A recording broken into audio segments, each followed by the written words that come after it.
Check it out, it's Nocturne? Not quite. Good morning, really longathon. I can probably say it's morning. Cause I'm hugging one of the coasts and it's morning here. I knew my Nocturne run was today, but I goofed a little bit. I didn't check what time it was starting. And my 15-hour run was starting at my bedtime. So, thankfully the organizers let me get some sleep and went with my idea to go, you know what? I just ran Dragon Warrior 4 this last weekend for the International Community Race. You know, other runners from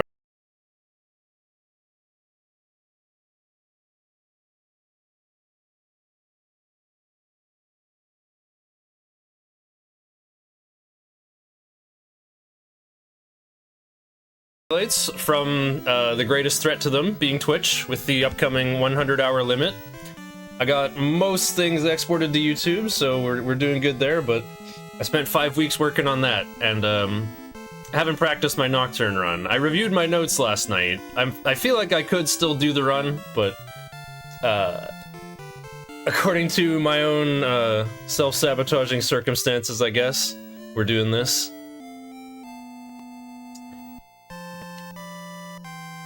We'll see if we can slip Nocturne back into the marathon in segments and the filler gaps, or maybe just at the very end. Because I cooked up a brand new route for HD only that actually uses Dante. So I would like to show it off, but we'll have to do it at the right time. So once again, I ran this game for, I think really long-a-thon 4? Or Lots of Lore. Yeah, I was in Lots of Lore before.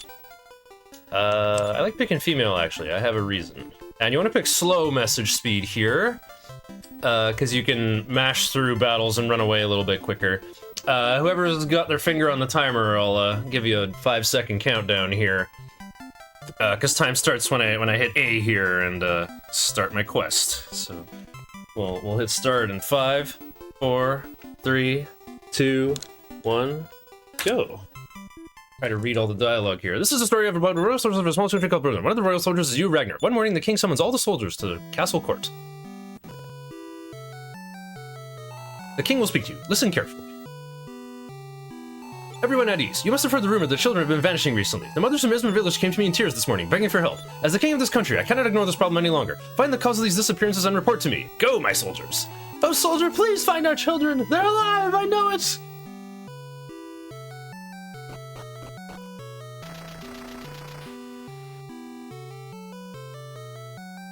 Alright, so even though I made a character named RRLOL, really lots of lore, here I am starting out as Ragnar, the royal soldier. And since my job here is just to be a detective, I think I'm gonna sell my weapon and buy some better armor. You know, can't interrogate anybody if they're dead, you know. Not gonna get any leads if I kill all my opposition. Let's put on a wooden hat and increase our defensive power by an entire third, or more like 40%. Luckily we can walk on the roof of the castle here without random encounters, and oh boy does this game ever have random encounters. This game has the highest encounter rate of any RPG I've ever seen by far. This even goes beyond, like, Skies of Arcadia Dreamcast version, which I haven't actually played, but yeah. Alright, so we're gonna be running away from everything. Unfortunately, you're gonna hear me, I'm holding my controller pretty close to the mic, so you're probably gonna hear me mashing buttons. Gonna be mashing B, so I can hit run so that I don't accidentally start fighting. I think you can, sometimes you can hit the D-pad directions to advance text boxes too.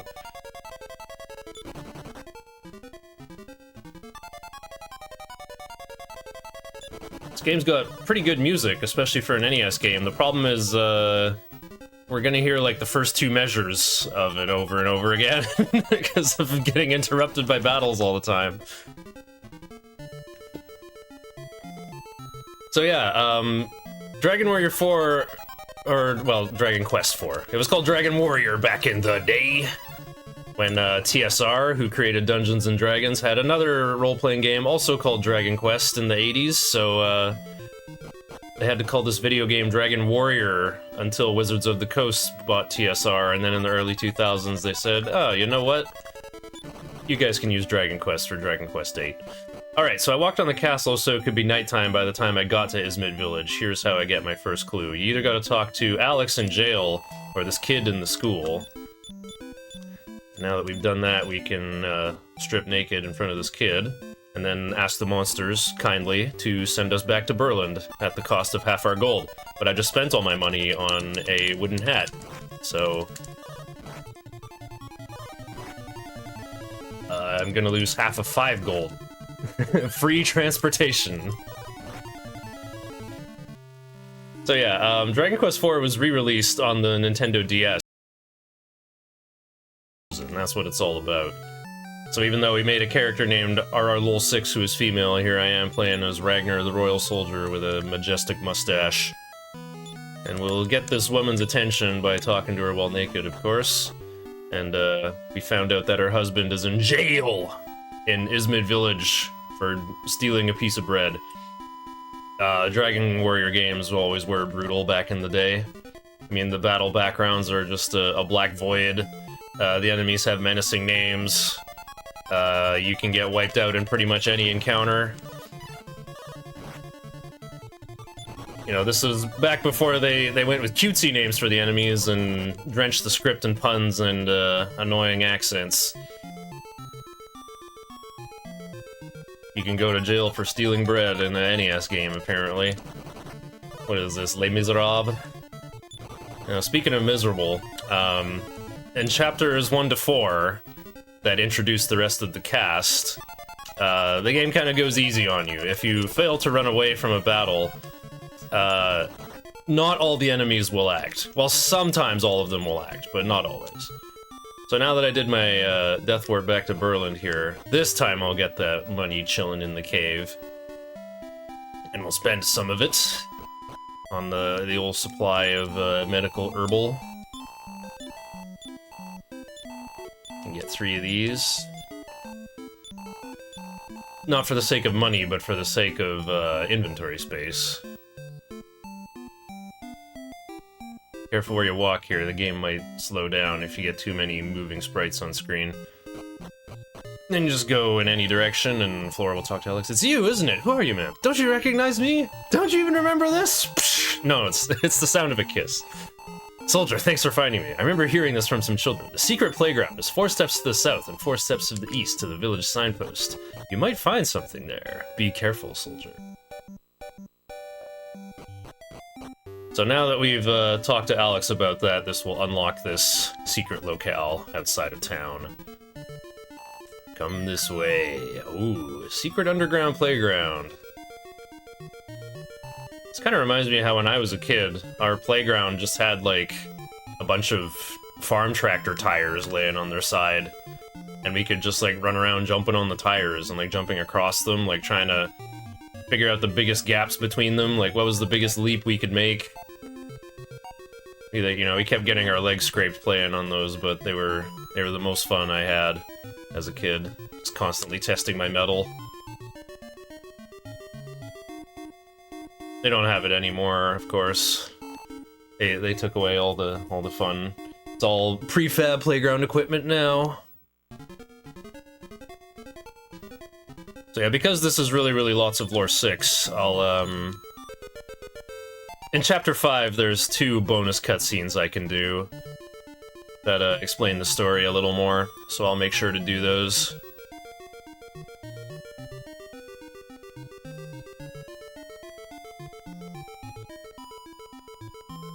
Yeah, so this game is divided up into 5 chapters. We're gonna play as the rest of the cast in chapters 1 through 4, and then Chapter 5 is where we finally take control of the hero that we gave a name to.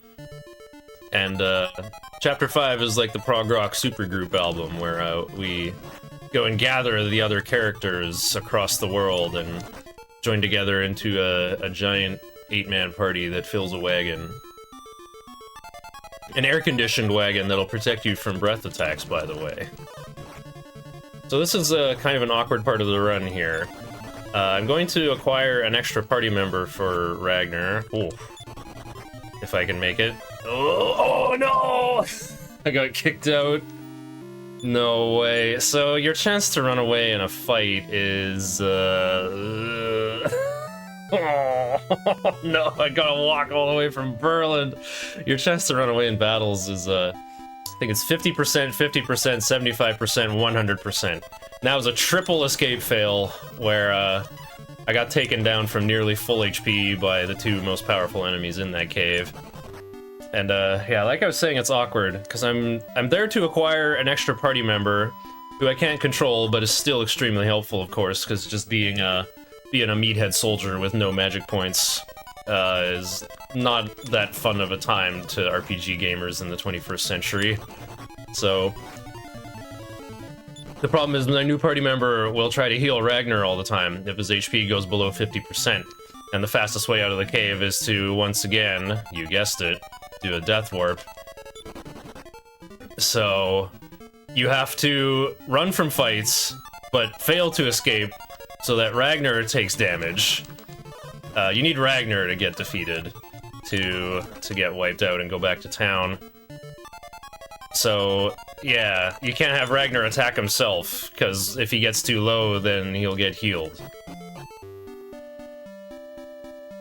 Well, at least there's no encounters in this cave. We'll see how bad it gets, though. I did supply an 8-hour estimate for this, I hope. Because the early going is especially the most bumpy. You know, Chapter 1 is getting out of your jail cell. Chapter 2 is, you know, you're still trapped in the cell block. You gotta escape the entire prison still. Chapter 1 is just a matter of, will the boss of the chapter allow me to leave? And Chapter 2 has a 5-round single elimination tournament. You have 8 hours. Beep! I mean, my race time on the weekend was just over 8 hours, but the final boss took me out 2 times.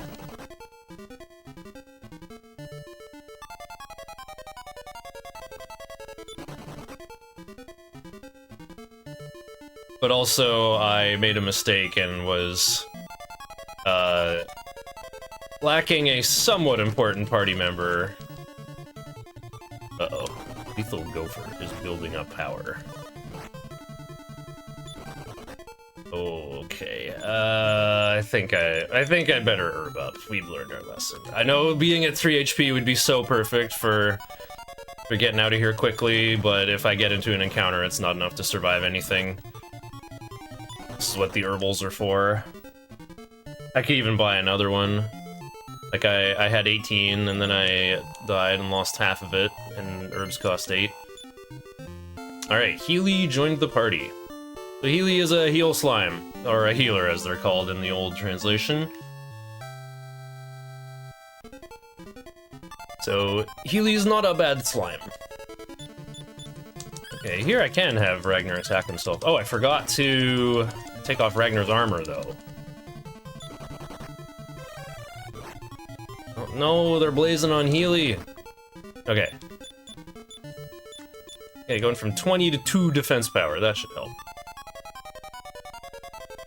So Healy's pretty fast, and there's a secret mechanic in this game where if you're casting a heal spell, your initiative is increased. Like, your chance of acting faster with a healing spell goes up. Secret fun-boosting mechanic. And if you want to get encounters, for whatever reason, I guess this game kind of took inspiration from Ultima. This has been like a system since Dragon Warrior 2 to like not load the entire cave at once, but to sort of have these like darkness borders. I guess, like, you know, you gotta carry your torch farther into the cave to see around the corner and such. So yeah, but when you load another map, the game doesn't, like, check how many steps it's been since your last encounter, and it can just go like, yeah, whatever, here, you have another encounter. So that's how you get your encounters as fast as possible. Actually, let's buy one more herb. Since wait, no, I can't afford it. Right? Yeah, my 9 got cut in half. Alright, well, here's our first split. Now we split for using the flying shoes. Yeah, Sumio, I noticed my Nocturne run was today, but the problem was I didn't check what time it started. And it was starting at my bedtime at about 4:45 in the morning local time. So that's on me. Instead of crash and burning the whole run, though, I said, you know what? Let me do Dragon Warrior 4. That's kind of what I would want to do for really, really lots of lore anyway. Oh, nice. Rose, have not seen you. Okay, so currently we're in... Yeah, after getting some sleep, here I am. It's still a 15-hour estimate, so if we're gonna sneak it back into the marathon, it'll have to be in segments. Or at the very end. So I'll keep posting to the filler runs channel. See how it goes. So yeah, we're currently in the final area of Chapter 1, which means we can get some better gear. The Iron Shield is available in Chapter 1, but it costs 650 gold, which is just gonna be too much money for speedrun context, and wouldn't even help that much anyway. We are gonna buy a better chest for Ragnar, though. We're gonna get some bronze armor, provided I can make it out of here alive. And yeah, the screen flashes every time someone casts a spell, but my capture card is only recording at 30 FPS, so if you're rolling on the ground having a seizure, please stop looking at the screen. Oh, no, this is the chest I need! This is the best in slot weapon in Chapter 1. Pixie, please. This is Pixie's revenge for not getting to be on Nocturne today. Oh. Okay. People escape fail. So Healy is awkwardly at 18 out of 35. You can equip weapons inside of battles, so that is what I plan to do. This is also a luck seed. I'm pretty sure luck does actual nothing in this game, but, you know, memes, we're gonna just pick it up anyway. Alright, so now that I got a best in slot weapon, we can start fighting at level 1 versus the hardest enemies in Chapter 1. So we'll level up really quickly. But instead of just pacing around on the ground floor here, we're gonna do some actual shopping and chores and stuff. There's some more treasures in this tower that I'm gonna go grab. Yeah, of course we level up from the first fight.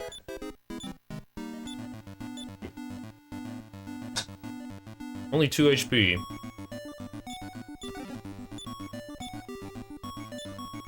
Actually, you know what? Let's get ready to sell the luck seed.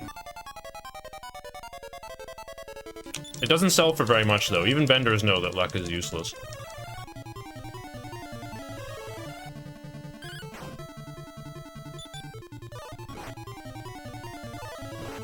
We got Desert Mario instead. You guys are such good sports. Thanks, chat.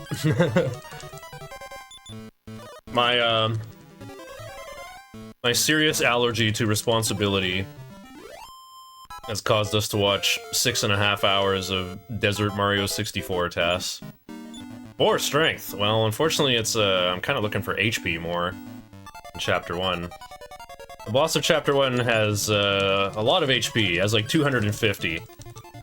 You just gotta be sustainable. You just gotta, you know, not get blown up in the first few turns and have Healy keep you alive. Things are just hectic early on. Do more strength. Agility does increase your defense as well. Vitality does nothing except govern how much HP you're about to gain when you level up, basically. Here's a free healing pad. I'm just gonna stomp on that before I go. Audio video not in sync. Uh-oh. Not sure if that's a restream thing. What you are hearing...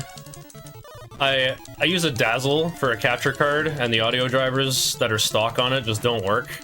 So I have to use this program called Virtual Audio Cable to sort of, like, capture the audio and funnel it into another stream. So it adds, like, 3 frames of delay. Not that you'll notice, because we're, you know, playing a turn-based game.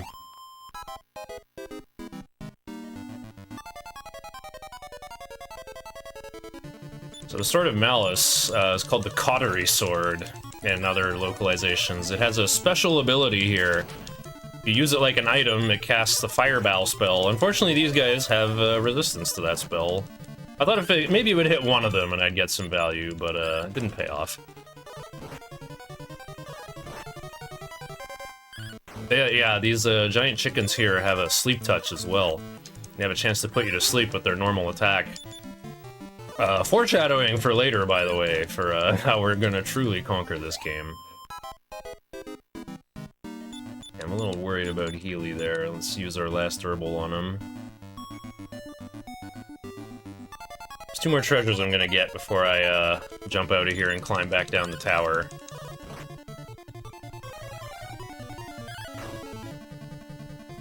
Thought Healy was gonna go last there, but Healy's gonna go first and heal Ragnar because he dipped below half HP. Yeah, agility in this game is really funny. Agility is merely a suggestion. Ragnar's got really low agility because he's a soldier. Half of your agility total raises your defense power, though.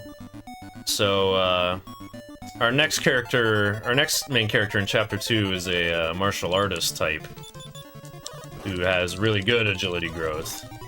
So, even though she can't use very good armor, she'll still have decent defense power. Oh, my whole characters are asleep here. Luckily you take half damage while you're sleeping. Uh-oh. Oh, okay. Oh, that was...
Oh. Hi there. Looks like I'm back. I figured I would eat a little bit while I was off camera. I kept the run going. You guys didn't miss too much. Well, you missed Healy getting a critical hit for 9 damage. Critical hits ignore the enemy's defense power in this game and just roll based on, like, double your... or no. I think they just do, like, an amount about equal to your attack power. That was a nice level 6. Level 6 is the threshold you're looking for to challenge the boss. Pushing to level 7 is possible, but doesn't really help you. Except I'm gonna do it anyway, out of sheer copium. Okay, we got over 45 max HP, that's kind of what I'm looking for. Nice, 1 damage for lethal on Pixie.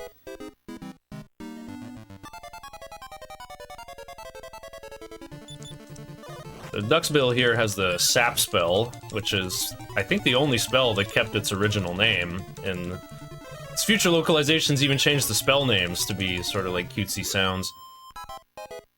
Sap and Defense became Sap and Kasap. And yeah, Sap can just reduce a character's defense power to 0. So I'd like to take out the Duxbill first, before Ragnar loses his considerable defense power, being a heavily armored soldier. And look how this this entire trip through the tower used all of Healy's MP, like all 30 of it. I am gonna keep fighting because I'm about to jump out of the window here to go do some shopping.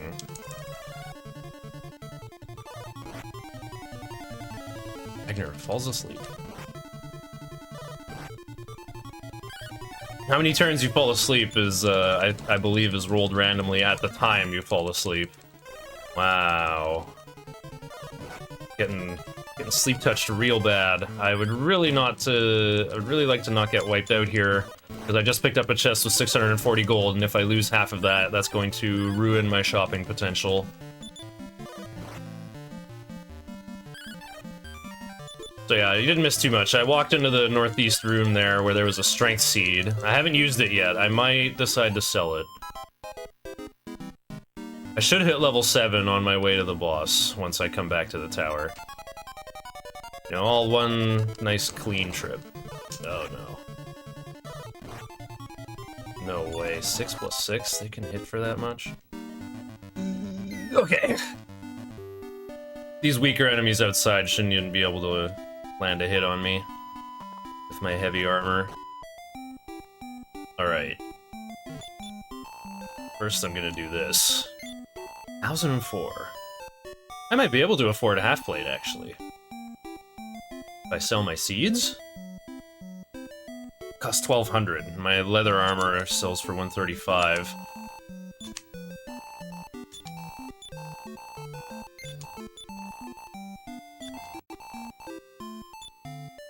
Healy doesn't have an inventory. Well, I gotta sell the strength seed to do it.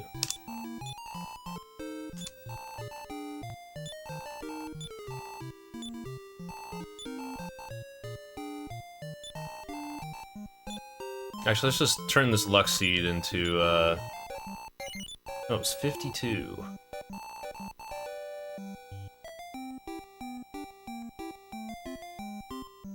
I think I'll save the game? No, that doesn't make sense. Because I'll be level 7 by the time I get there.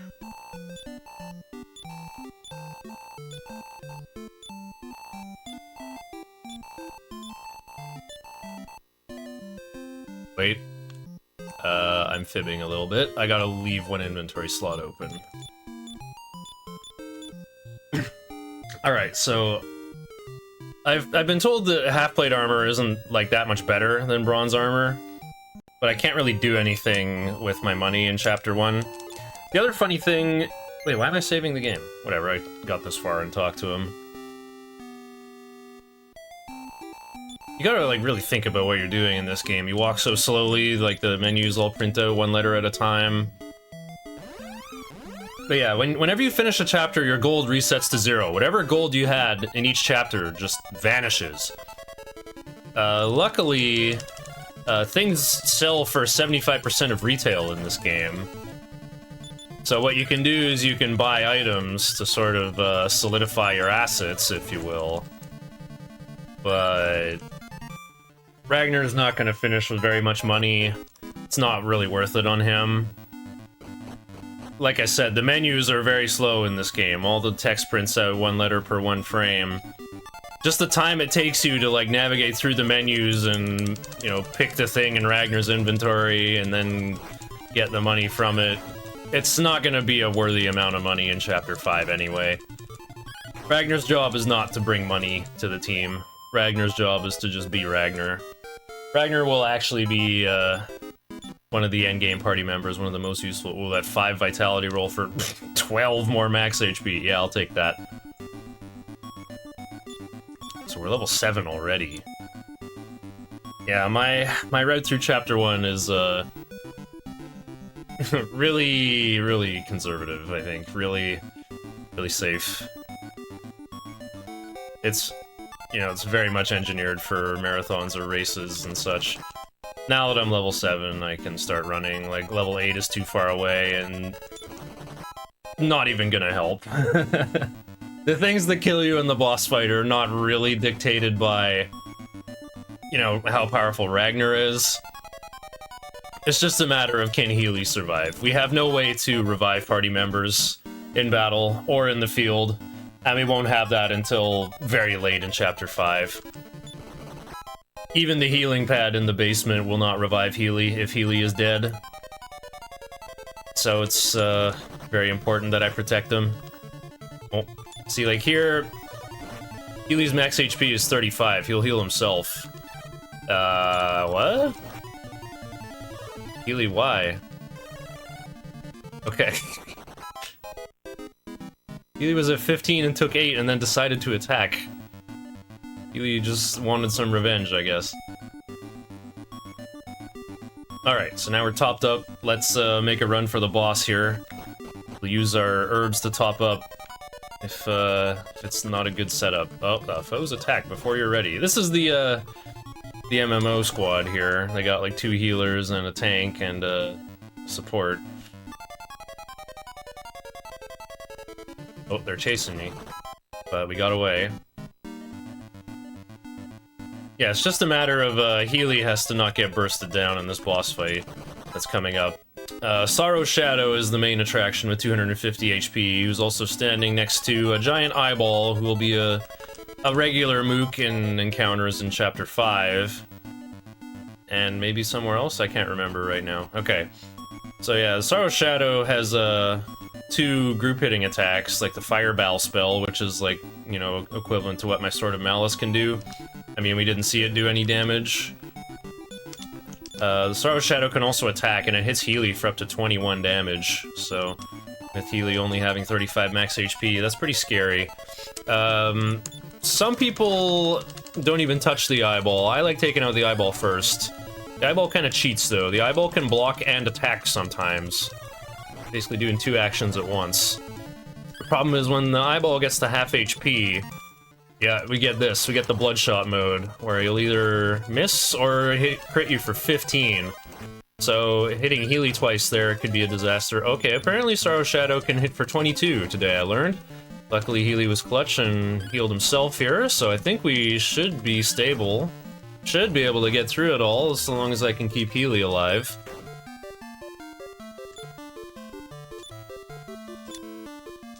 Okay. He's at 19 out of 35. He won't heal himself. There we go.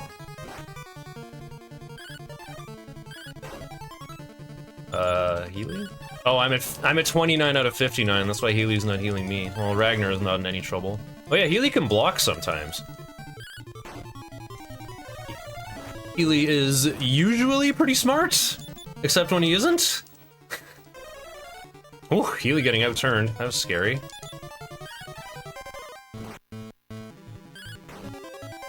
I think Healy cheated there, attacked and blocked. Yeah, you can block in this game and take half damage.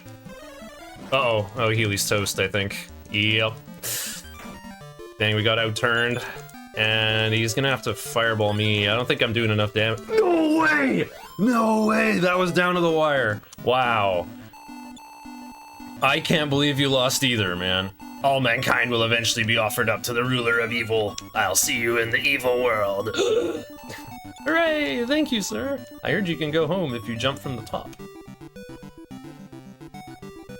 Well, because it's really lots of lore 6, I'll talk to this soldier on the floor here who will explain the plot of the game.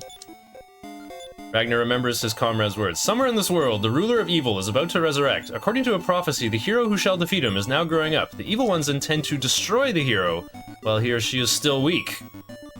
So that's why the monsters are kidnapping children. They're trying to eliminate the hero while they have a chance. So getting out of here is, a little funny. To get out of this ringed lake, we gotta use the flying shoes outside. There's a ceiling in the tower. We can't use them inside the tower. We gotta walk outside, use the flying shoes to go to the top, to be able to jump off the top to get over the ring. Alright, and after we drop off the kids, we can talk to the air, haha, and then use the Wing of Wyvern to go back to Berlin and, announce that Detective Ragnar's job is done. How much money do I have? 200? Well, I guess I could buy a Thorn Whip. Yeah, and let me bring 150 gold to Chapter 5. It probably won't even matter. There's some more foreshadowing for you guys. It'll be me complaining about, you know, wasting a minute selling it back in Chapter 5, so... Huh, well, I died before getting Healy, but I beat the boss first try. I'm quite pleased with that. You intend to find and protect the hero who's still a child. I see. You'll have my full support. Ragnar, this is a farewell gift for me. Take it! And the king gives Ragnar a scholarship. Sends Ragnar to plumbing college. And then I'm just gonna have a little eat while we read the level up reports.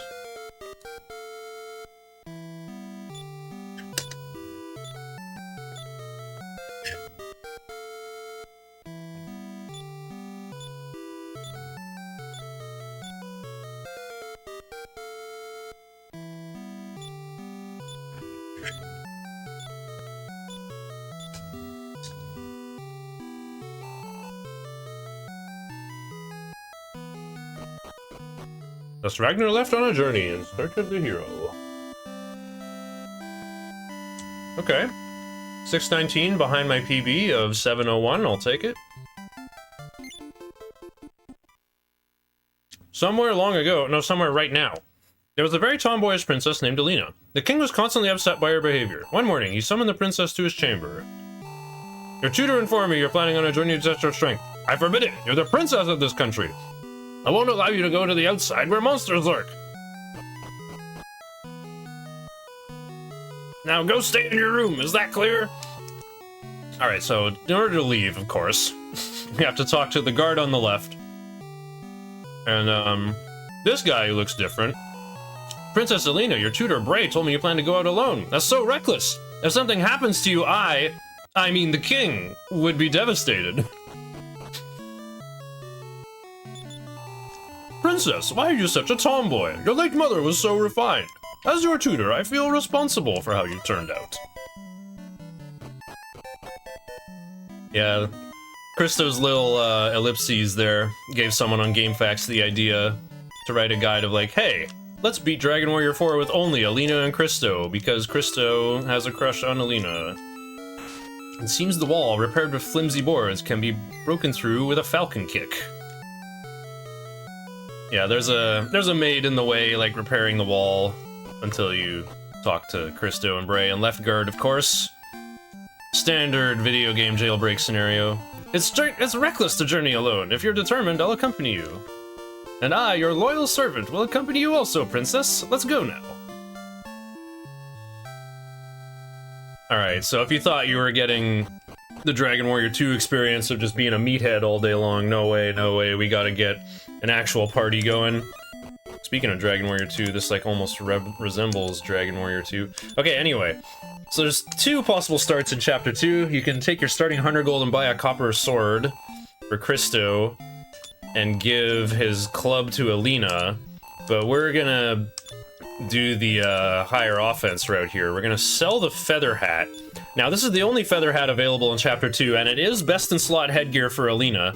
However, you can buy a wooden hat later on, which is only, I think, 2 or 4 defensive power weaker. So I think having a faster start here is more important. So once again, we can equip our weapons in battle. Alina's a martial artist. She's got a high agility and pretty good base strength. Now, I was saying how Chapter 1 might be our jail cell, but Chapter 2 is the whole cell block. Because it's going to end with a 5-round single elimination tournament that Alina has to enter by herself. So we're just entirely bottlenecked by how strong Alina is. I'm going to be paying very close attention to how Alina's level ups go. Like level 11 is the target that we're aiming for here. I should have blocked with Bray. What was that? Luckily, I'm close to town. That's a very funny setback. I've never had Bray die that quickly. So yeah, around levels 9... I'm gonna save when I'm close to levels 9, 10, and 11. And if I don't get a good strength roll, I'll reset and roll again. Right, this is only 10 gold when you're level 1, but 10 gold is 10 gold. Well, mostly, it's the setback itself of just having to walk back and sit through the little Amen chord, you know, sus4, sus2, major third. You know what I mean? I don't even know the name of this town.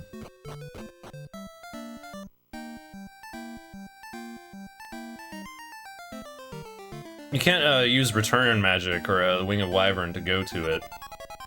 It's right next to Santeem. You just warp to Santeem instead. Bray's got the powerful Ice Bolt spell that the Oswargs were using. He only had enough MP to use it once, thankfully. I'm pretty sure player magic and enemy magic has different damage ranges. Infernos is definitely the... What the heck? Alina only got 1 HP? Well, the early levels are bad, but Minans are not worth fighting. Their defense power is too high, and they resist Ice Bolt as well. So one feature that was brought back from Dragon Warrior 1 is that different tiles on the world map have different encounter rates, and we're most likely to get in fights on hills and deserts. So I'm gonna be sticking to these hills. So right away, we're in a Beefgate situation here. This town of Tempe in front of the mountain pass here. I mean, I'm not gonna go in there and talk to people to explain what's happening. That's my job. I'm the presenter for really lots of Lore 6 right now. So Tempe is, of course, a backwater mountain village with the typical mountain village problem of, like, there's a monster. And, you know, a really big monster. And, in order to satisfy its hunger, they give it an offering of a maiden every once in a while. And the mayor is all upset because his daughter Nina is next to be offered as a sacrifice. And Alina says, "Hey, I'm on a journey to test my strength. I bet I'm stronger than that monster. How about I just beat it up? Give me as an offering." But we're not going to win at level 1, or even level 2, or even level 3. Well, okay, the actual requirement is getting Christo to level 4, so he learns the upper spell. Oh, nice, got a free wing. We need Bray to hit level 3 to learn Sap. Alina levels up faster than Christo, though. So Alina just will hit level 4 in the process, unless I keep her dead or something. Yeah, there's Alina level 3. Yeah, when it's the mayor's daughter, now it's a problem. Pretty much. Oh, look at that nice nighttime palette. Or I guess like Twilight. I should probably use the inn pretty soon, because we're clearing encounters slower with Bray's MP emptied out.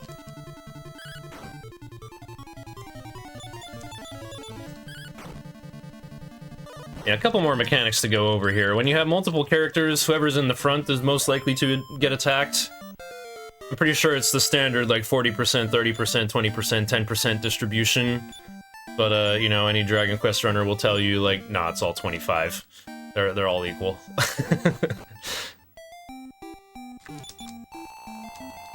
Oh yeah, you get the extra line of text if it's nighttime. The trick would be to feed a poisonous woman. True!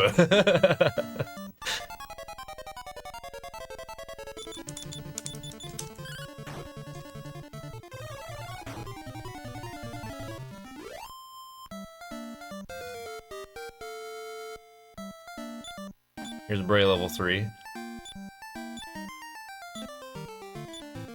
Some spells you guaranteed learn at the same level every time. Some spells I think is like 50%, and you might learn at one level later. Luckily, everything we care about in the speedrun is guaranteed. We don't have like the Dragon Quest 3 situation of, oh, here we go, my mage is hitting level 20, let's see if I learn Bykill or not.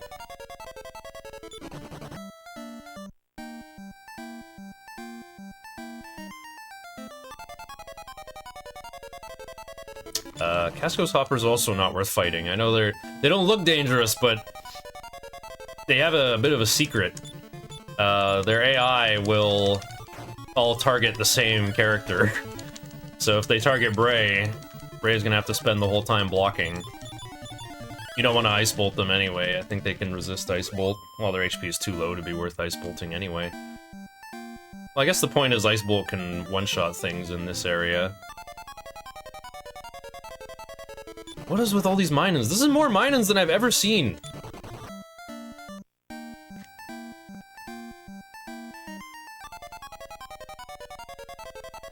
What the?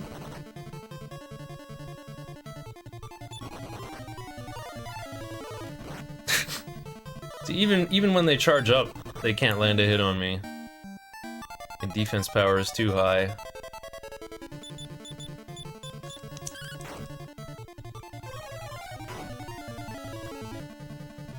I gotta hit 8 one more time.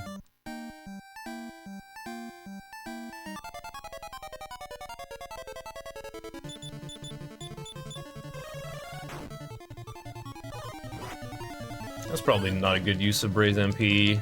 I'm just being hasty, I think. Also note, they animated the water tiles in this game. So if you open the menu with, like, water on screen, you'll notice the menus lag. Like, the menus are drawn slower. So, I better walk to the west if I want to go heal.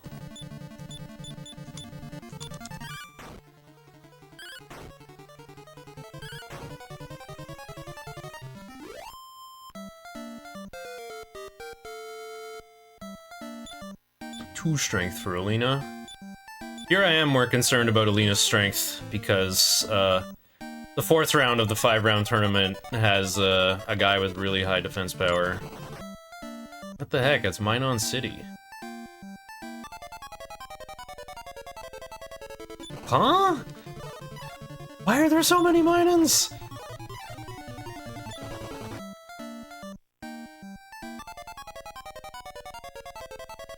Okay, here we go. Ooh. Oh, and the hoppers are on Bray. Oh, no!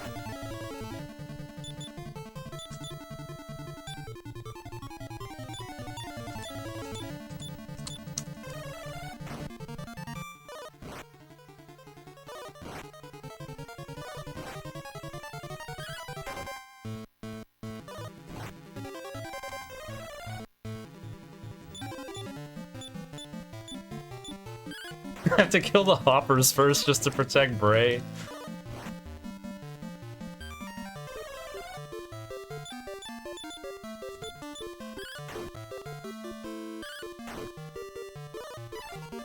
Bray eludes nimbly!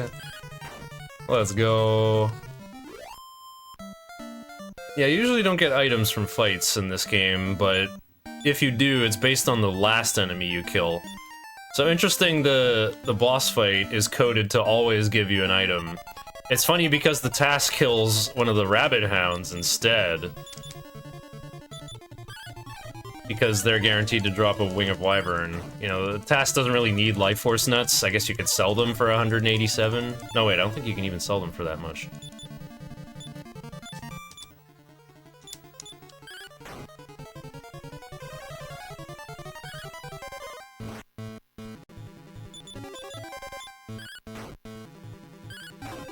But, Wing of Wyvern helps you get around in a tool-assisted run. Who cares about having more max HP when you can roll so every enemy misses all the time? Alright, extra 40 gold. Let's, heal up, get ready for our, final exam here. Oh, kid almost blocked me off. I must offer my daughter Nina to save the village. Isn't there anyone strong enough to put an end to the monster? Oh, you will? Well, please go see the shaman. Yeah, you can't have a priest in this game. This was back when Nintendo of America was like, no religion. Alright, you are? The offering litter will arrive soon. Get in the offering litter, please. Love the pun here. Don't ever litter the litter. This is no time for puns, shaman. Right, sorry. This game is the reason why I didn't put spaces after my commas and periods in the 90s. This was just, how text was formatted back then.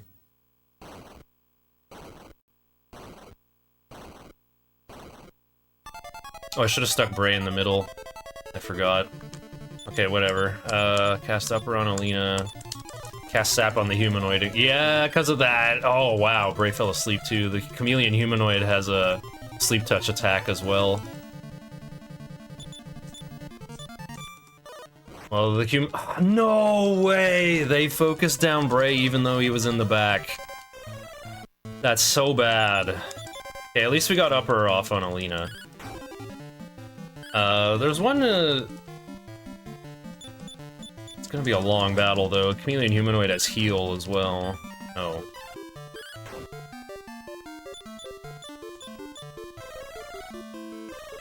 Oh. Rabbit Hound got healed by Humanoid.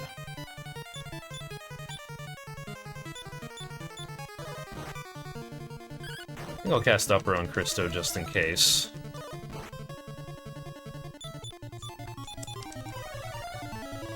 Nice. Humanoid's wasting his MP on the Rabbit Hound. That's way more efficient for me. Because I'm only going to be hitting him for, like, 4+1 damage, I think. Like, with both of my characters. There was nothing I could do for Bray there. Like, actual nothing. Okay, 8+4. I think this guy is like 50 or 60 HP, though.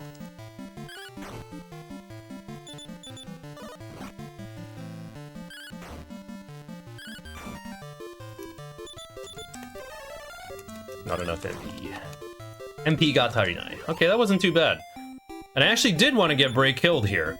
I can start talking about a secret glitch of this game called coffin blocking.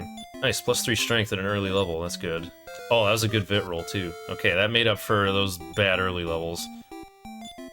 So anyway, the enemies in this game have trouble targeting sometimes. The news of the monster's demise spread through the village like wildfire, and a new day began. Oh wow, I have exactly enough to buy a boomerang for Alina. Is that what I'm gonna do, though? Nah. I'm gonna stick to my strats. A little risky, but I think that is what I like doing in Chapter 2 now. Yeah, there's some more Life Force nuts on the ground, make sure you get those. Anyway, so if I stick Bray in the middle here, we can do some Darkish Dungeon strats here. The enemies are gonna have trouble targeting and just not even know that Christo is there. See, they're just all gonna pick on Alina, but with her silk robe and high agility. Well, these are like the starting area enemies still. Once I get into the northern hills here, we'll start seeing a new encounter grouping, and I can trivialize every fight by having Alina block on turn 1, and then Christo can cast Upper. And instead of having to continuously heal Alina for 3 MP over and over, I just invest 3 MP on buff, or Upper, to double Alina's defense power, and no one will be able to land a hit on her. Never mind, I'm not going to fight a Blaze Ghost. Never fight a Blaze Ghost without Bray. Even though Brahmers do have a small chance to drop a Strength Seed, which would be a big game changer. Okay, here we go. And these Brahmerds, you know, they're Brahma bulls, but they're birds because they have beaks. So they're Brahma birds, Brahmerds. This is the world's first Pokemon that can use Snore, by the way. Sometimes they'll start the fight asleep, but while they're sleeping, you might see Brahmerd rolls over, and someone will take like 7 or 8 damage.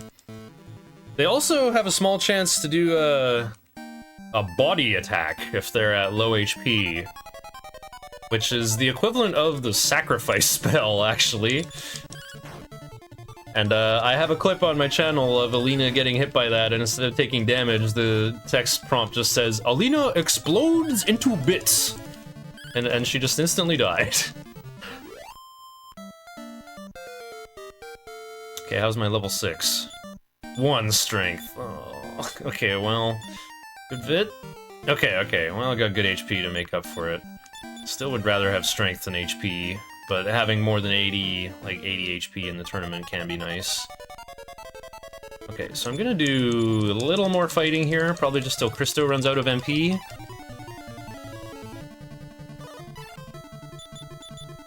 Oh, oops. carnivorous plants have summoned reinforcements. Now let's make a hole for them to summon more. And as you can see, the plants have 0 agility. So they're never even gonna hit me for 1 damage.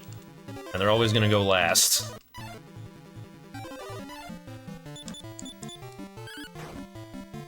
This is worth more money than experience, but I mean, money's still good. This part of Chapter 2. Getting Christo to level 6 would very much be to my liking.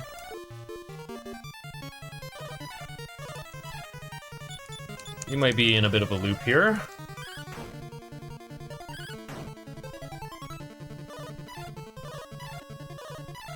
Okay, we can take one down. One thing I love about old sprite art is there's always room for interpretation here. For years, I didn't see, like, the extra little vines that sort of represent, like, 2 more necks. To me, it looks like the other 2 heads are more like his shoulders, you know.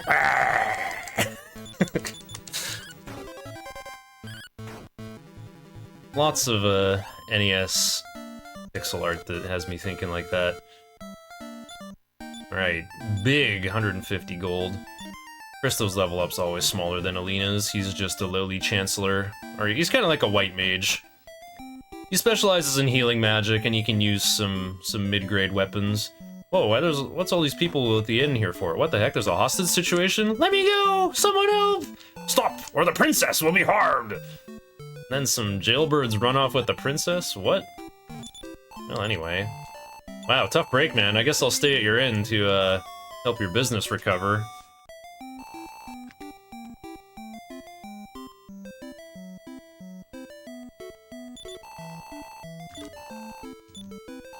Alright, so we are gonna kit up Alina with some better stuff. Chainmail, there's best in slot chest for Alina. Get her that wooden hat too. Okay, and then we're gonna spend most of the rest on wings for Christo. We get 5 or 6 wings. Well, Alina has the 6th one. But yeah, these wings are gonna help us move around.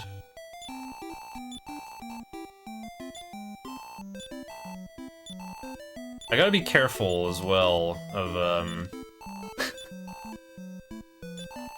like, who I give things to. All this stuff matters.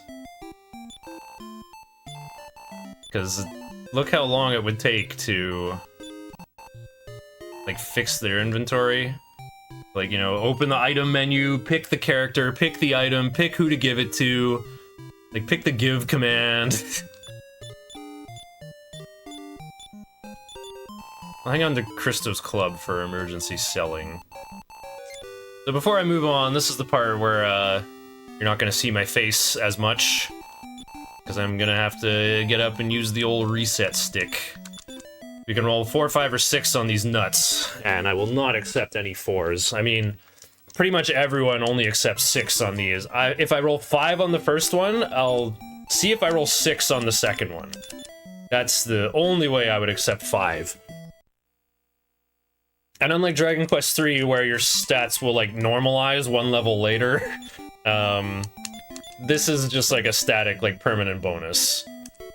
Wow, many 4s in a row. Seeing a Home Alone pose. Well, I'm sitting on the floor, because I'm looking at my CRT.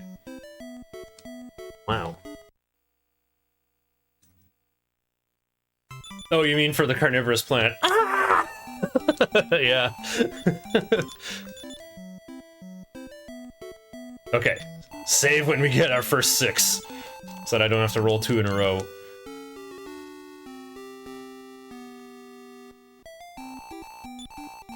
I am continuing my quest, otherwise I'd have to get up and reset the console again. Nope, not accepting 4.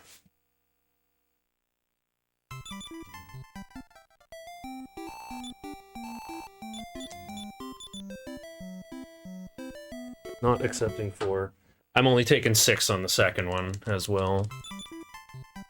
There's gonna be more stat rerolling as well. Okay, Now we can depart. Like, even if I wipe out on the way there, I'll just keep going. I can afford to lose half of 70. That'll still be enough to revive Christo, I'm pretty sure. But we're gonna cool it in terms of taking fights. Basically, we're gonna like run around and do plot things. Oh right, there's a wing in here too. We can give that to Bray, I guess. Whoa. You know, maybe I should have stuck in for that, just because, like, running away and not escaping would be painful. Well, not really. Like, everything... Oh, wait, I don't want to give this wing to Alina. This is an agility seed that I would like Alina to have. So like I said, agility... Half your agility is added to your defense power. Oh, she does have room. Perfect.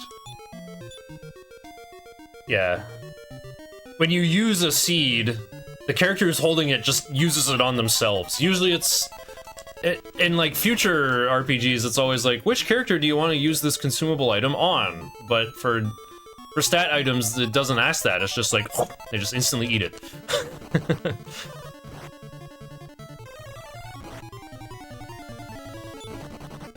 Yeah, that's why Blaze Ghosts are a problem. They can hit Alina in spite of her nice defense power.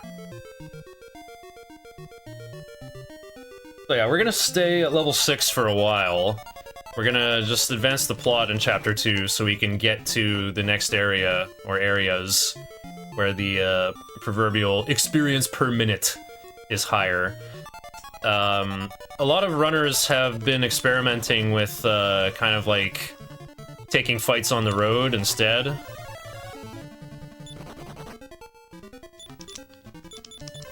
I haven't, like, rehearsed that very much.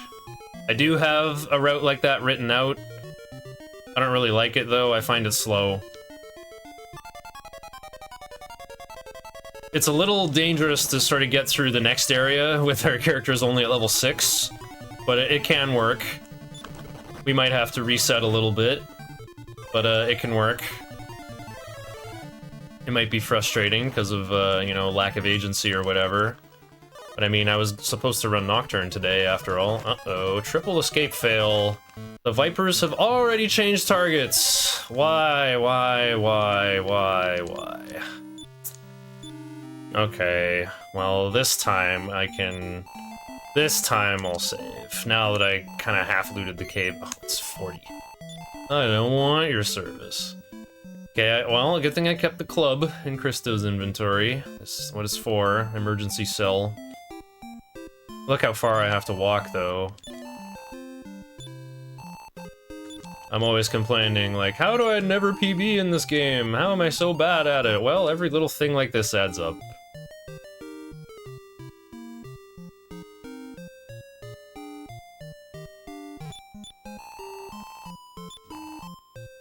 I mean, I was gonna say, like, Alina dying is not that bad, because Christo can equip the same armor as her. His defense power is still lower because his agility is not nearly as high. Okay, this time I do have to save, because if I wipe out again, I will have to sell something else to be able to afford to revive Christo. Which would, of course, like, cause more problems. But with the cave half looted, this is still a better scenario to start from. Walk this way so I walk over fewer hills.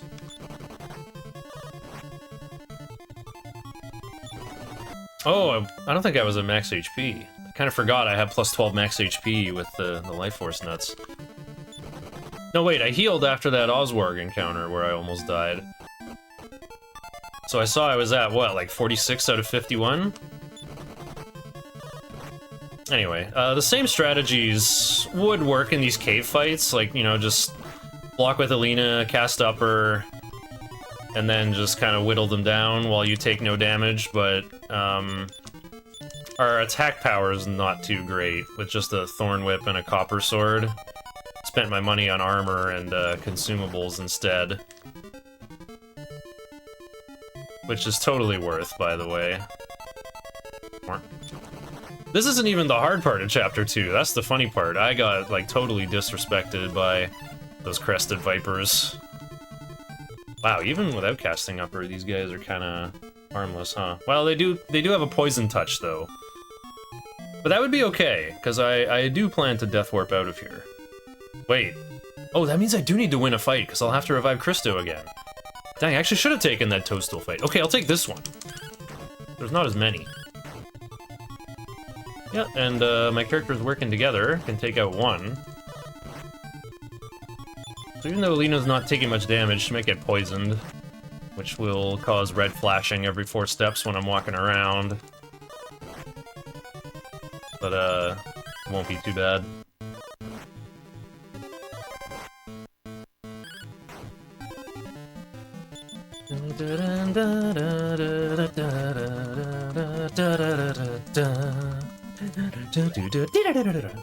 Oh, right when the battle music was getting good. There's actually some meter changes in the battle theme.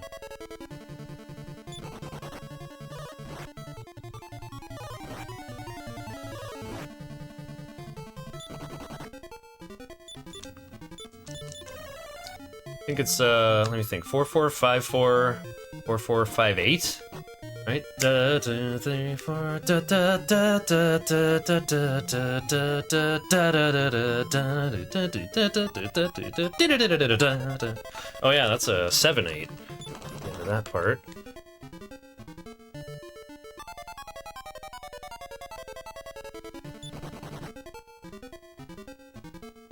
Did I do a Persona E game? Yeah, I think I ran Nocturne again.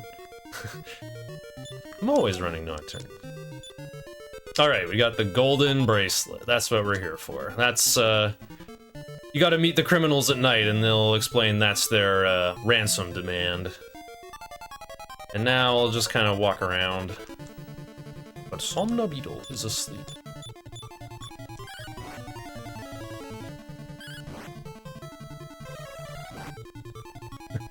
Alright. There's a magic potion around the corner that I was kind of going for. But I figured I would, it's not, like, I really don't need it.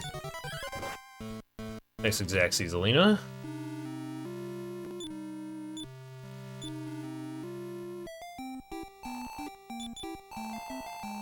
Once again, we revive Christo.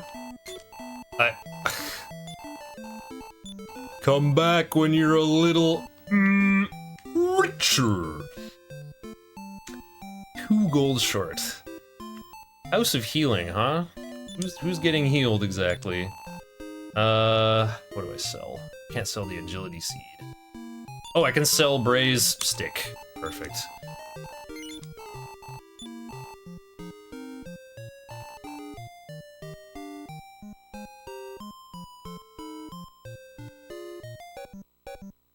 And I'm gonna save again and roll for that Agility Seed. Because, well, it'll increase my defensive power for the next area I'm walking to.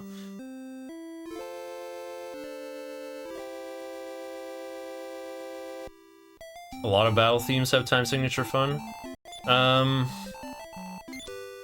Ganondorf's battle music in every Zelda game always has some of the wackiest odd meters and meter changes I've seen.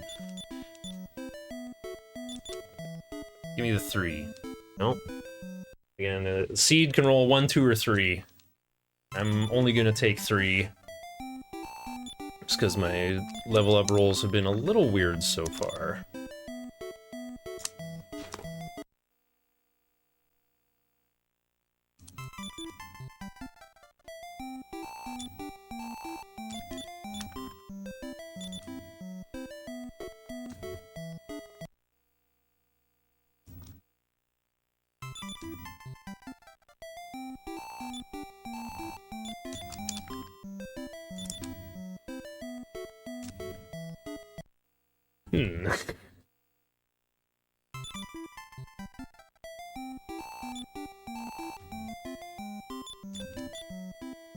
Here, let me try looking over here. I didn't mean to do that. Wow, it actually works.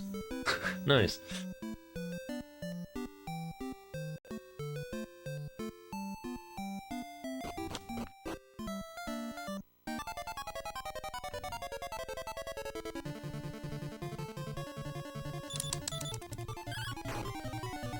And this won't be quick to win, though. I think these things can call for reinforcements, too. Oh no. Trog hungry!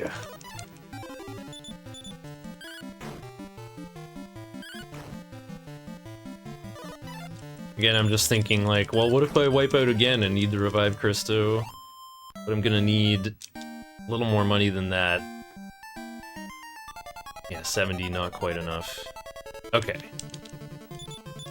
Maybe we get the strength seed from— oh, there we go! Brummerd snored and hit Christo for 7.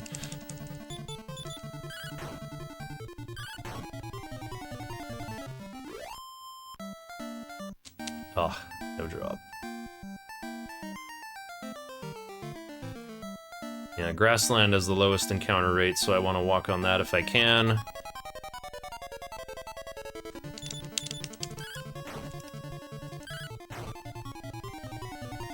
Still gonna fight these Brommerds just because, you know, the risk-reward or whatever. On the very small chance I get that strength seed, I'm going to be very happy.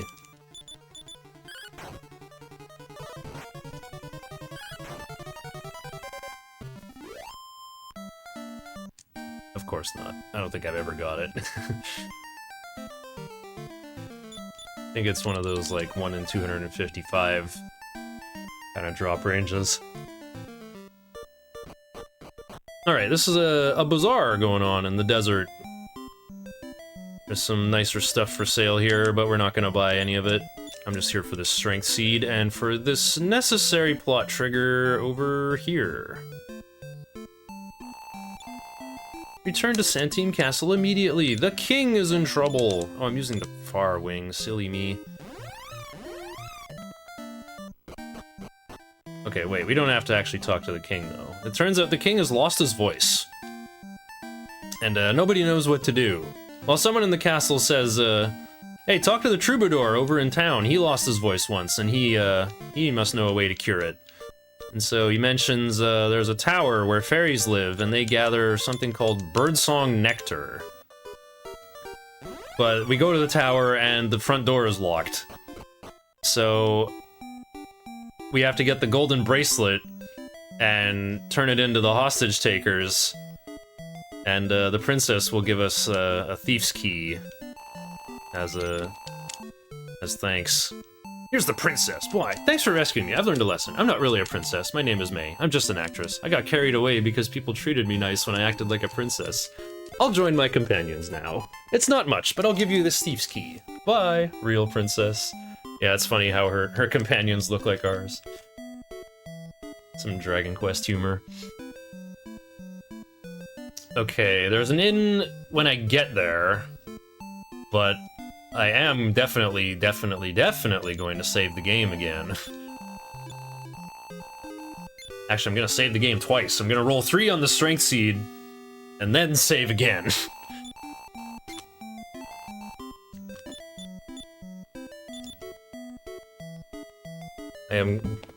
Yeah, I know I've been picky on the other seed rolls, but the strength seeds you absolutely must roll for 3. I don't care what kind of galactic brain strat you're cooking up, you need all the strength you can get. On Alina. Yeah, it doesn't really help to do these in batches or anything. I'm going to be getting another strength seed in this area.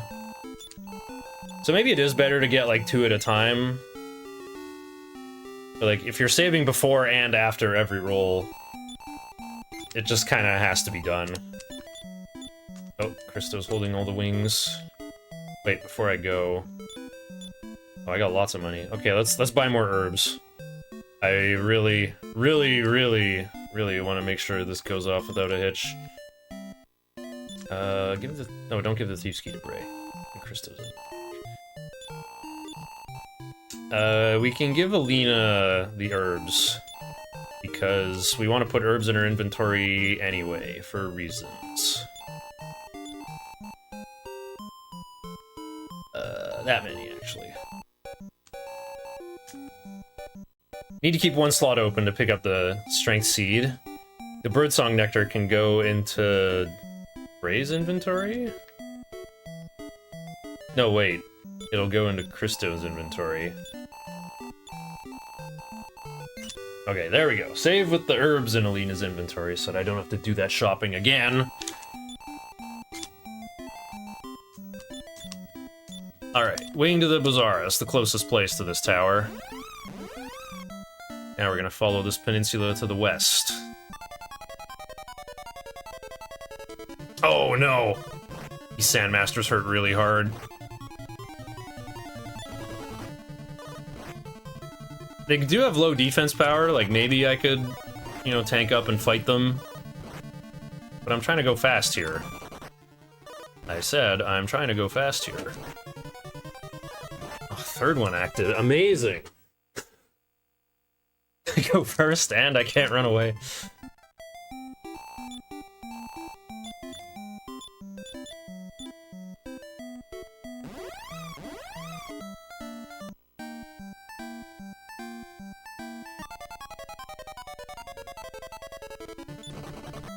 Maybe I should have cast upper there anyway. Just to make every turn of running away safer. Oh, these orcs are dangerous. They actually have their own targeting algorithm, and they can attack Christo if they like to. They also cast the Surround spell, which will reduce your accuracy to 50% on your normal attacks.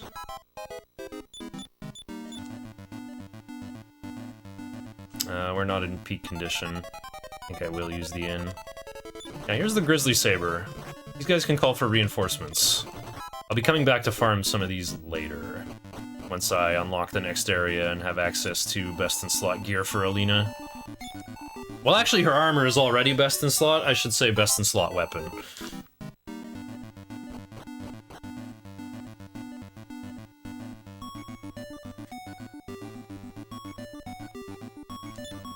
Yeah, here we go. This is why we need the Thieves' Key. This fancy door.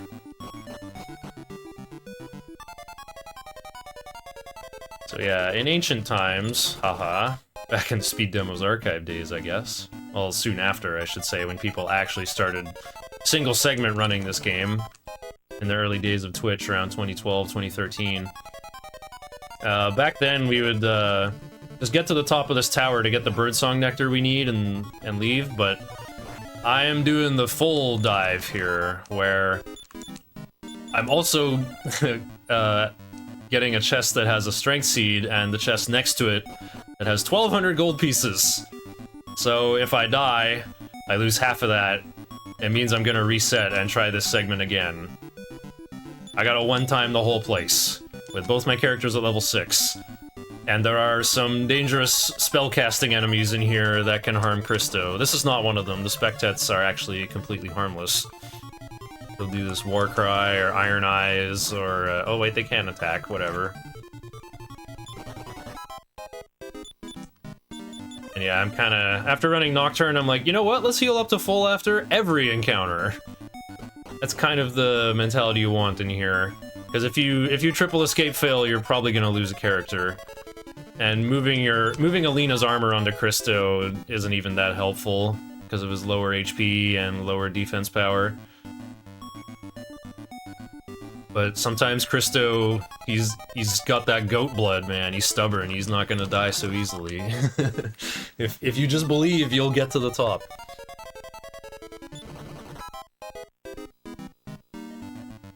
This is why the grind on the road strats are good. Like, well, you know, I'm trying to get Alina to level 11, so why am I running away from encounters? I guess is the logic. If I took every fight on the way instead, my Alina would be... like, Alina and Christo would be level 9 already. Ooh, there's that nasty Fireball spell. Okay, we got away quickly, though. I approve. Gonna heal Christo, too. Don't want him getting killed by spells and fireballs.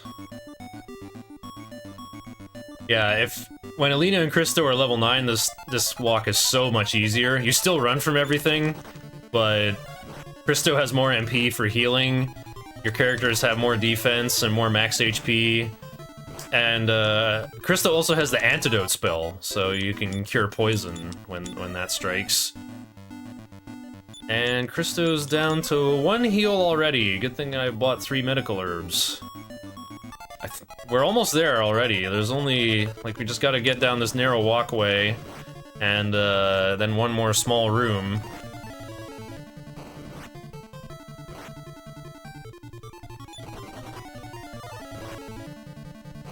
Oh, this is, uh-oh, this is not looking good.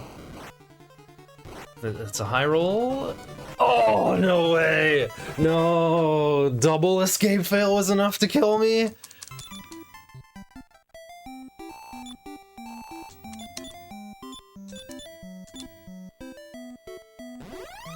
I went into that fight at max HP on both my characters. Still got owned.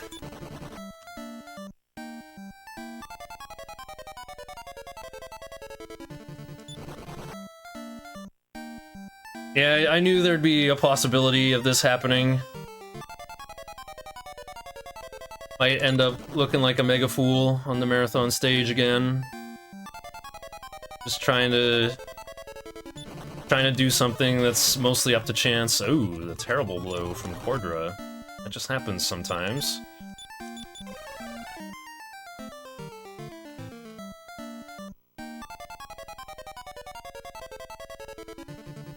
I just figured my, you know, Nocturne Nerves of Steel would be enough to get me through, but it turns out this game is just harder than Nocturne. I think people just don't know that. Whoa, step 0 encounter. Get out of my way!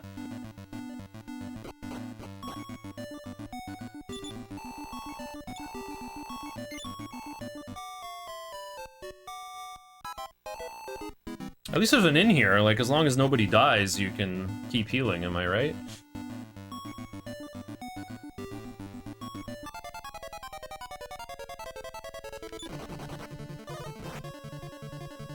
Maybe that's the move, we,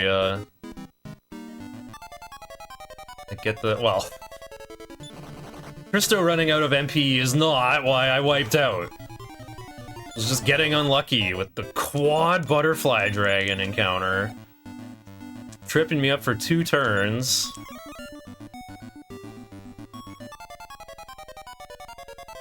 The critical on Lingor, alright. Yeah, that's the real boss of Chapter 2. The round 5 opponent is like an actual 25% slot machine. With 55 HP. And unless you have, like, the most, like, beast mode Alina ever, and you roll, like, 28 plus 27 damage, it's gonna take 3 hits to win. Ooh, forgot the Vipers can poison, too. You gotta cure poison because of, I'll remember that narrow walkway I was talking about at the end, and the game lags every time it flashes red every 4 steps. So it might mess up your movement, and you might fall down. End up back in this room. Oh, Flythrope hasn't seen you. Baxter Stockman!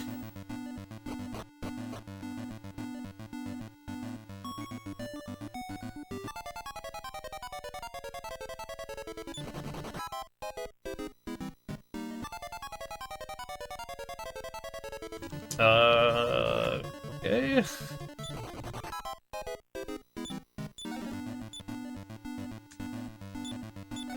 That's kind of awkward, just being at 42 out of 51. It's really not worth using a healing charge on. We'll see if I eat my words, though, right after I pick up the gold chest, too. Okay.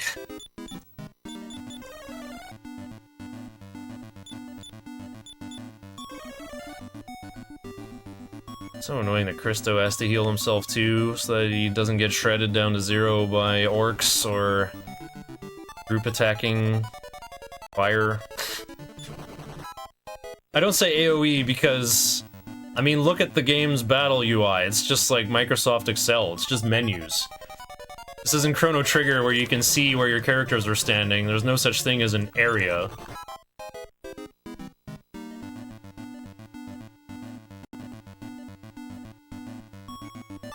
This is why I also don't say DPS in Nocturne, because time is measured in press turns, not in seconds.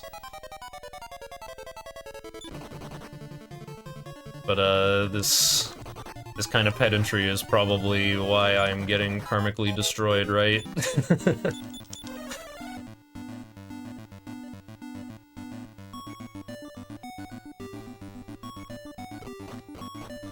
Alright, second last screen. But it's the biggest one. The most dangerous game. You know, the capital G game, like Big Game Hunters?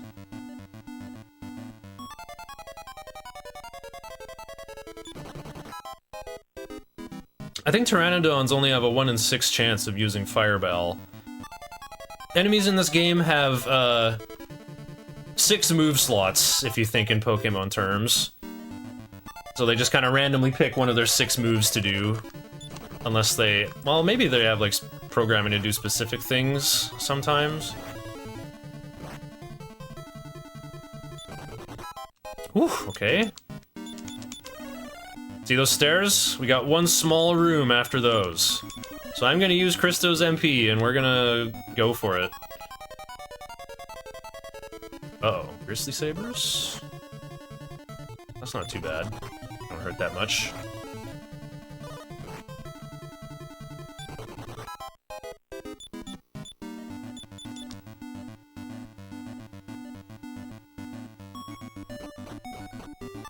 Last room. Usually I don't even get an encounter in this room. Usually I don't get more than one. Holy moly, a triple Pteranodon. Very lucky to get away from these quickly. Woo! Okay, we made it. We get the birdsong nectar. Yeek! Oops, I dropped the medicine! Don't worry about it, hurry!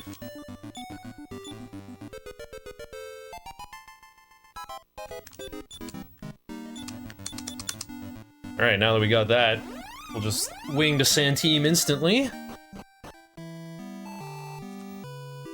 So yeah, we'd think we'd be in trouble for, you know, jumping out of our window. But, they're just happy to see me alive, I guess. Alright, use! Alina administers the birdsong nectar to the king. Oh, I can speak! I can speak! You did... I thank you. I had terrible dreams. A big monster came out of the evil world and was destroying everything. At first I intended to keep them to myself, but I kept having the same dream over and over again. I became worried, so I told the council. Why am I going to Freenor? Oh yeah, because we gotta save the game. And the bazaar is really not that much closer. Oops.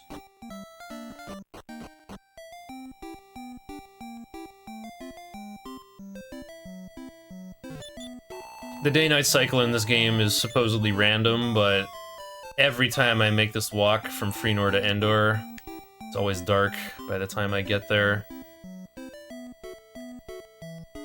Maybe I'll wing to the bazaar this time.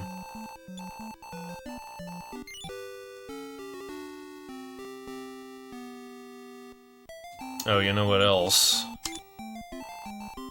We gotta roll for that strength seed. Nope. I think when I get the 3, I'll just wing to the bazaar.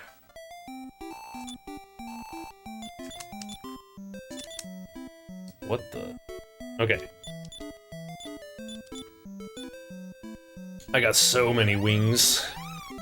Christo's so ready to flap his arms.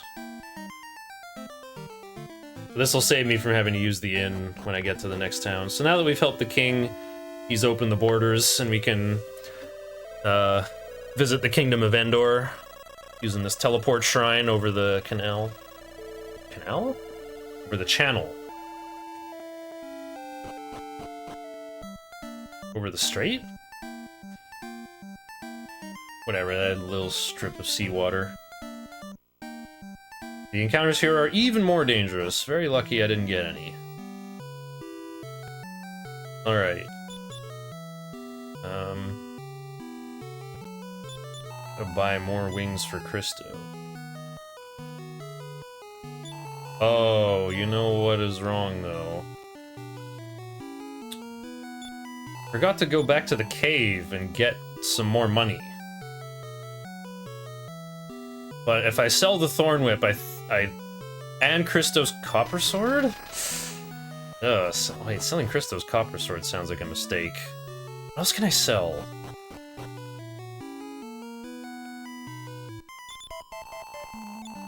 Alright, so we gotta talk to the king here.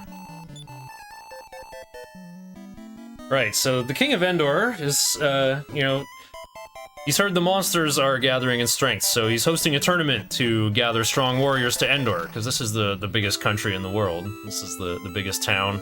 It's kind of a central location. Every chapter is going to end up visiting Endor in some capacity. Well, except chapter 1, but that already happened.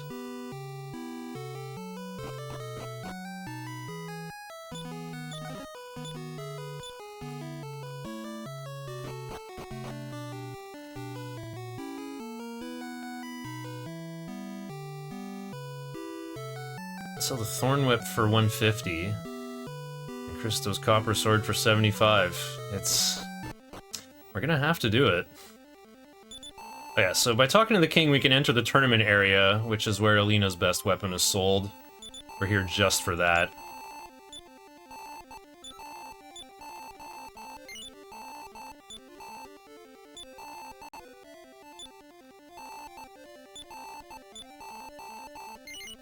Wait. It's obvious. Sell Christo's clothes. Because Christo's not going to be getting attacked. Ever. Oh, perfect!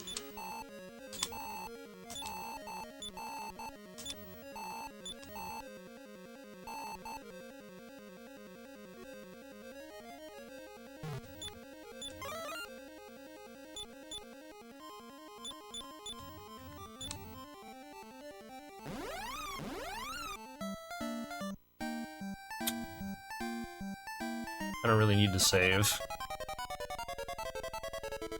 Okay, so the real goal of this phase of the grind, anyway,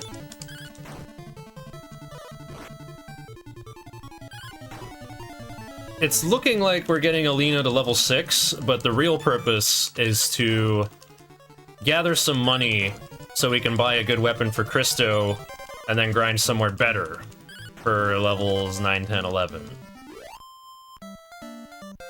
I'd better go scroll my notes here. Oh, wow. Ooh, strength. Unfortunate. That was a really lame level 7. Oh well.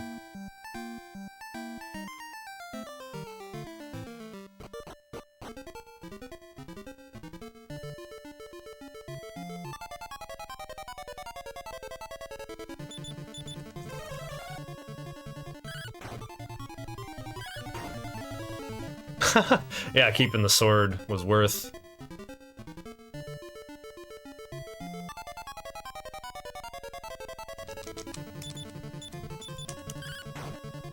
Kind of nice being in here with the Iron Claw. I was supposed to get this on the way to Endor, except taking this route, it's always nighttime when you get to Endor, so you have to use the inn. Like, you know, the castle's closed, all the stores are closed at nighttime.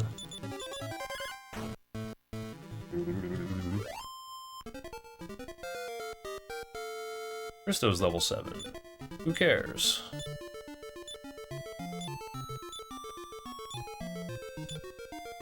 Christo's actually going to be an endgame party member as well, but the stats don't matter so much as the spells that he brings to the table. Okay, well, maybe if Alina leaves E alone the whole time, Christo will take him out in 3 swings. The targeting AI in this game is actually surprisingly smart. Like, they'll target the same one, they'll target whoever they think they can finish off. Like, the AI-controlled characters can see the HP totals of your enemies, I think. Yeah, Alina's like, I can take that one out in 1 shot, so she does. And while things might seem great here, right? You're like, wow, I love how in old RPGs you can control your party members, unlike that total fraud Mitsuru who uses Marinkarian on everything. Well, got some bad news for you. In Chapter 5, you can only control the hero, and everyone else is controlled by the tactics menu. You can just pick 6 different moods. I think, what are they? They're normal, offensive, defensive, try out, save MP, and use no MP. We're mostly just gonna use, offensive, though. Oh wow, I got poisoned. That's not even a big deal, though, actually. Like I said, when Christo hits level 9, you can just cure that. And I'm going back to the first floor of that tower to grind.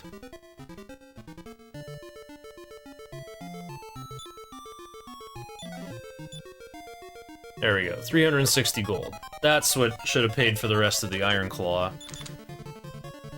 It'll pay for Christo's gear, I guess. These Tevros can sometimes emit a fireball. Again, yeah, 1 and 6. Ooh.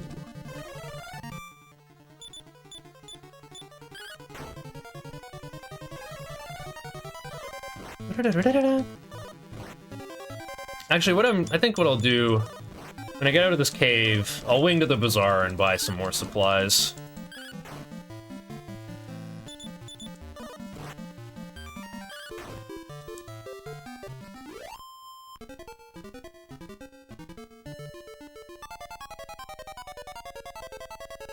Never fight Blaze Ghosts. Blaze Ghosts can, I mean, they're ghosts. If you attack them, your attack might be ineffective or even split them in half.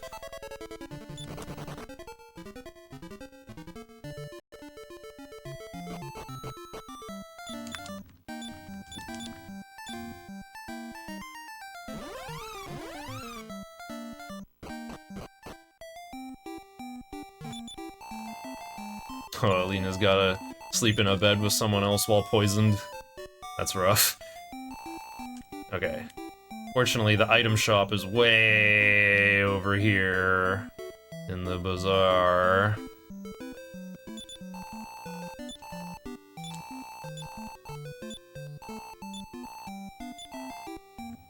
Okay, let's see. We need a wing to get there.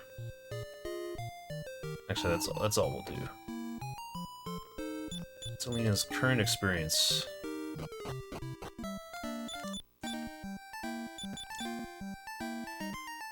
Oh, I forgot to use my life force nuts. Actually, I haven't saved anywhere yet. That's fine. Don't really need max HP for this mini grind. Okay. So once again, we'll be walking back and forth on the seam, trying to make Grizzly Sabers appear. Oh, okay, I'm only taking this fight because I got a surprise round. These guys are very fast and can cast Stop Spell to seal Christo spells, which will, make Alina vulnerable to their full attack power. Nice, copper sword for lethal. Don't sell that copper sword.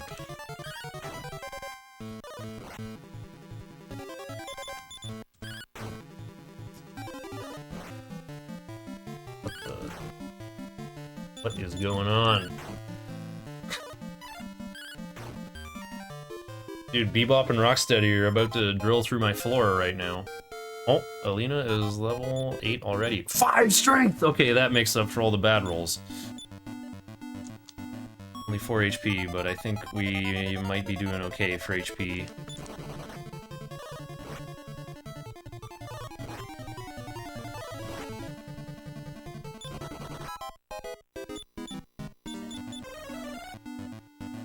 Right, so my notes have...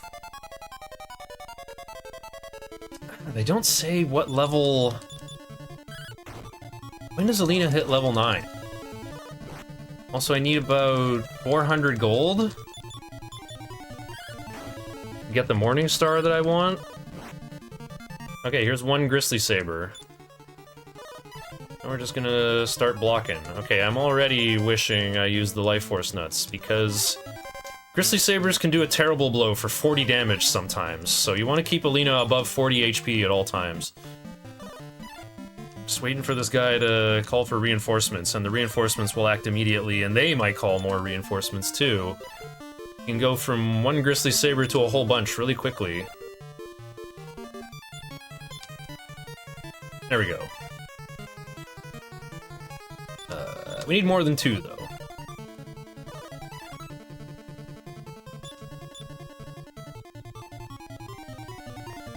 Here we go.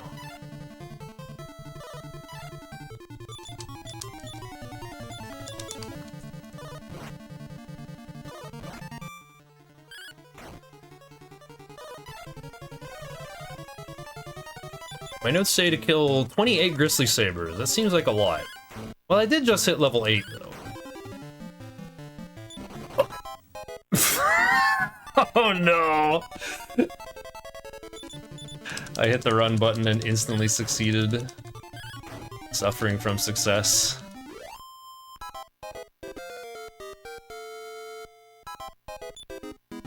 Does Christo get antidote at 8 or 9? I hope it's at 8. Oh, it is. Perfect.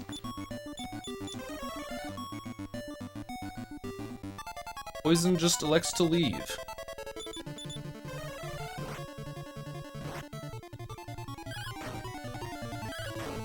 I think I'm gonna use the inn here. Wow, this guy is durable. Almost like he's made of wind or something.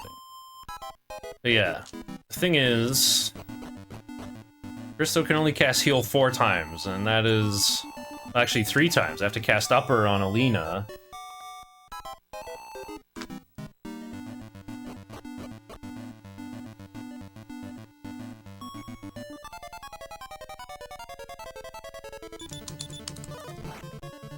I only need like 250 more gold though. I might actually just leave.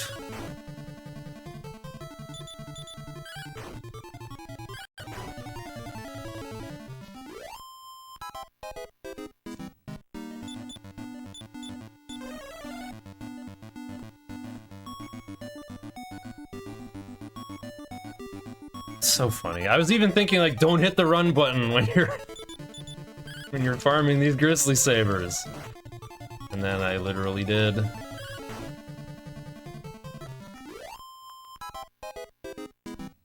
Yeah, when you're in a Grizzly Saber loop, you can be in there for a long time. You don't want Christo to run out of MP.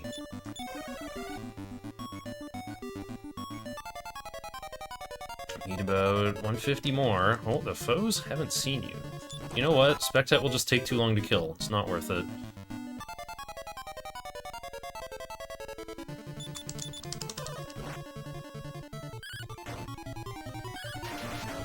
Nice Kaishin, Christo.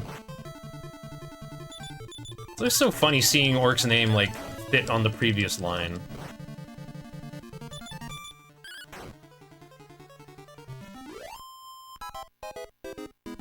I have 1250 yet. Not quite. Wait, I can sell Christo's Copper Sword. I virtually do. Uh-oh. I forgot to heal Alina. No, don't kill Alina. That'll set me back, like, 80 gold. Actually, I think it sets me back 110. Whew, okay.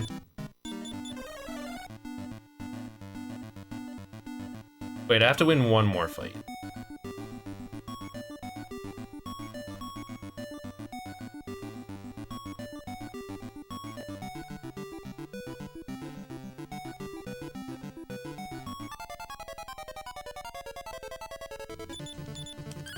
Christo's Copper Sword only sells for 75.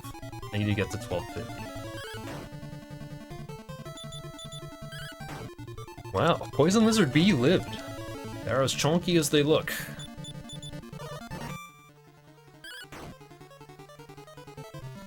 And I gotta afford the inn when I get to Endor. That should be good. Oops. No, look how slow the menu is.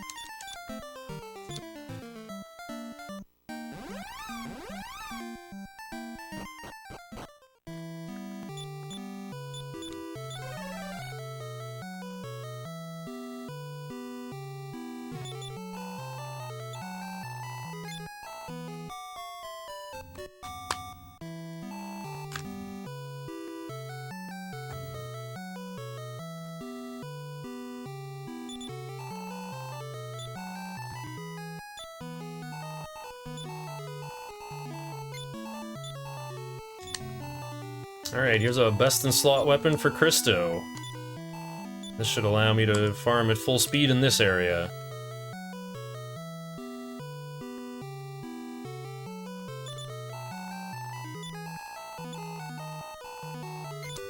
I'm gonna have 64 HP already at level 8?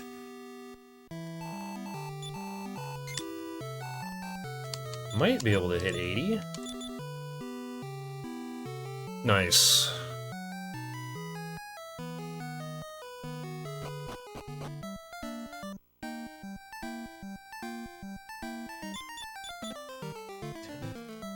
Okay, well, 1844 is level 10.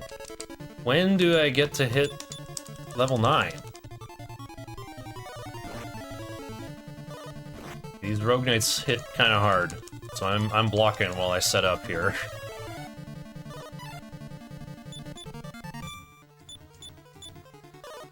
The Rogue Knights can do terrible blows as well, though. It's like they knew about the Darkest Dungeon strats by having Christo hide behind Bray's coffin.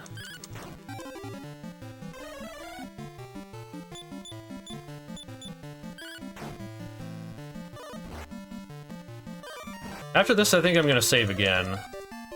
Yeah, I think level 9's at like 1200-ish experience. And this will give me at least 100.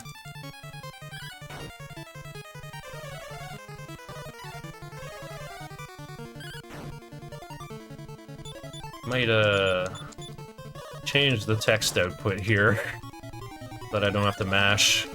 I can eat while the battle reports play out.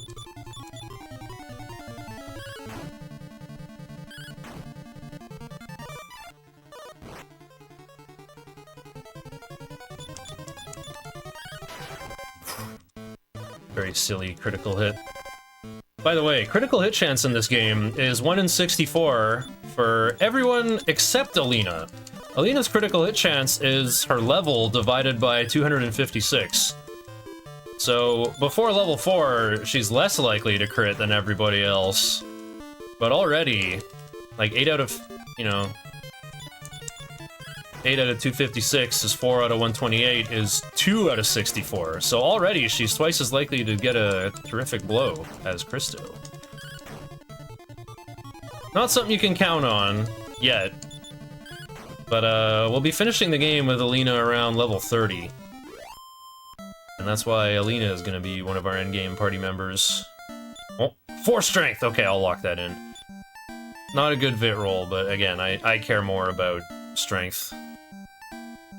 Okay, well, I can just stay out here and keep farming then.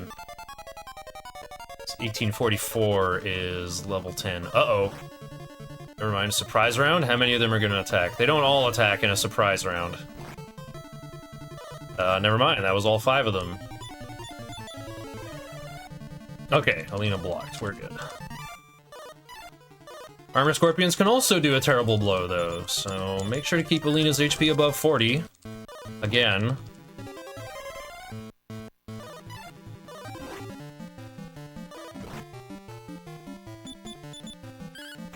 Metal slimes can appear in the territory around Endor, by the way. However, I don't like those strats, because instead of the needle moving slowly closer to level 11, it doesn't move at all until you successfully kill that metal slime.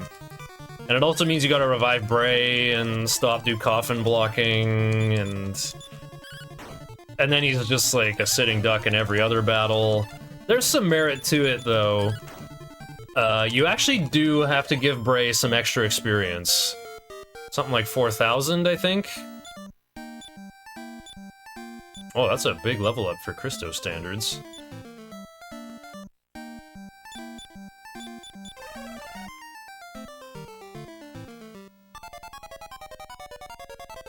Meteor! Oh, Metal Slime runs away. Yeah, that's how that usually goes.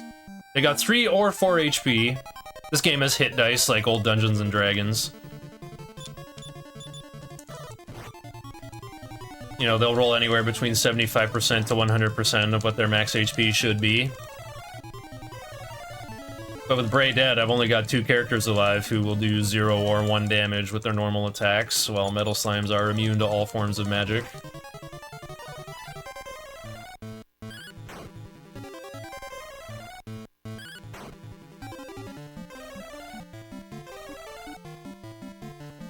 Okay, I'm gonna change to this so I can eat with one hand.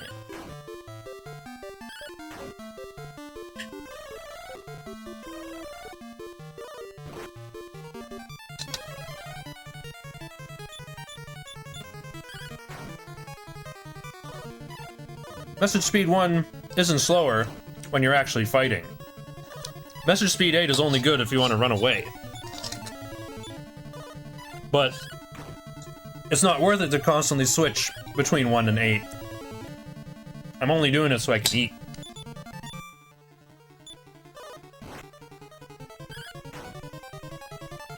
I made pasta with broccoli and pork chops, but like the broccoli pieces are really big. Takes a little bit of micro to eat this. I can't just like stick my fork in it and bring it to my mouth without looking, you know?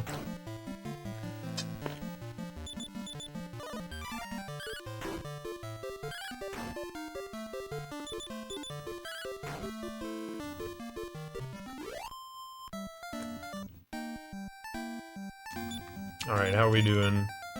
Let's save the game.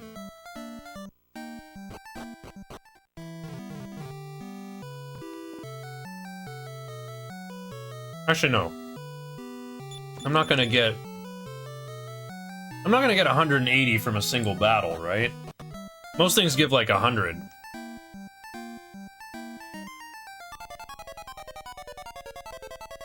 Oh wait, this one might be big.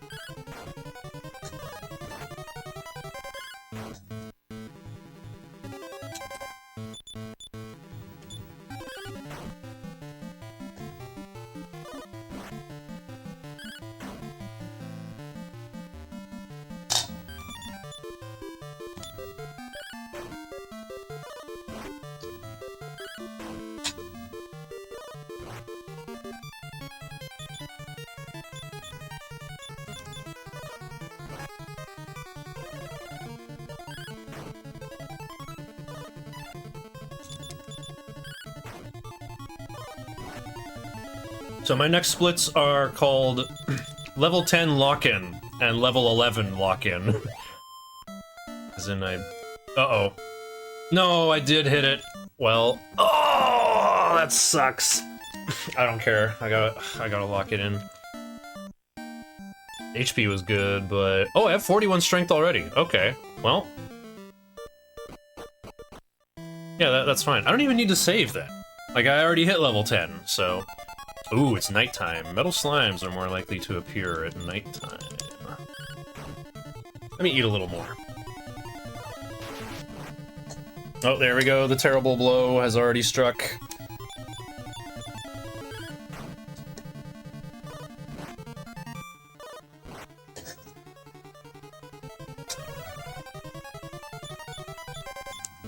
Uh-oh. MP got Tarinai.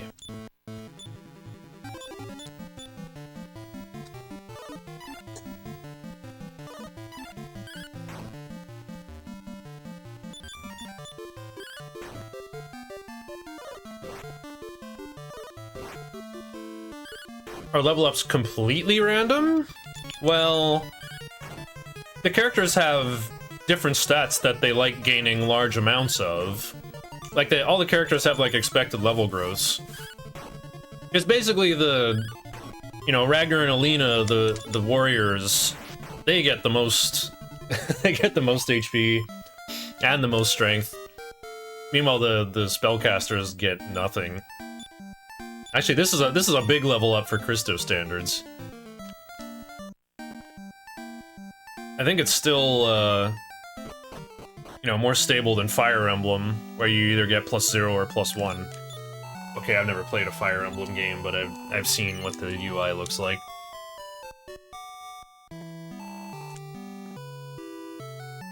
I mean, it's not like all or nothing the way Fire Emblem is, at least. Alright, we can get an Iron Shield for Christo. Actually, let me do some more shopping. I've got the shopping bug. Fashion bug! Okay, let's do that thing I said I was gonna do and fill Alina's inventory with medical herbs. And you know what else we're gonna do? We're gonna fill Bray's inventory with fairy waters, which are renamed from holy waters, because again, no religion allowed in the Nintendo of America days. And I'll give it to Bray's ghost. Well, he's not gonna need those basic clothes either, because Bray is going to be dead for most of Chapter 5. I have a clever plan to give him the experience points that he needs, though, that I will gush about at great length later when it's relevant.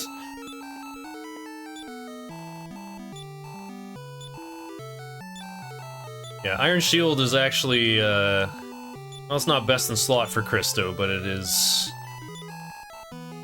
the good shield he's gonna have for most of the run.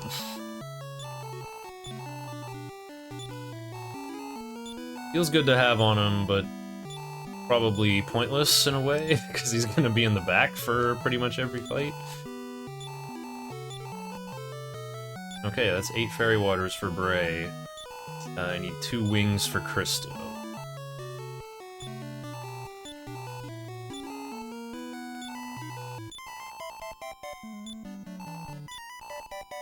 I'm not even gonna equip the Iron Shield.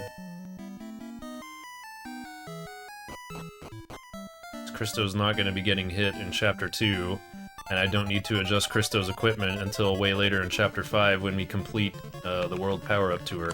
Okay, I think I've had enough to eat here. The problem is Skeleton here is on this rotating attack pattern of just defense and attack. So I want to take him out first.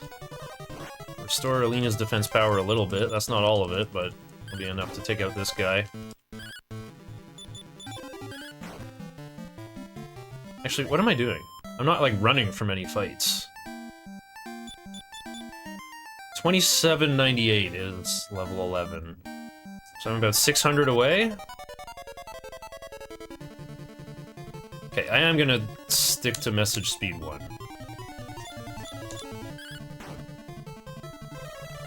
Since I'm... When I get into the next chapter and I run away from everything again... then I'll go back to message speed 8. And we'll be on that for a good while.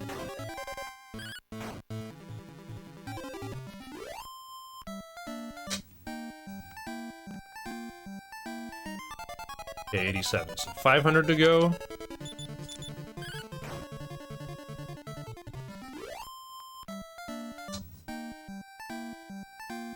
And 480.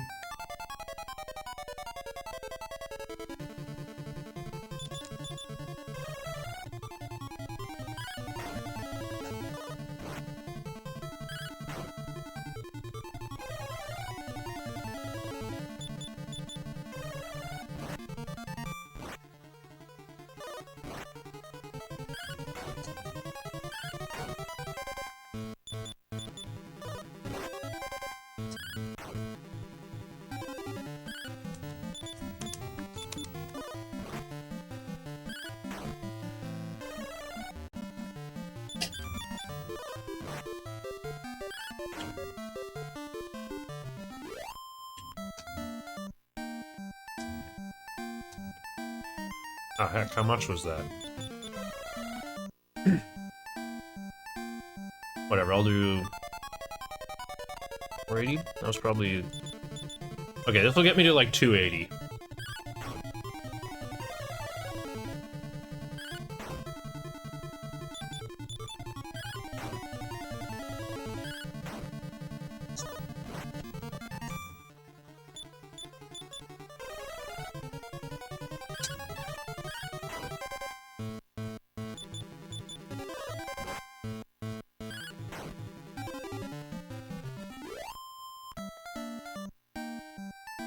So yeah, 40 strength is ideal for the tournament, and I've hit that target already.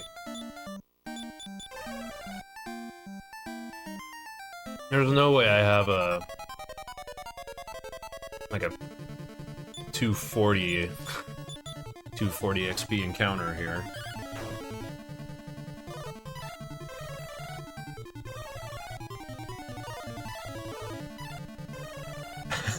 Yeah. Nice, someone caught the Tourette's guy reference.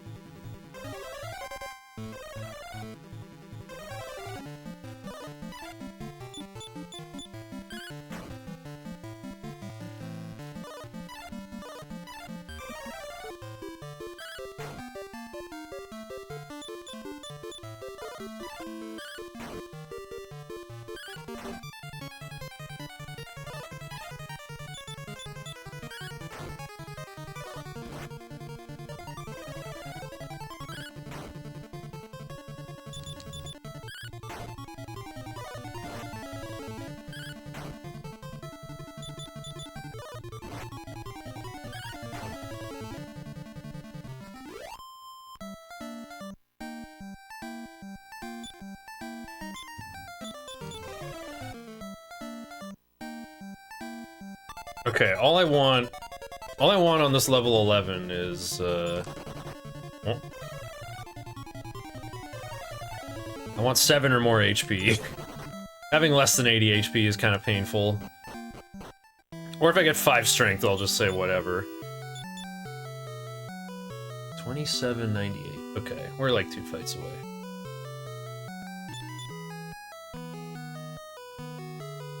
I gotta come back in anyway. What else should I buy? As you can see, Chapter 2 ends up with a lot of extra cash. Yes, a lot. Foreshadowing for the next chapter. But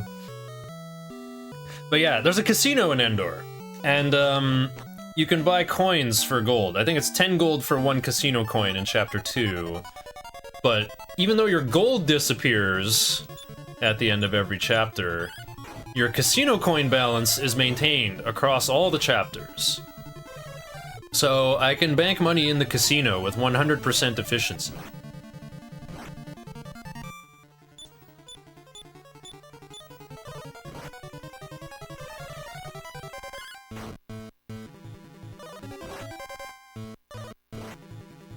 Unfortunately, what's in the casino is kind of unattainable.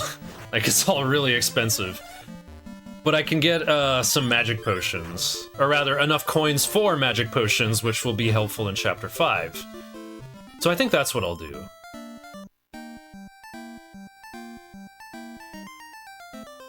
Okay, that was, not quite enough. I'll just save again. Instead of having to do 2 fights on every rep. Trust me, it'll be worth it.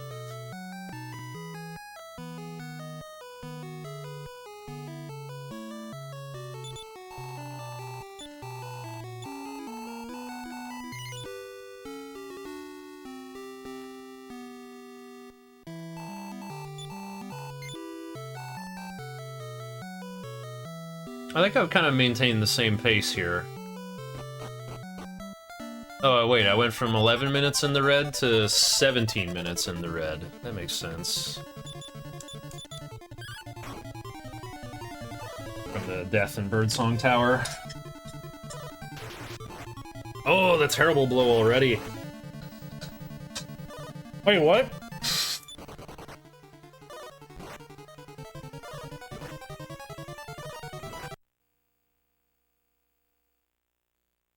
I didn't block on turn 1 and got double terrible blowed?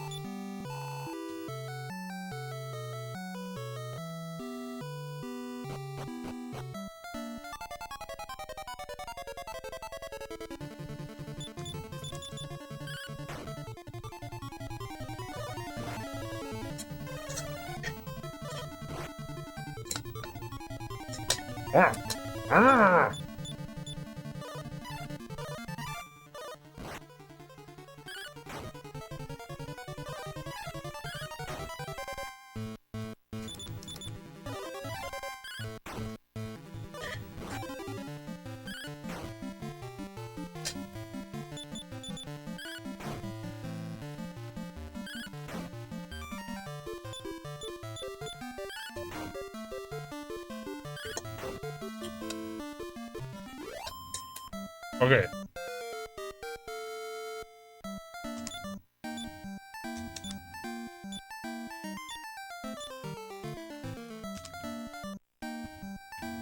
That was not a very good level 11. I'm gonna try again.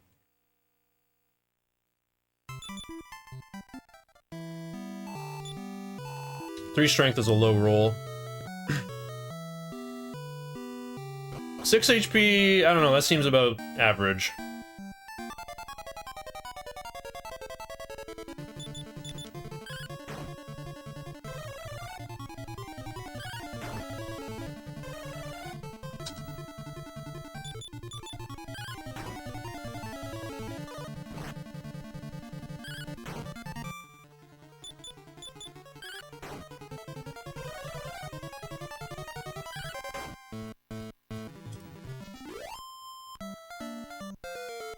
How about this one?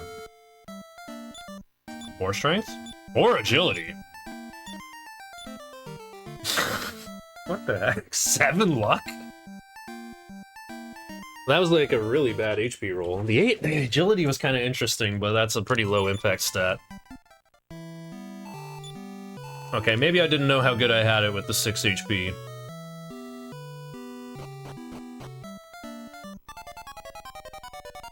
I think I'll take, like, 5 strength and any amount of HP. Or I'll just take, like, 6 or 7 HP.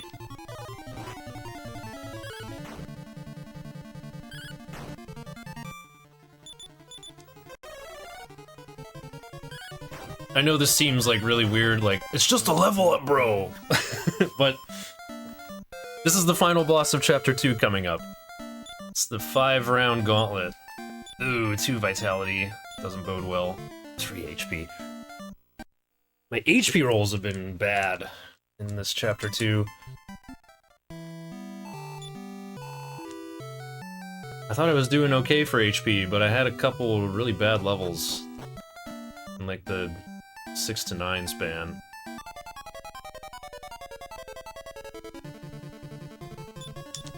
Ew, Pteranodon.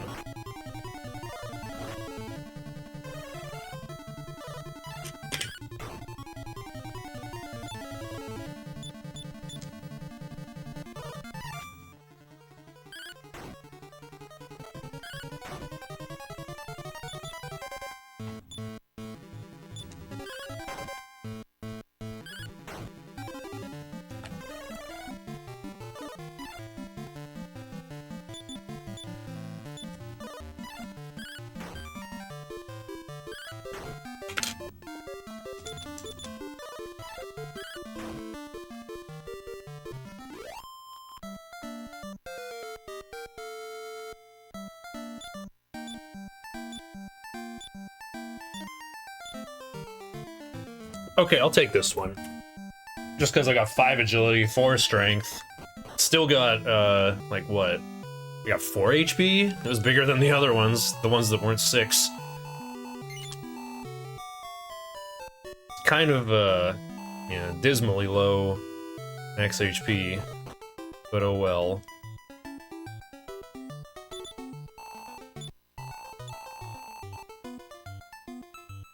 Actually, what if I get 3 magic potions? That's too many. It's actually too many.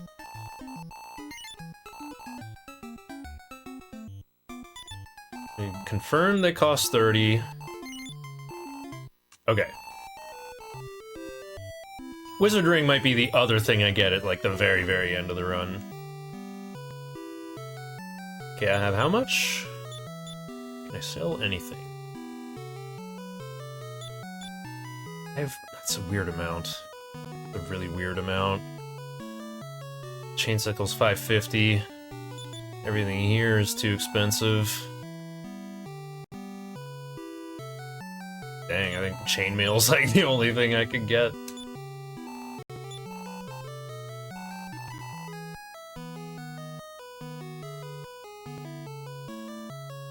You know what? I'm not gonna save. Because if that level up wasn't good enough, then we can just roll all over again.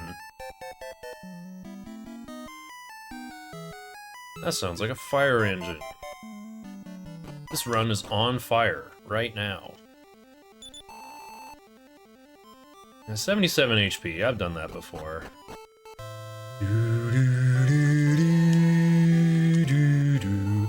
Sound familiar? They keep using this music in Dragon Quest XI. I think it sounds even better on the NES. Alright, so here's our dubious tournament format. It's single elimination, or I guess you just get matched up against someone else who's undefeated with as many wins as you. So up first is Hun the Jobber. Looks a little bit like Krillin. You get a chance to use medical herbs in between rounds, which is pretty important. You don't want to lose a turn smoking the reefer, and then you get hit again, making it less effective. Here's Rorik, an agile fighter with a boomerang. I'm hoping my high agility will let me outturn him on the turn where I go for lethal. And I am gonna have to use an herb in the middle of the fight as well. Oh, I did it while he was blocking. Cool. Oh, didn't outturn him on the kill turn. And after round one, everyone has a medical herb for you to take.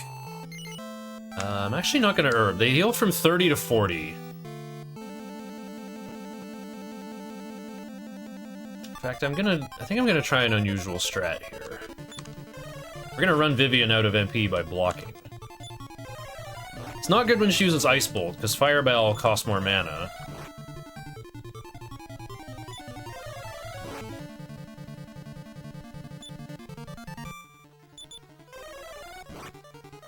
Oh, baited. Well, now if I can hit her, she'll try to use Heal More. Oh, she can't even do that, actually. Poor Vivian. The tournament is so rigged against mages. Like, she used all her MP in rounds 1 and 2. So I get the free win in round 3. However, round 4. Round 4 is the real challenge of Chapter 2. It's, I guess there's a fan theory, or a rumor, that Samson is Prince Reed of, the Kingdom of Bon Malmo to the north, which we haven't been to yet. We can't go there because they got a broken bridge. But, they'll become relevant in Chapter 3. Samson has very high defense power, and is the reason why you need so much strength. He's also holding a medical herb, so you want to try to, like, do all the damage you can early on. And then burst him down here. I think I'm just gonna go for it. Oh, he healed. Okay, I gotta crit him to win, I guess. Never mind. I guess I could've used mine. I was saving it for Lingwar, though. How are you? They say you can use medical herbs even during battles. Thanks for the tip, Christo. Well, now I gotta refill Alina's inventory. This is where that lower max HP gets kind of awkward. Like, having a slightly bigger ceiling to work with, like 85, can make the herbs much more efficient. Oh, I had 2 left. Maybe I should have been a little more proactive with those. I mean, last time I ran the game, I just got a crit on Samson, and it was on turn 1. It was completely free. Just hit him for 95, and I won instantly. Take that, high defense power.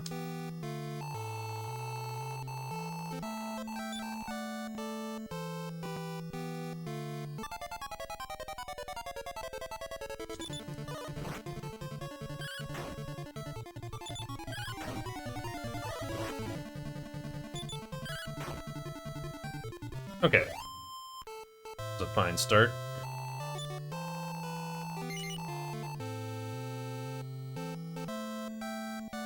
See, if my max HP was 87, I think I would have used an herb there. Well, also, I wouldn't be at 52, I'd be at 62, so my statement just makes no sense. I'd use 1 herb, because Rorik's gonna refund me 1 after I win. The late critical. Well, I don't know, it means I don't have to roll to, like, outturn him one more time. Okay, this time I'll just start attacking Vivian. If you attack her, like, she'll use Heal More by turn 3. Okay, Fireball.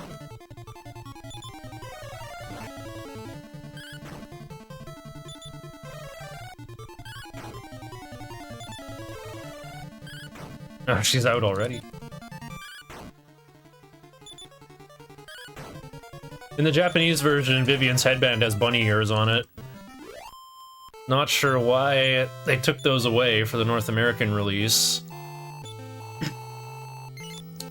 It's not like bunny girls are some kind of renowned sex symbol in North America. Like, they're not even a thing in Vegas, right?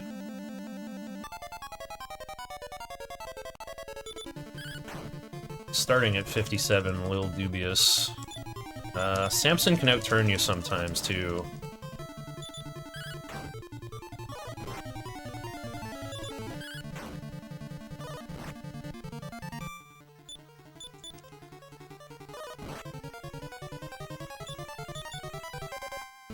Okay. I think I've done my layup. Now it's time to go in. Oh, there we go. Nice Kaishin. Whew. But now, the real final boss of Chapter 2 is Spirit Cowie in chat. 25%? I invented 25%! So Lingwar is going to split up into a bunch of different fields. It's going to look funny on my 30 FPS capture card. Alright chat, place your bets. Is it Lingwar A, B, C, or D? Well, I'm shinerccc. We'll just pick C 3 times. Or maybe it's the Better Business Bureau again. I actually picked that last time. It was B, B, B, A. C. No, it wasn't. It was D. It's never Lingwar D. What the heck? Lingwar doesn't do very much damage, but... Oh, okay. Not sure if there's any, you know, the Monty Hall problem experts in chat, but... when a Lingwar builds up power, if it's the same one twice in a row, the attack will be powered up. And so... Runner lore says that you should always attack whichever Lingwar built up power. Not because it'll be more likely to be that one, but if you just think in terms of, like, if Lingwar built up power and hits you, well, he's gonna hit you. If Lingwar built up power and you didn't hit that one, you're very likely to lose that fight. And like I said a long time ago, Lingwar has 55 HP. But I don't think my strength is high enough to do 28 plus 27. I'm probably gonna have to land 3 attacks to win. Oh, it was A twice in a row. Okay, where are we then? C? Lingwar C was a mirage. Blech.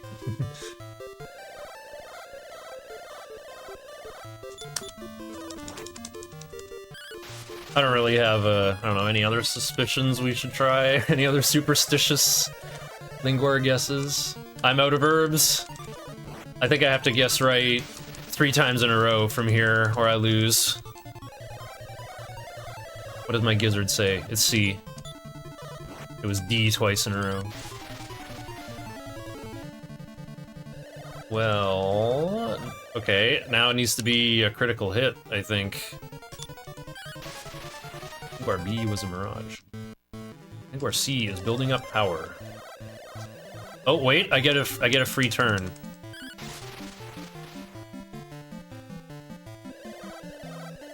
But I think if I get hit by a powered up attack, I'm dead anyway. He's taunting me! Oh, the powered up fireball.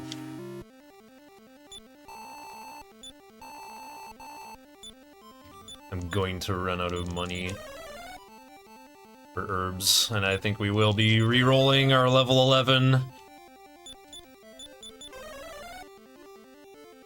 Yeah, it's Rurouni Kenshin.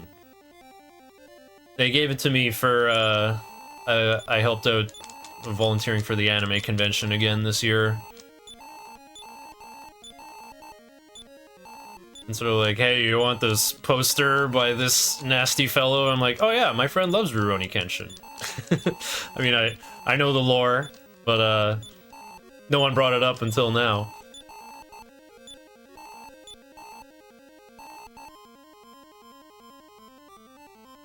I actually haven't watched Rurouni Kenshin, except my friend who likes the show. He showed me the final battle, where Shishio tries so hard to beat Rurouni Kenshin while he's like all bandaged up and he should be like resting, but he just wants to beat Rurouni Kenshin so bad that he literally starts on fire. He exerts himself so hard that like the friction of his skin just makes his whole body ignite and then he dies.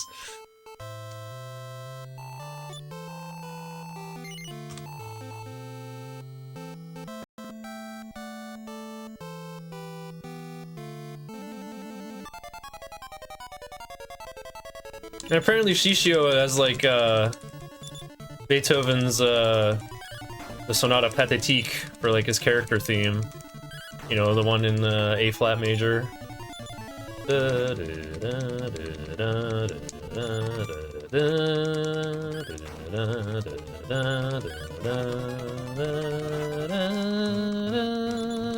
You know, that one.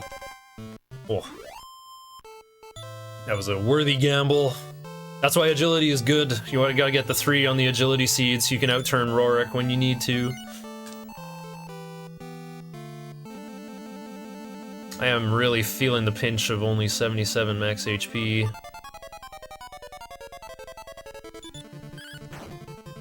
Didn't I need a critical hit to beat Samson too?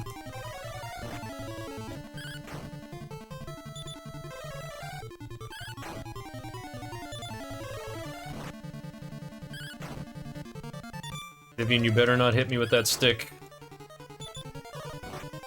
Woo! Well, this might not be so bad. I think double herb should take me to max here. Means I won't have to waste time healing while fighting Samson.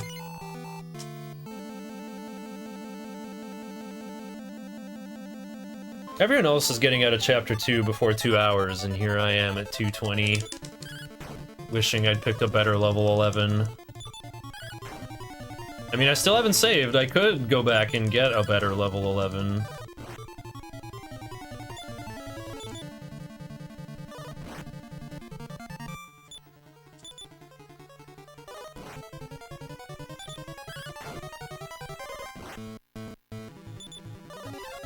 Ooh, big dodge.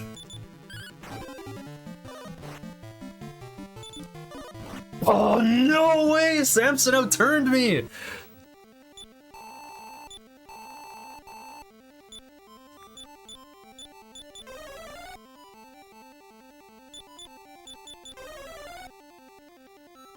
I'm like so frustrated by Lingwar that I play so recklessly versus Samson, trying to save 1 extra herb, because I know the herb is gonna go so much farther versus Lingwar, because Lingwar's damage output is so much lower.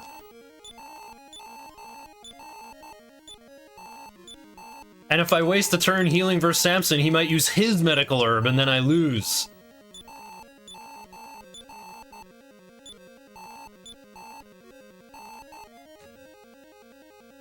I guess this is the price of selling the Feather Hat early on. I could have like 4 more points of defense power, and what, I take 1 or 2 points less damage from Samson? Which doesn't even matter? Like, who cares if you're taking 19 or 20? He's threatening you every 3 attacks no matter what. Oh, okay. My confirmation bias is really feeling, like I crit Hun way too much. Can we save those for Samson?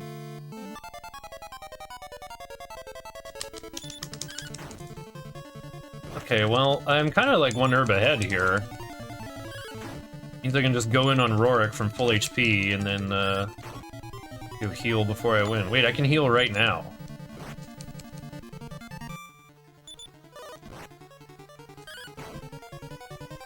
Outturn him, no! Okay, well, my inventory's full again. I got 5 herbs.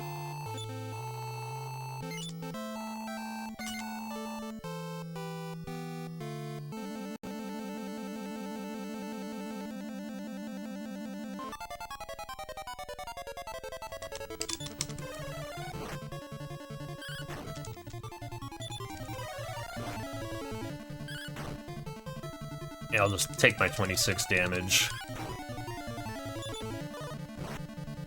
Maybe an attacks. Okay. Rude. Oh, it snuck out an Ice Bolt too?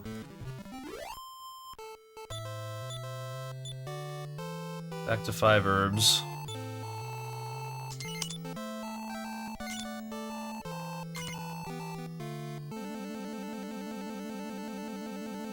Okay, I got 3 of them. Samson will give me a kickback of 1 more.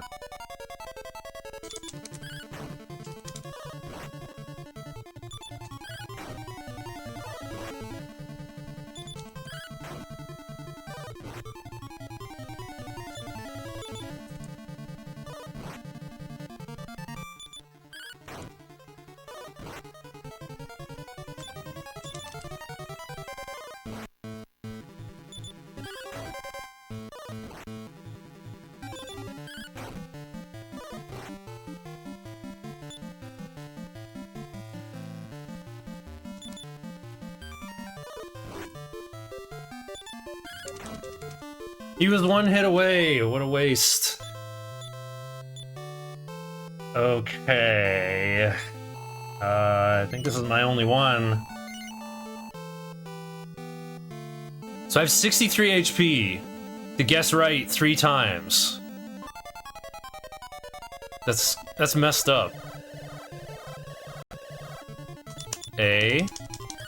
Oh, what? Okay, save the crit for Lingwar. Wow, when I'm at least confident. Okay. All Lingwars are bastards.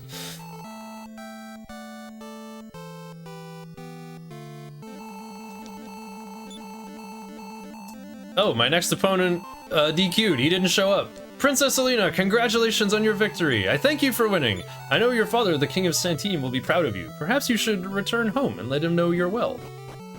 I didn't even explain the other motivation for the tournament. Like, the king wants to gather strong fighters because of the monsters coming back. Princess Alina, return to Santine Castle immediately! Huh? Okay, that doesn't sound good.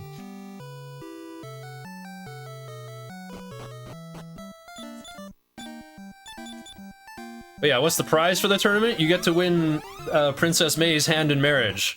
But the King of Endor's like, wait, I regret making this the prize. Okay, Princess Alina, do me a favor. Win the tournament for me. Because, well...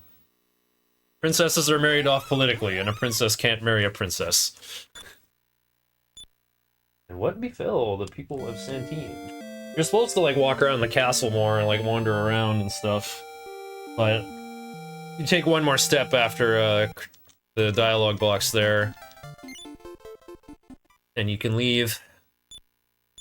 So yeah, everyone in Santine Castle has vanished. How spooky. Wake up! You're up at last. Here's your lunch. Go out and head west. Don't be a sleepyhead, okay? Have a nice day. So here we're playing as, well, if you play Civilization 4, every couple of years you get a great merchant unit. This guy, Taloon, he's a great merchant. He's supposed to go work at the weapon shop as a, you know, a little customer service retail guy. Nope. I ain't going to work today! I can smell it. I can smell the biggest score. The biggest score of all. Taloon wants to become the world's greatest merchant and gather the rarest weapons in the world. And well, we're not gonna do specifically that in Chapter 3. Chapter 3 is very interesting. It's an excellent parody of, you know, JRPG shop tropes. It's funny. You can actually work at the store, and you just like stand behind the counter, and like soldiers and like all these different sprites will walk up to you. Oh, here, let's do the water slide. It's a marathon. Whee! So yeah, people walk up to you and they're like, "Is this a weapon shop?" And if you say no, they just leave.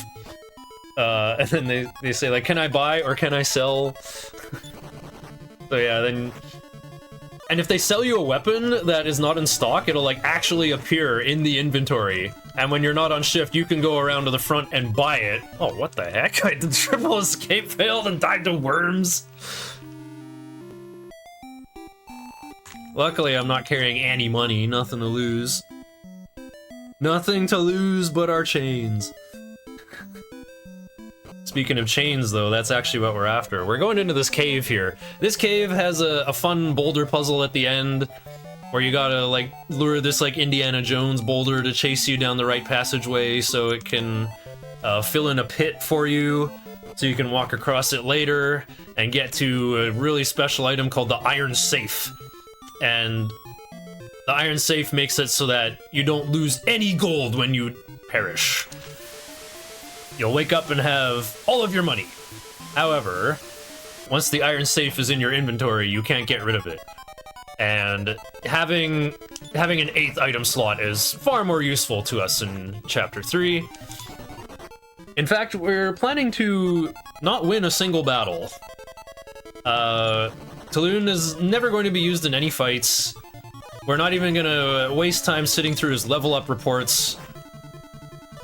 Talon's job is to bring financial instruments into Chapter 5, and what is going on? I don't think I've ever died on the way to the Chain Sickle, and it's happened twice. This is truly some marathon luck. All I got is my basic clothes, but I also don't have any money to buy armor, and I ain't working no job.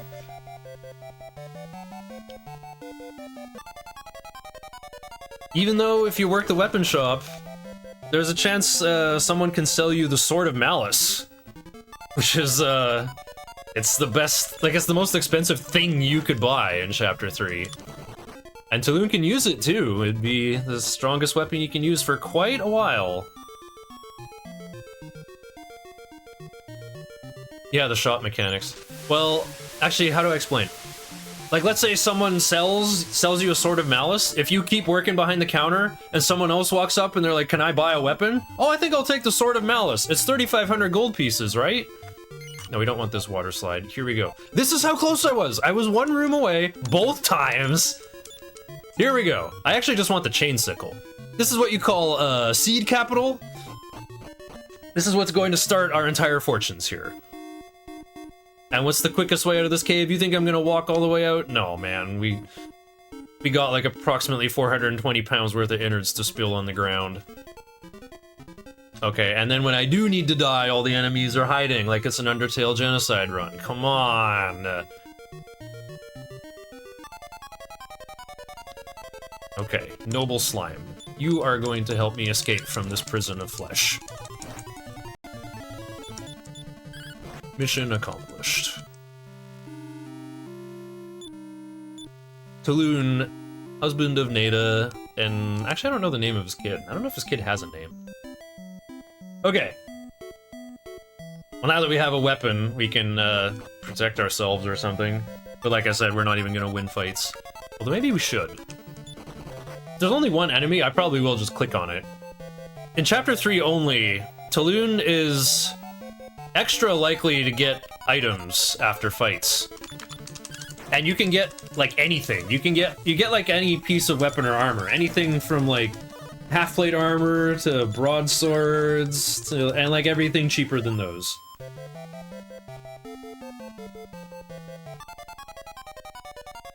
So if I get a free item, it'll be huge. It'll be huge for my budget. Or just a little extra walking around money, I guess.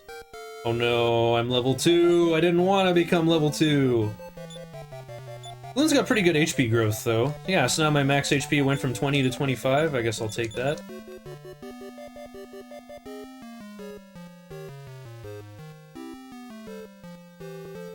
It'll make walking around marginally safer, I guess.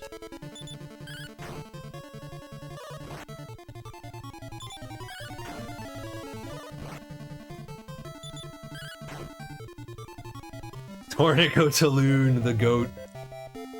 But yeah, if someone... But yeah, I didn't quite finish explaining the shop mechanic thing. If someone, like, sells you a Sword of Malice and then someone else buys it, it won't be in stock anymore. Like, the game keeps track of quantity. So if someone does sell you a nice weapon, just, like, go downstairs and tell your boss, I'm done for the day.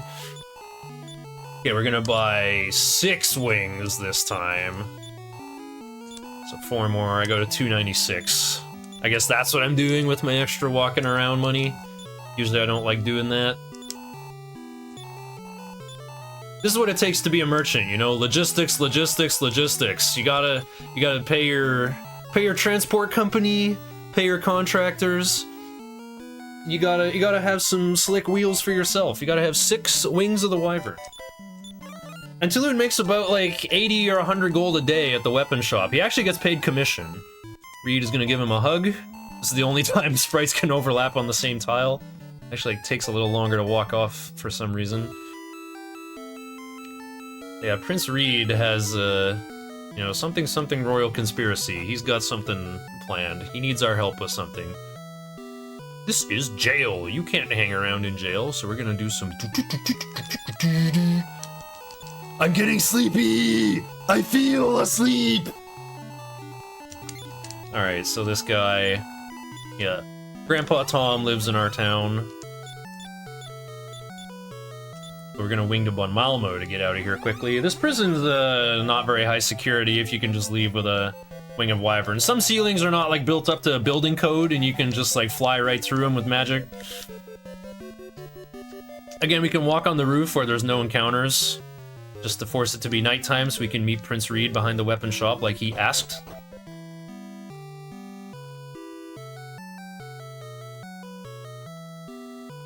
Hey, that's a nice sword. Shop's close by. Yeah, you gotta buy it for yourself. Come back when you have 3,500 gold. Alright. End this letter to the Princess of Endor as soon as the bridge is repaired. I'm counting on you. Poor guy. Like, what if we just, like, stood him up for, like, 6 nights in a row? He keeps going there, keeps waiting for us. Anyway, now that we busted, Grandpa Tom's son? Grandson? Anyway, we got this guy out of jail.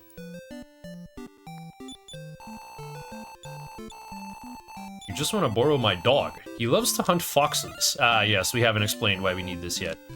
Tov, always obey Tulun. Well, that's better at patching up plot holes than this game usually is. Tov actually does follow us around. This dog's gonna follow us for the rest of Chapter 3, by the way, so, if you like dogs, just imagine you're petting this one forever or whatever. Oh, right, I sold my chain sickle. Never mind, we are not enterprising enemies anymore. So yeah, over here there's a mysterious village that loops around east to west forever. It's full of these, foxes that are tricksters, because Japanese mythology. We gotta bring this, look, he even looks like the dog in The Fox and the Hound.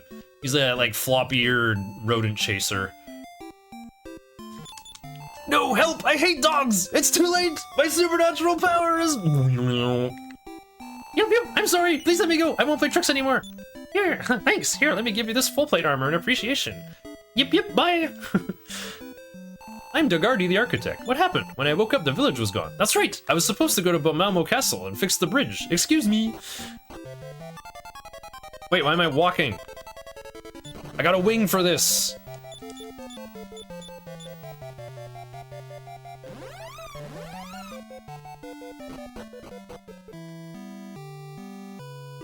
Alright, now we gotta do 2 things. We gotta talk to the king. Speedrun Joe was telling me that if you come here at nighttime, you don't have to talk to the king. Alright, how about selling me some of yours? So this guy is very forgetful, and will just forget how much he just offered you for a piece of armor. He can offer you more than retail, too. So I think I'm looking for more than 2,300 on this, but I think I'd actually like 27. Ooh, that's huge! Okay, sometimes you get that, Critical Super Golden Wind, which, I swear is the name of a strain of weed. No, that's Critical Super Silver Haze. Critical Super Gold Experience Requiem.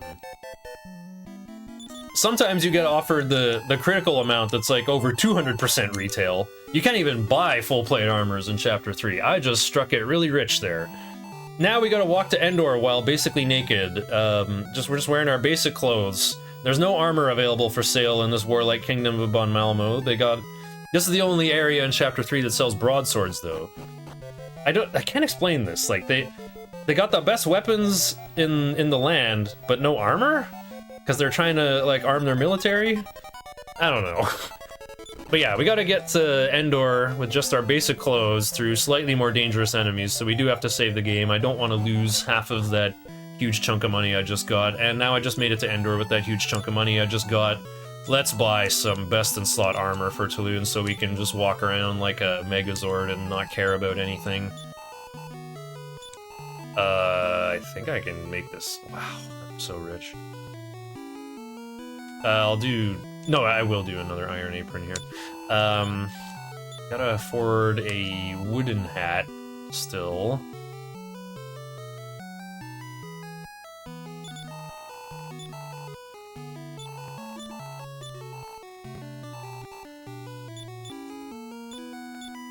Oh, my inventory is completely full. That's fine. As it should be. Wait, sell the basic clothes.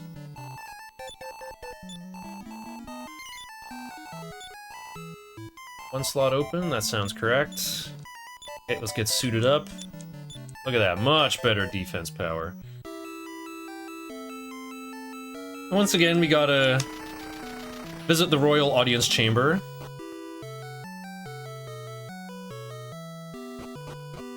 To progress things. We gotta read this letter that Prince Reed gave us.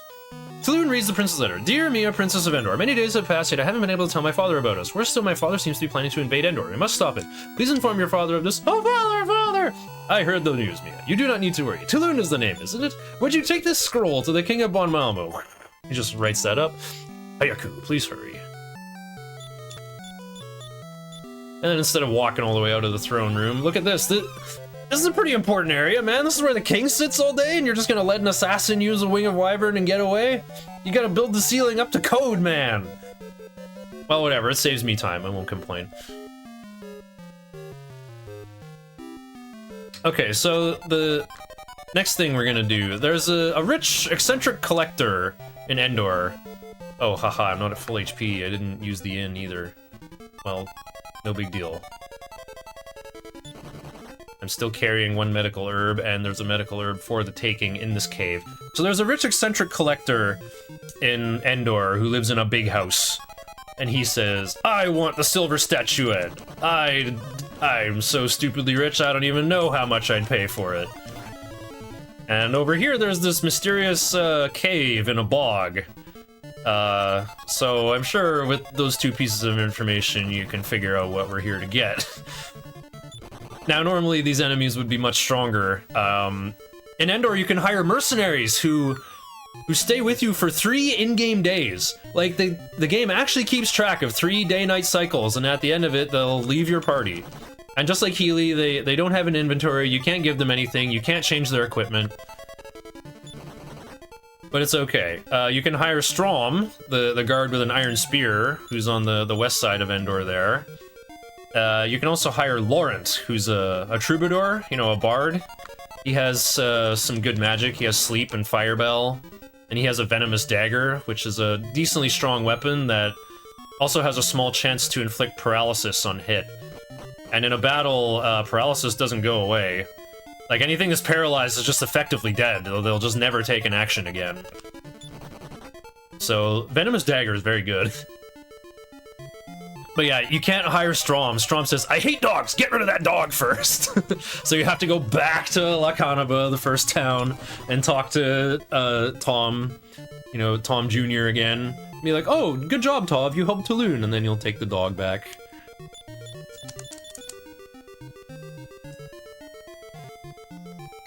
Yes, push the button.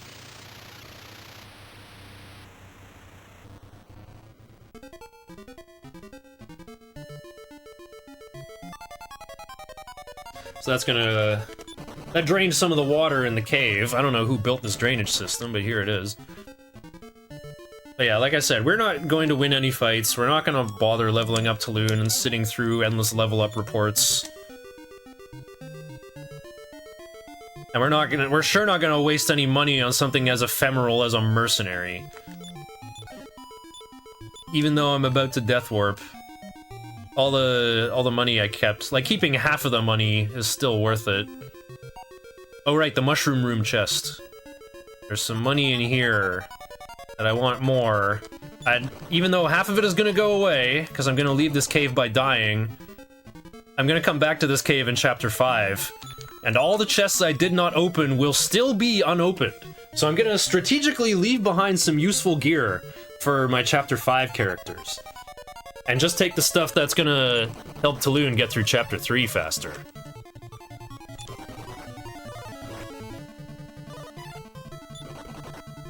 This was something I figured out way back in the Speed Demos archive days of, like, 2008. This Chapter 5 gets off to a pretty slow start. There's some really good gear on this bottom floor that I would rather leave for the Chapter 5 cast. And again, the gold chest would be nice, but you can only really keep half of it, because we're gonna leave by dying. And the nice thing about buying all this heavy armor for Tulun is that when I get out of here, I'm gonna wake up in Bon Malmo, where I last saved the game. And then I can just sell it to the forgetful old man who's in desperate need of armor and turn a huge profit. I can sell all of it for above retail. In fact, I'm just gonna be doing that. I'm just gonna go buy armor for retail price. Yeah, discard the medical herb. Okay, we skipped a little by picking this up with a full inventory. Whoops, I forgot to take off my armor. Get naked, Tulun. There we go. What the heck? My defense power's 3 instead of 2! Oh my god, hitting level 2 sucks! What? Metal slime? That's like the most dangerous thing in here. And I actually don't want to kill it, because I don't want to sit through endless Tulun level up reports. I wish you a safe journey. Alright, while we're here, we can also read off the royal scroll from the King of Endor that we were supposed to deliver. Dear friend, King of Bon Malmo, please listen to what I must say. It appears that my daughter Mia and your son Reed are in love. They don't have to marry now, but I look forward to their marriage. Oh, so desu ka. If my son marries the Princess of Endor, I'll be the next King of Endor. I won't have to invade Endor.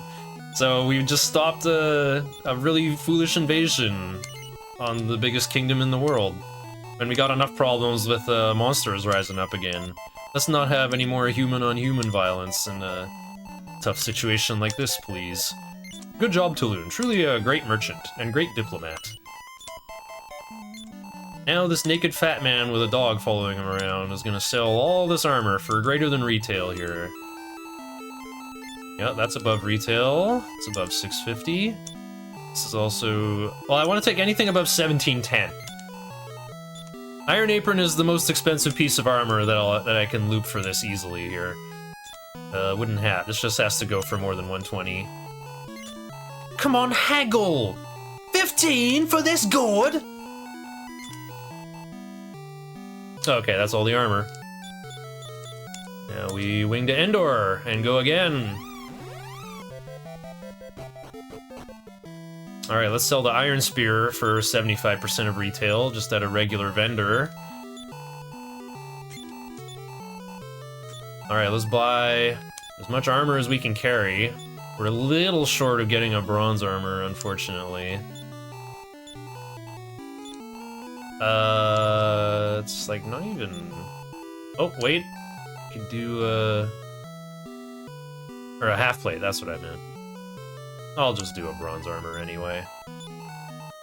It's almost like not worth it, because it's like, you know, you get a smaller amount of coins. Alright, now I got enough room for 2 Wing of Wyvern. This might look pretty agonizing, as we gotta build up a lot of money to get through Chapter 3. But don't worry, this is where we go... We're now out of, like, adventurer tier budget. We're now baller budget. I'll pay 25,000 gold pieces for it. And this guy's ceiling is also not built up to code. I can just fly right out.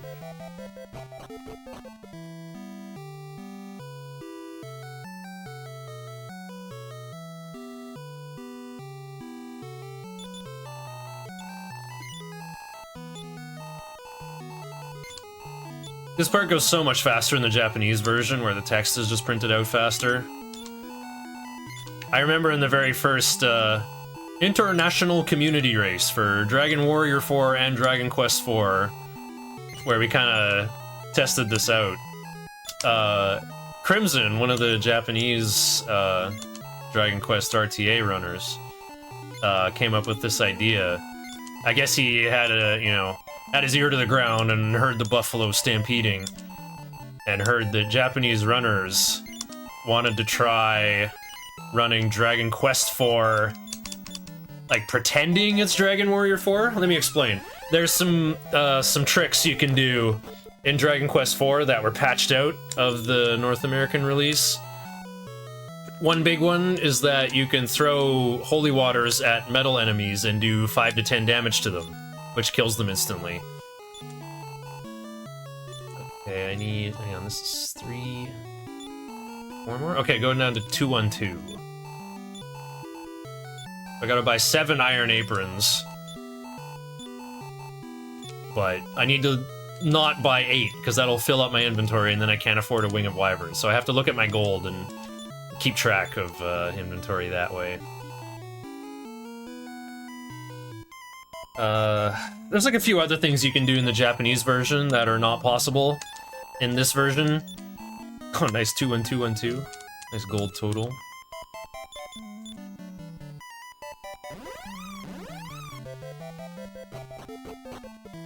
So yeah, Crimson got the idea to be like, let's have an international community race where everyone running the Japanese version will pretend that they have the same limitations as the English version.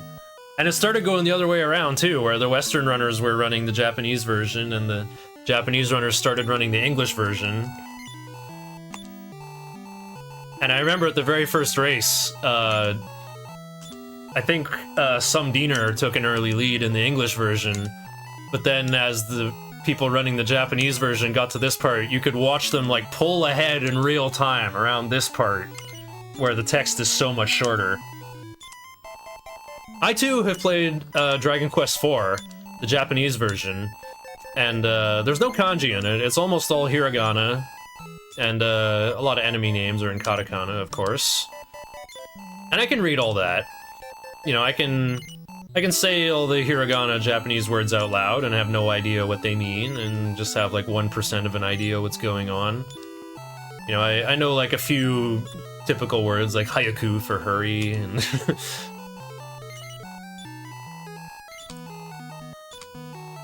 and I think the kings say like, "So desu ka? Is that so?" You know, everything was all good. I actually did enter on the Japanese version on one of the international community races, and once again, I was neck and neck with for last place, second last place in the final battle.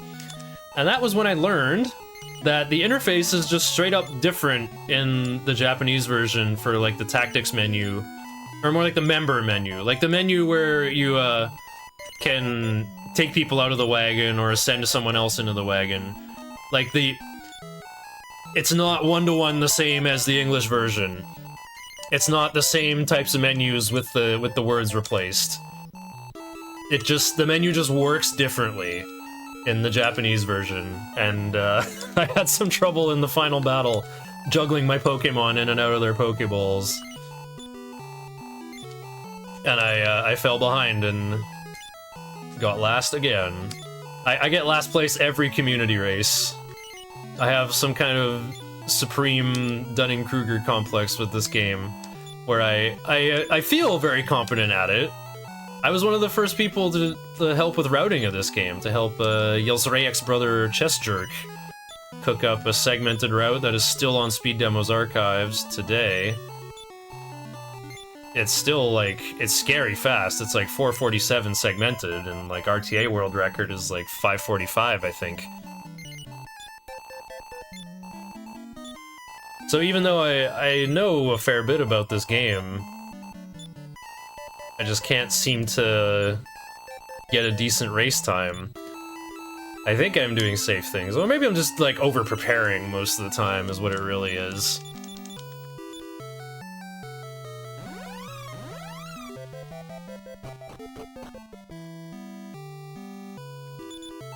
Okay, we gotta keep doing this until about 36,000, so one more trip. Okay, now 6 of these cost 9,000, so we're going to 239.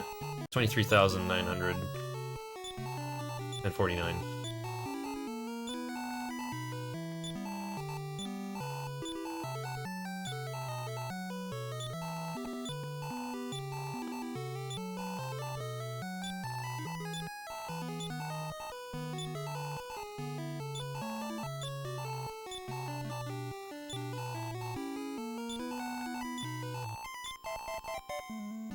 Oops. Just bought 8 of them. Alright, well, only one thing to do. Equip one, and just walk. And hope we don't die. Oh man! Imagine losing half of 23,000 gold.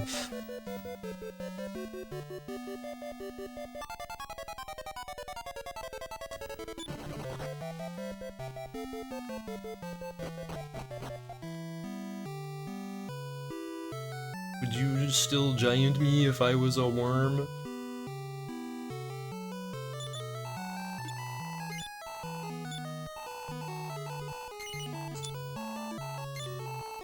Well, this is gonna take longer, but it'll be a nice chunk of seed capital.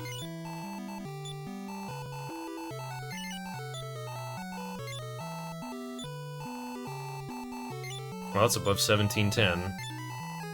I guess the nice thing about not accepting 1710 is you're more likely to reroll and get that critical offer like I got earlier for 2400. That's good.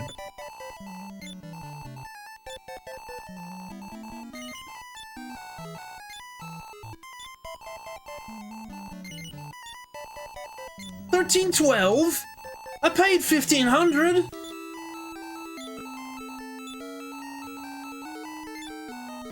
It's worth 10.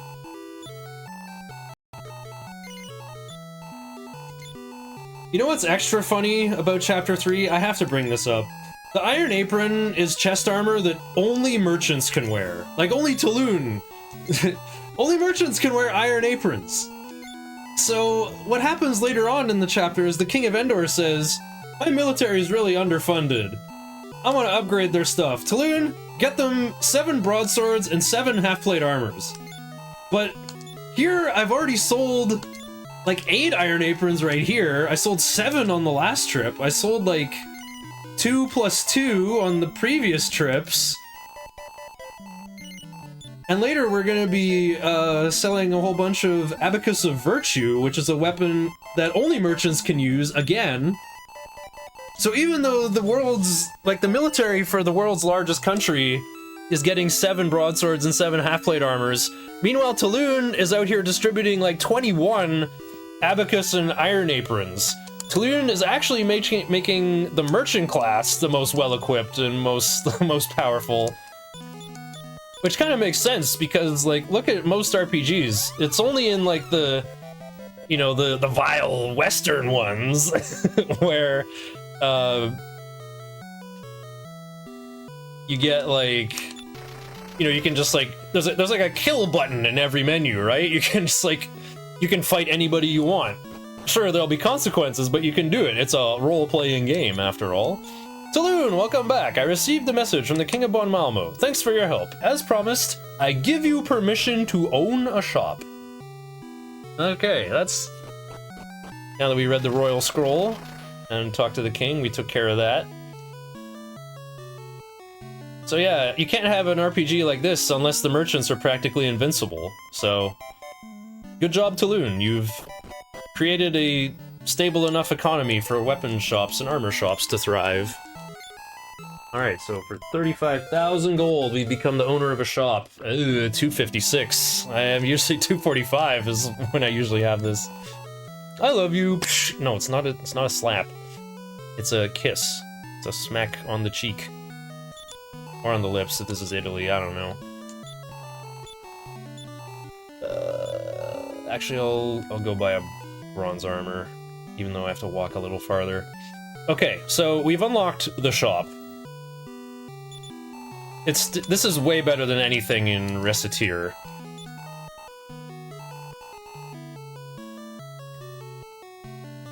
I don't know what's going on here. Our wife Nada has moved into the big city with us to run this shop. It's like a dream come true. Okay, we just bought it for 1,600, and Nada from the shop across the street.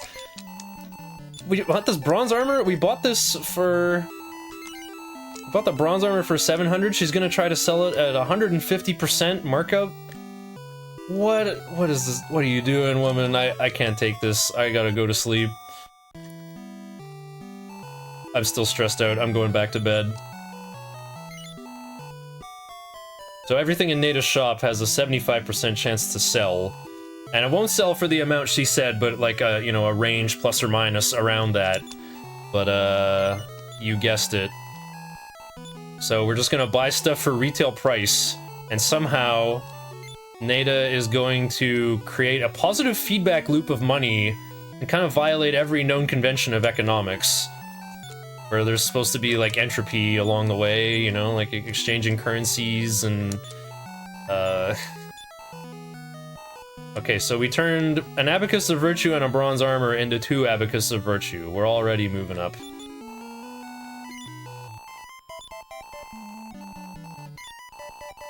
Nada's, really injecting a lot of added value into these. I don't know what's going on. I'm not gonna ask too many questions, though. Maybe she's, selling her trademark lunches with them. Must be some really good lunch. Like, you know, it's that, like, New York City stuff with, like, gold foil in the dessert or whatever.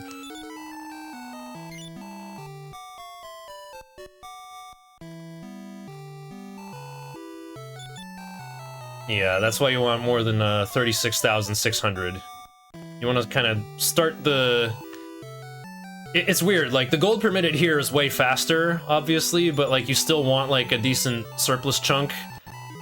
Because, like, the bigger the seed to get this started, you know, the quicker it gets rolling. We don't have any merchandise, okay. I think I have 6,000? I can just buy 5 Morning Stars. Wait, no, I can't. Oh, wait, oh, that's perfect. I can buy 3 Abacus and 1 Morning Star.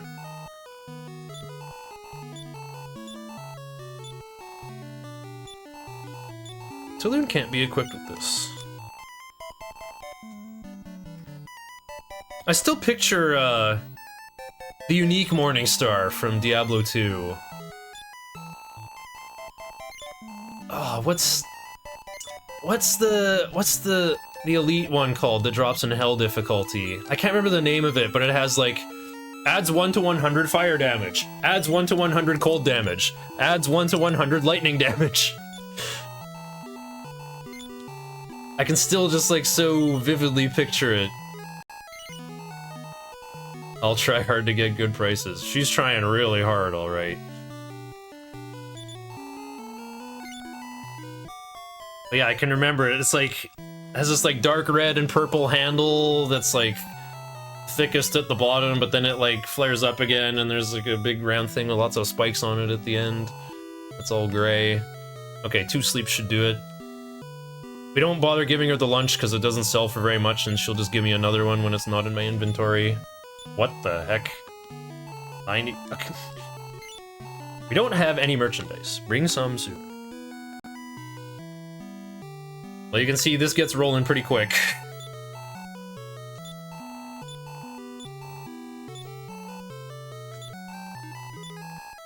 I'm pretty sure the agreed fan canon here is that Tulun is somehow committing economic war crimes. He's causing hyperinflation in Endor. Where just, like, the prices of things that he's selling is so high that everyone's wages are going up and stuff. Like, the casino closes down because they don't want you wasting your money there, but once you've done, like, all the necessary plot stuff in Chapter 3, it opens up again. Except the rate. Because you can make money so easily in Chapter 3, instead of 1 casino coin being 10 gold, it goes up to 200 gold. That's some concrete evidence that Tulun causes hyperinflation in Endor. You hear that, furries? Tulun is causing hyperinflation in Endor. The rate of casino coins, it's showing, like, it's 200%, no, it's 2,000% inflation. The cost of casino coins went up by a factor of 20. Okay, good, Strom is not on. The feds are not onto me. Strom did not block the path into my backyard and try to audit me. Thanks for good luck, Shidohari. Bloodrise? No, I think that's like the original Morningstar. I mean, like the elite one.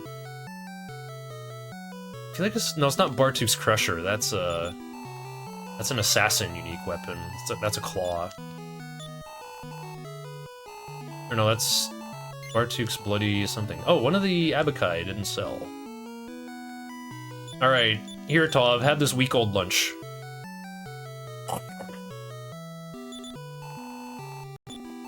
Thinking of that video where, like, someone drops, like, a Taco Bell burrito into a dog's mouth and it just gets eaten in one bite.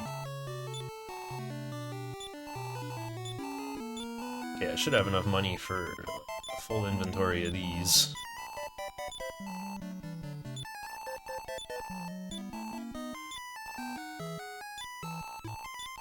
What do you think, 12,000?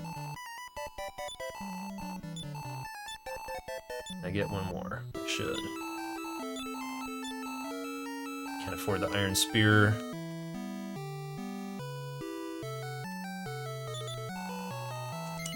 This is nice, I can just press A. No need to worry about juking the lunch anymore.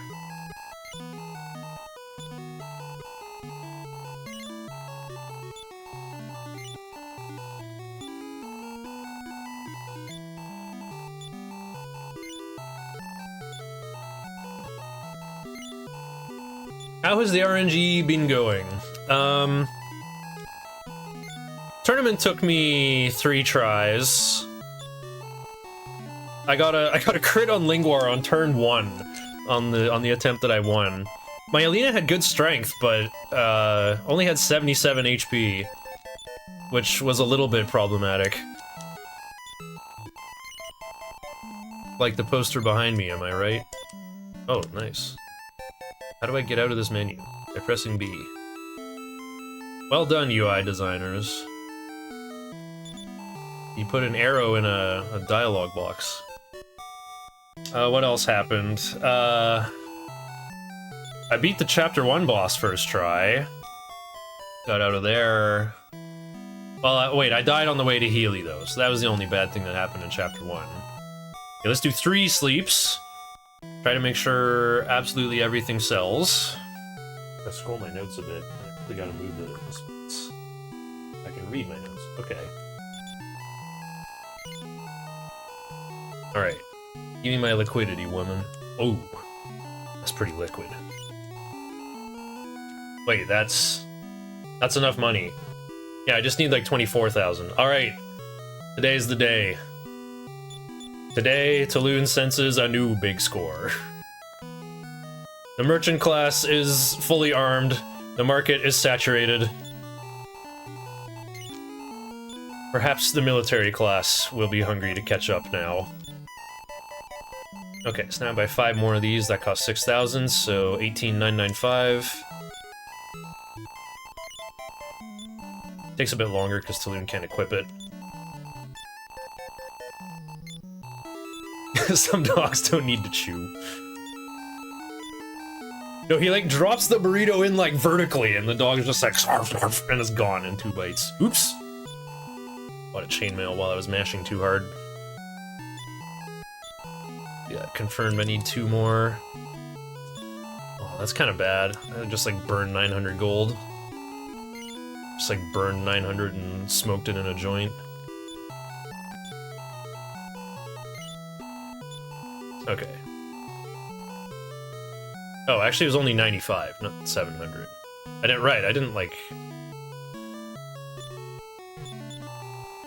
didn't buy an extra half plate. Just paid for 25% retail of a chainmail, which is like 90 gold.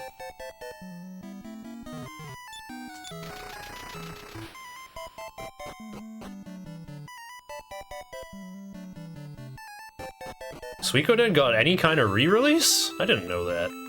Never played any of those games. Taloon, I hear you own a shop now. How about taking a big order from me? I want you to collect weapons and armor for my soldiers, and deliver them to the people downstairs. My order is 7 broadswords and 7 half-plate armors. So you just talk to this guy. 7 suits! I made a record of the delivery. The rest of the order is 7 broadswords. Keep bringing them. And like I said, Bon Malmo has the world's broadswords. Yeah, I knew my Nocturne run was today, but I didn't look at what time it started.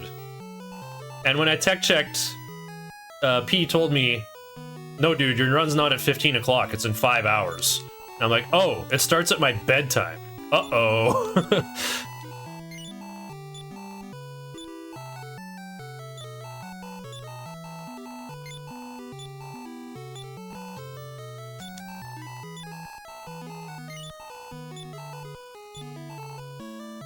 Okay, so this costs about 14,000 for 7 of these, so I think it's 4,857 when I'm done shopping.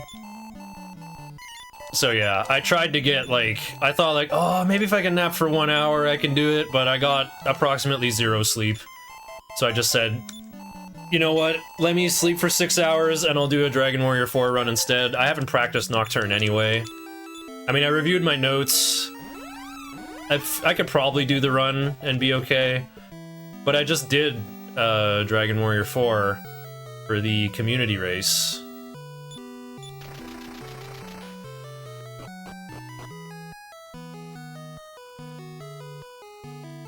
So that's like fresh in my mind, and I like doing this for really, really lots of lore, because there's lots of lore in this game. And I'll take your broadsword. 7 broadswords! I made a record of delivery. Great, you filled the order. You'll be paid as promised. I appreciate your effort. I wish you good luck in your business. Whoa, 60,000! I am now the richest I've ever been. Let's see what I can do with that.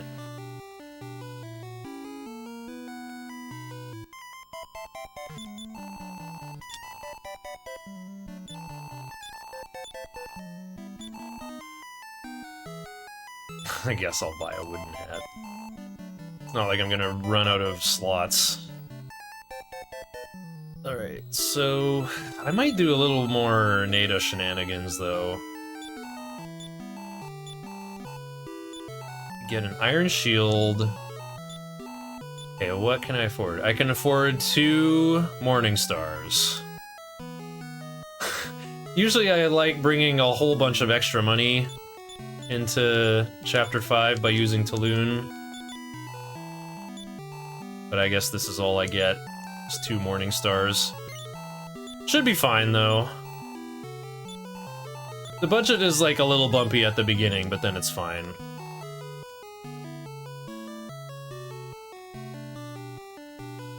Oh, I gotta save the game. That's what I'm doing. Talking to NATO doesn't do anything right now. Or, well, over the counter does. Yeah, I did get some sleep. In fact, I've been wanting to wake up at 10:30, and I finally did.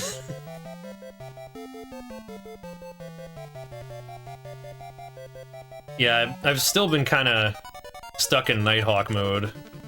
Because I was doing, like, overnight shifts for the anime convention, and I've still been cursed with third shift sleeping cycle, sort of. Been waking up at, like, 13 o'clock for more than a month. Which, I like waking up at noon at the latest. Waking up at 9 or 10 is even better. Alright, and now Talon is an angel investor here. This guy wanted to dig a tunnel to the next continent over, but ran out of money. But we fixed that. We got money. We got rich on, you know, military profiteering and some, well, some money moves. Some slick deals. I got my Grussel on.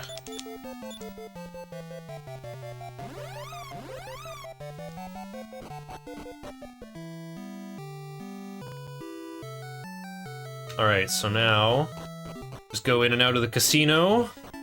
And that will set NATO's plot flag and allow us to exit through the completed tunnel. And finish Chapter 3. Not over the counter. We're not making more infinite monies. I am leaving on a journey again.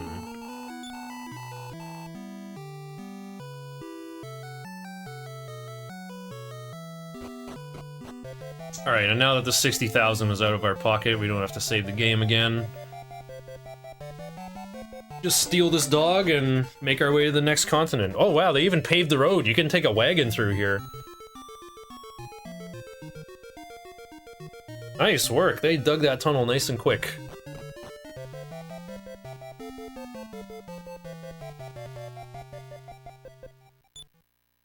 Collect every weapon and to become the world's greatest arms merchant was his dream. Alright, well, we're almost 39 minutes behind my PB, so that puts us on pace for a 740 finish. We're still on pace for estimate. We're past all the hard stuff. That is Chapter 1 and 2. Chapter 3 is basically a big cutscene. It pretty much goes the same way every time, except when you die twice in the very first cave. That's a new thing. Oh, I love Mara. She's so hot.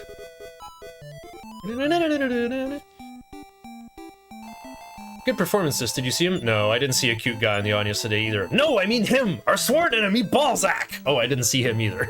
Don't be so discouraged. If you continue traveling, someday you'll find him. Here, I'll pay you up through today. Thanks for performing for us. You're so popular. I want you to stay longer, but I don't want to interfere with your pursuit of revenge. Rest well. Wait, their combined wages are only 100? Wow, they really got to shatter the glass ceiling. They're like, Tulun was making more wages than that by himself, running a weapon shop. Alright, well, when I was a kid, I was annoyed how every RPG always starts with this well-rounded hero who has lots of HP and can use spells and swings weapons real good. I'm like, I'm sick of swinging around nice swords. I want to be a wizard. And well, Chapter 4 is going to explain to us why starting out with 2 squishy wizards is a horrible idea. Here we start with Nara, who's more of a white mage like Christo, specialized in healing magic and can use some half-decent gear, but not as much as Christo. And Mara, who's a black mage, much like Bray, but she uses fire magic rather than ice magic.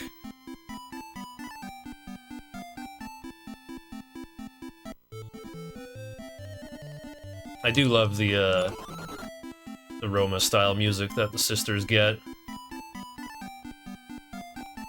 Yeah, they've been performing in the Las Vegas-style town of entertainment of Monbaraba, but they're from this sleepy little town of Kiev. Alright, we got some money moves to make here. So yeah, you don't start out with a lot of money, even though there's like a lot of stuff you can buy in this shop. We're also gonna get a career change for Mara. We're gonna sell her dancer's costume off her back. It's worth a lot, because, well, she's notorious, I guess. We're gonna get a black leather dress for her.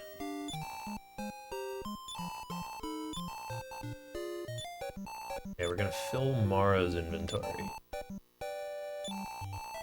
I keep forgetting I should buy the gear last. Then I have to, like, menu farther down. So this is a recipe I came up with here. We're gonna fill Mara's inventory.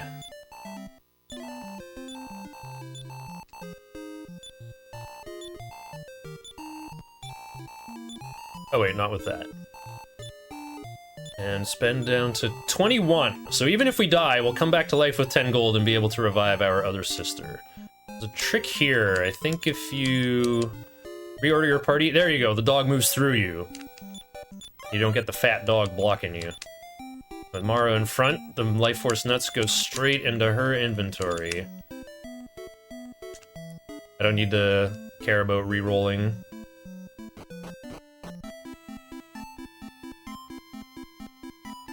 The sisters themselves are not going to do very much fighting. You may have noticed that... Oh. So I need to equip. What the heck? That was dangerous. The sisters have a max HP of, like, 18 and 16. Yeah, well, okay, Mara's is, 20 now. Oh, wow, an amazing 20. As you can see, two squishy wizards is no way to play an RPG. We need a big strong man to carry us. So we're gonna sneak our way into this big dangerous cave and add ourselves a big strong man to our party. Wow, very lucky to literally sneaking past enemies that don't notice me.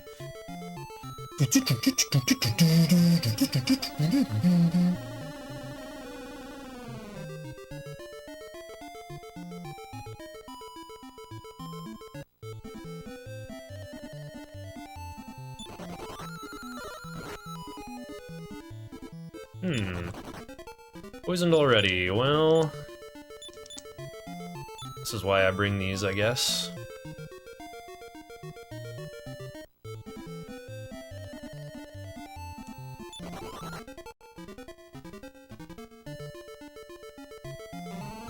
Like, taking 1 HP every 4 steps is losing a 1/16 of your HP.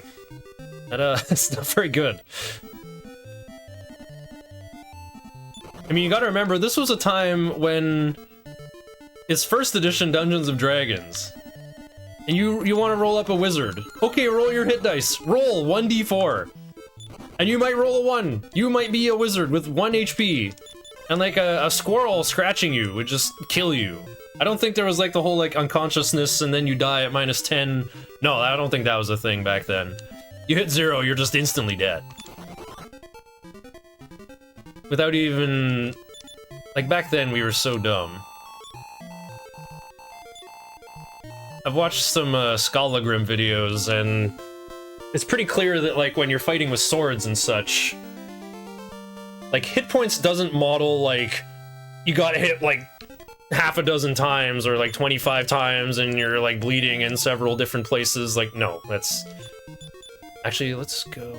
Orinara Mara.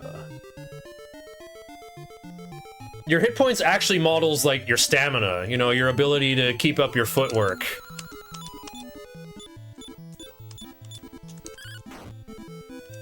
Because when you get hit, you're pretty much out of the fight. It's only gonna get worse from there. And just like in Chapter 2 here, Mara is going to hide behind Nara's coffin, while Orin tanks for the whole team. Maybe I shouldn't even stay in this fight. We could just, like, be here forever. I'm not gonna spend MP blazing them. I have to save Mara's MP to blaze herself when it's time to leave this cave. Again, Orin is a guest character with that question mark level. His gear is fixed, he has no inventory, we can't give him anything, we can't take away his items. The guest characters do not gain experience, they do not ever get stronger.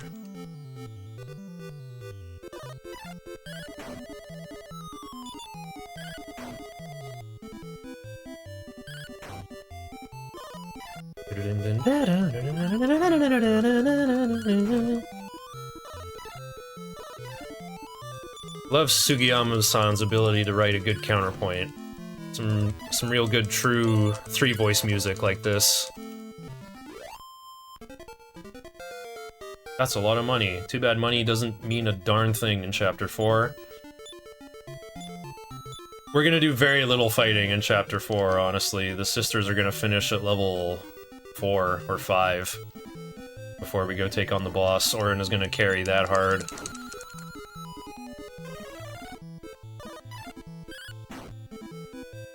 The sisters are also our first party members who are gonna join the heroes team early on in Chapter 5. So I will be taking fights on them if I can, just to give them a little head start.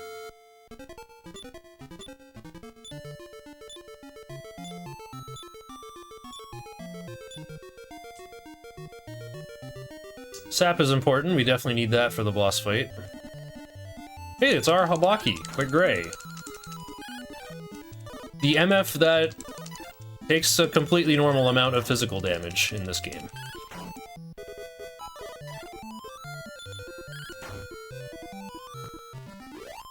Yeah, hit points really are not your vitality.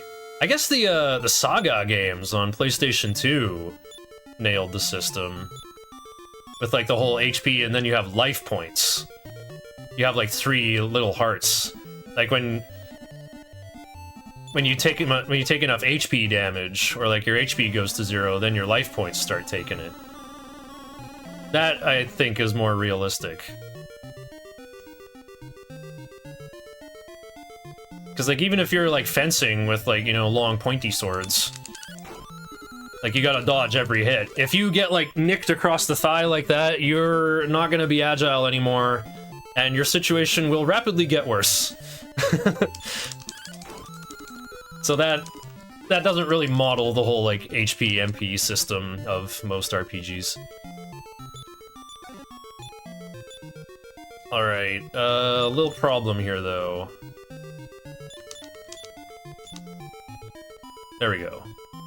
I want to make Mara's inventory full.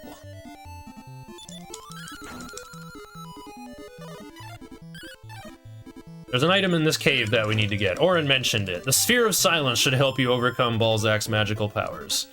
The Sphere of Silence is a rather powerful artifact, even for Dragon Quest standards. All it does is it casts Stop Spell on all enemies. Wait, maybe it's just a group. Normally Stop Spell only targets a group. Maybe the Sphere of Silence works that way too, but the notable thing about it is that it's infinitely reusable, and it's more likely to stick than actual Stop Spell.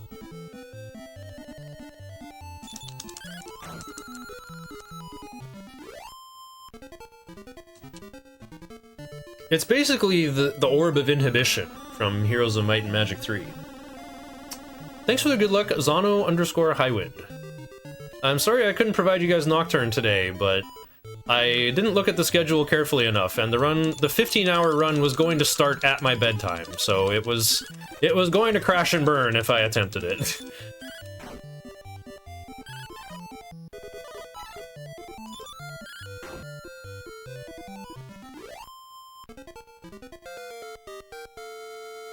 Okay, level 5 is good. We'll stop there. Again, look at the low points on these sister level ups. They're not gaining as much stats as Ragnar or Alina, or even Talune.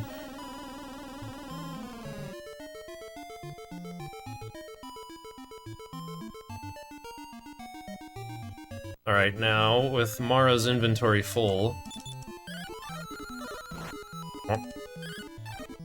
Oh, I remember this Magimonja did an Ice Bolt on Mara and one-shot her before Orin could get a turn, and Orin is very fast. I was really upset. I was this close to the Sphere of Silence. Here we go. I wanted in Nara's inventory. So if it goes straight into her inventory, perfect.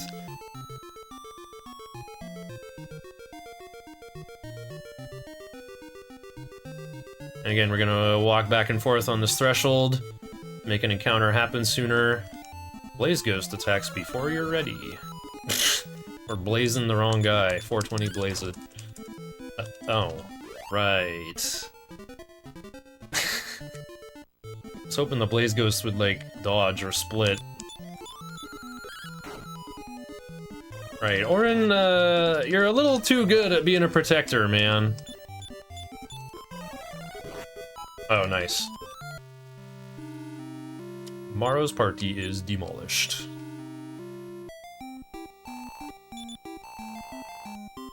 Alright, now we revive our level 1 sister for 10 gold.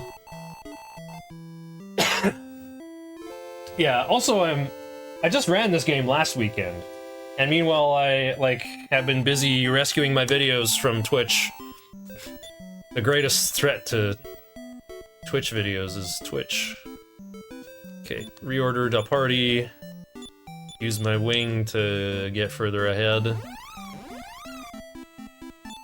And use the nuts for Mara. Just had to keep them in there a bit longer for inventory clogging purposes. But the foes are bewildered. Wait, I don't think Nara can even, like, hurt Mara.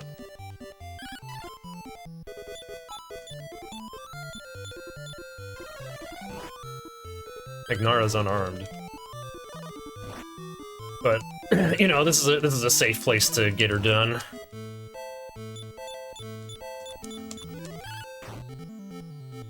It's a relatively calm fight. And I don't need to bother moving Mara's armor onto Nara, because now Nara can hide behind Mara's coffin. Also, has anyone played, the DS version of this game? Or the PlayStation 1 version of this that uses the Dragon Quest VII engine? The sisters got a different name, like their original names are different. They're Minea and Mania. And I always forget which is which. I'm never gonna forget which one is Nara or Mara. I'm sure it's the opposite for everyone else, though. What the heck, a bunch of slimes? They expect me to start fighting this? It's a trick, though. It's, they're like Spectre. They do foul union and combine into King Slime. It's a hard fight even for Orin to win. Okay, Okay, one Zapper Saber. Unnecessary Kaishin, we'll take it. Now it's Nara's turn to gain some levels. Oh yeah, I forgot, there's a poison swamp in the next town I'm going to. You can just use that to get get the other sister killed. Dark Doriard? That's Dark Doriado, the thing that keeps appearing in Yu-Gi-Oh! Meme replays. The thing that puts, what is it? Rescue Ferret, Gameciel, Speedroid Terrortop, and Ash Blossom on top of your deck.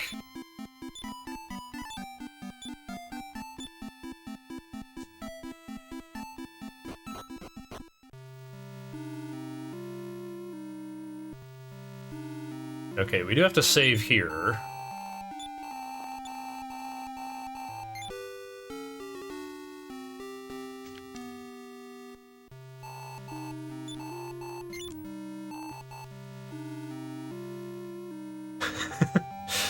I also don't know why why is my name listed twice in lowercase?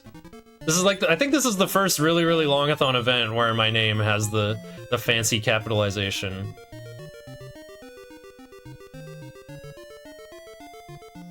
But they just love having the original version next to it.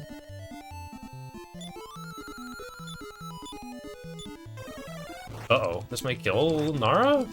LOL?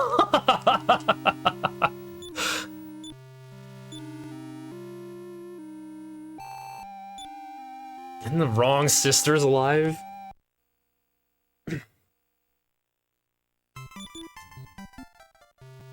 Okay, a little do-over. I was thinking maybe I should stay at the inn. Yeah, it'll give Nara more MP as well. Like I said, money does nothing in Chapter 4. This is, one of the few things I could do with it, I guess.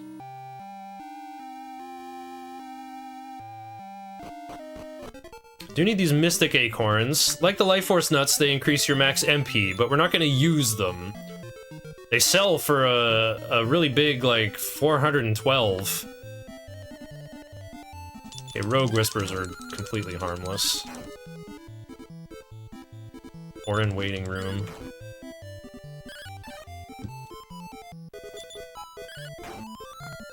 I think the AI on Rogue Whispers are broken. I think they're supposed to have more moves or something.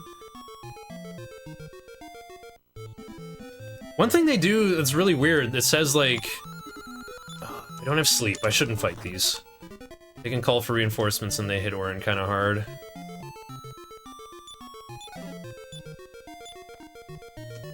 What was I talking about again?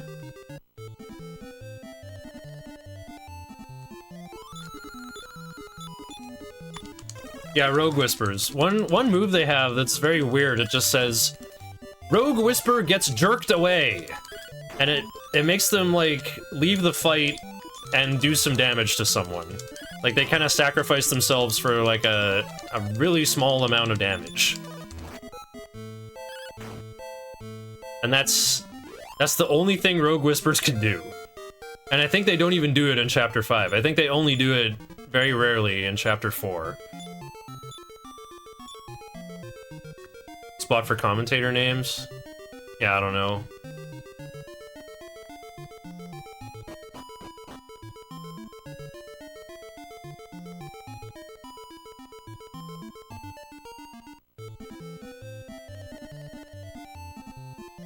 Do I have sleep now? I don't, I guess that's level 5. Here, for the sake of marathon memes, I'll take out my silver tarot cards here. Never mind, I fell asleep. Orin might not win this duel here.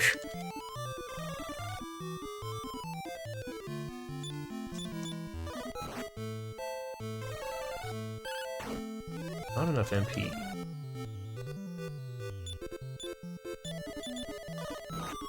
Did I really swing these and only do 3 damage? Yeah. Here, let me use them, they're funny. They can bring out a bunch of different effects. Heart of the Stars! Wow, that's the best one. I got double rewards from this fight now. Double experience and gold. Okay. That's like the only good card in the deck. The other is usually like, you know, damage all sides, heal all sides. I think there's one that can, like cast defeat on all sides, like just attempt an instant kill spell.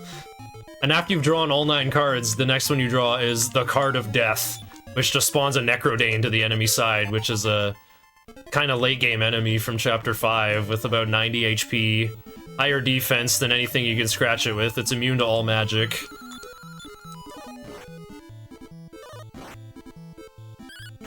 Oh, whoops. These Garlic Coil Roosters are gonna mess me up. Just switched my team here.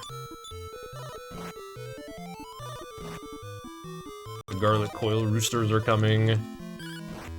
Oh, they picked their targets already. My spells are contained. Now I'm gonna have to pay to revive Orin.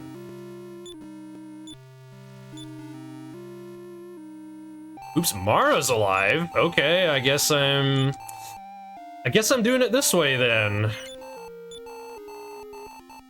Is there an item shop in this town?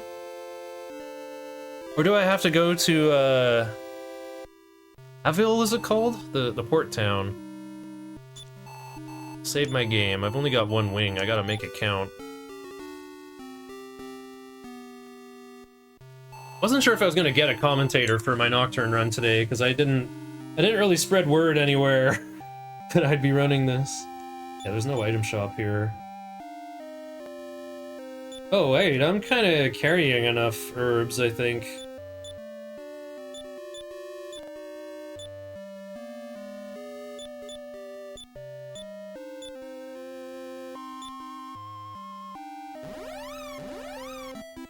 Usually I do Nara for this fight, but, what can I say? Shit's fucking loose. I think if I reordered my team and had Nara at the front, Nara would have come back to life. I was too busy rambling, though. Now I gotta walk all the way into this town. Oh, I have to give... Wait, no, I have to give the sphere.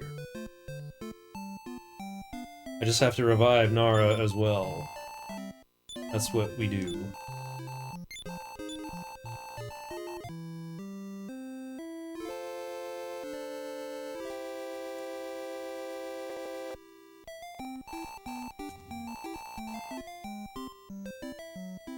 I think I might save the game again.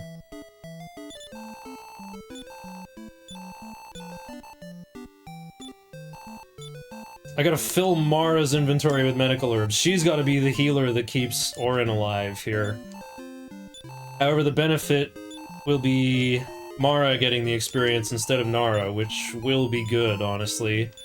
She'll get better attack magic early on in Chapter 5.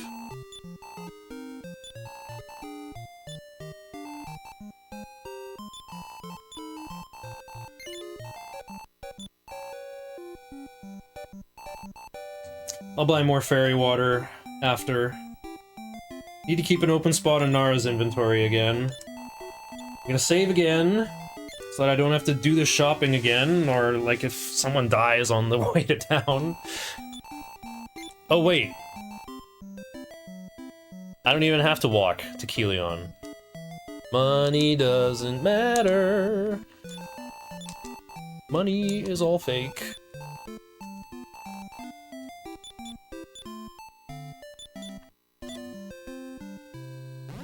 Yeah, Kelion is called Kingleo Castle in the Japanese version. As you'll soon see, the king of this place is a giant lion man who looks like the final boss of Dr. Chaos for the NES. Okay, so we went to the town of Actemto where they're digging there's a gold mine there, and as you can see, Taloon caused the Endor Mint to need to print 60,000 gold coins, or more, with his stupid economic hyperinflation shenanigans. So the Actemto miners have to dig so deep that they unleashed poison gas and killed the town, and they got poison swamp in the square. So we got a gunpowder jar out from that bottom chamber there. We kind of needed it. What the heck? That Chancellor's going nuts. Alright. Yes, I'm Balzac. Edgar tried to destroy the secret of evolution, which he accidentally discovered. What a fool. With it, he could have ruled the world. Look at my strength. My superior body.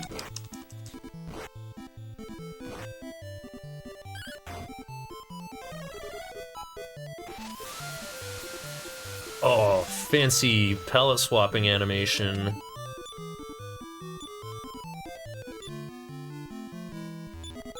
Actually, just make sure to set up my coffin here. What spells are contained? Okay. Start with one blaze, and then we'll, start healing. Actually, I think Mara has to heal herself so she doesn't get killed by the next, fireball blast.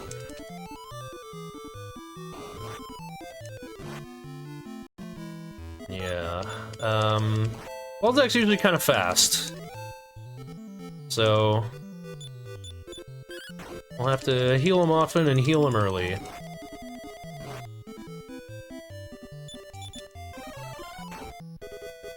Mara contributing a small amount of damage. Uh-oh.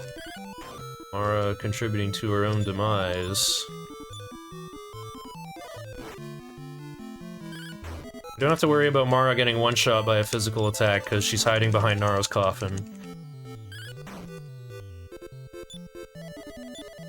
Oh, it's my last herb. It takes a long time to buy this many herbs and move the inventory all around. It's so silly. But it's all a backup plan if, there's a big boss fight in Chapter 5, and if Mara doesn't survive it, then she doesn't get the very useful travel spells Return and Outside, which allow you to, you know, warp around to other towns and exit dungeons early. You kind of need that, like, immediately after that lighthouse boss fight in Chapter 5. So this way, yeah, now Mara's starting out with Fireball. And I think she'll get her travel spells even if she dies in the lighthouse battle. Alright, and now this is what you call a good old plot battle. Yes. You were terribly injured, cough cough. Okay, Nara's in front and has an open slot, goody goody. Nara gets the boarding pass. That is what I like. Alright, so that guy was like, I was hoping to leave this country, but I'm old, I'm gonna, you know, I was working in the mine, I'm gonna get sick and die anyway. You take the boarding pass and start a glorious new life. Oren holds up the guards while we get away with our jailbreak. And I'm gonna do some last-minute shopping. I think I lost half my money after losing that plot battle with Helion. Yup, I sure did.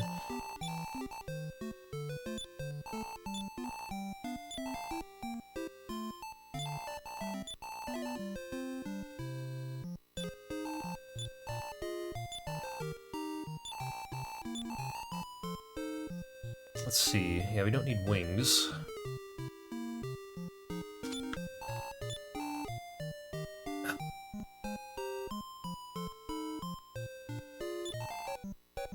Actually, we do.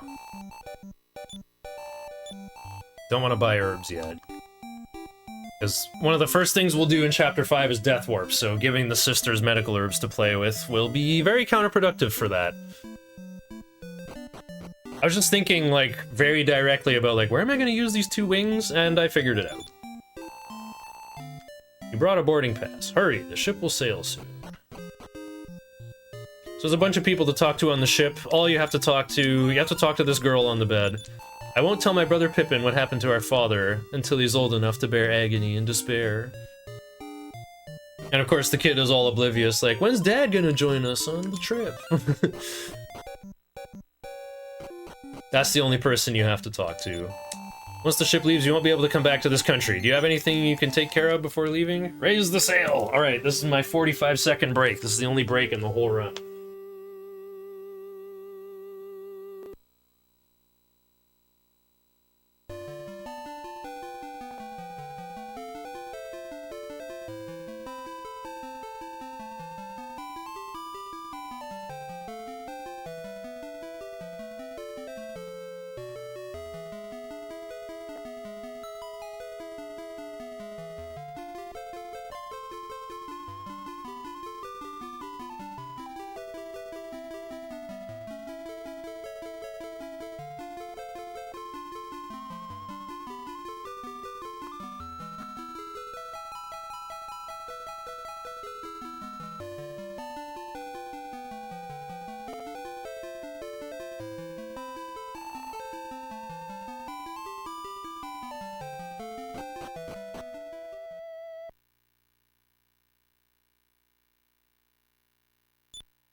Hey, I wasn't gone that long.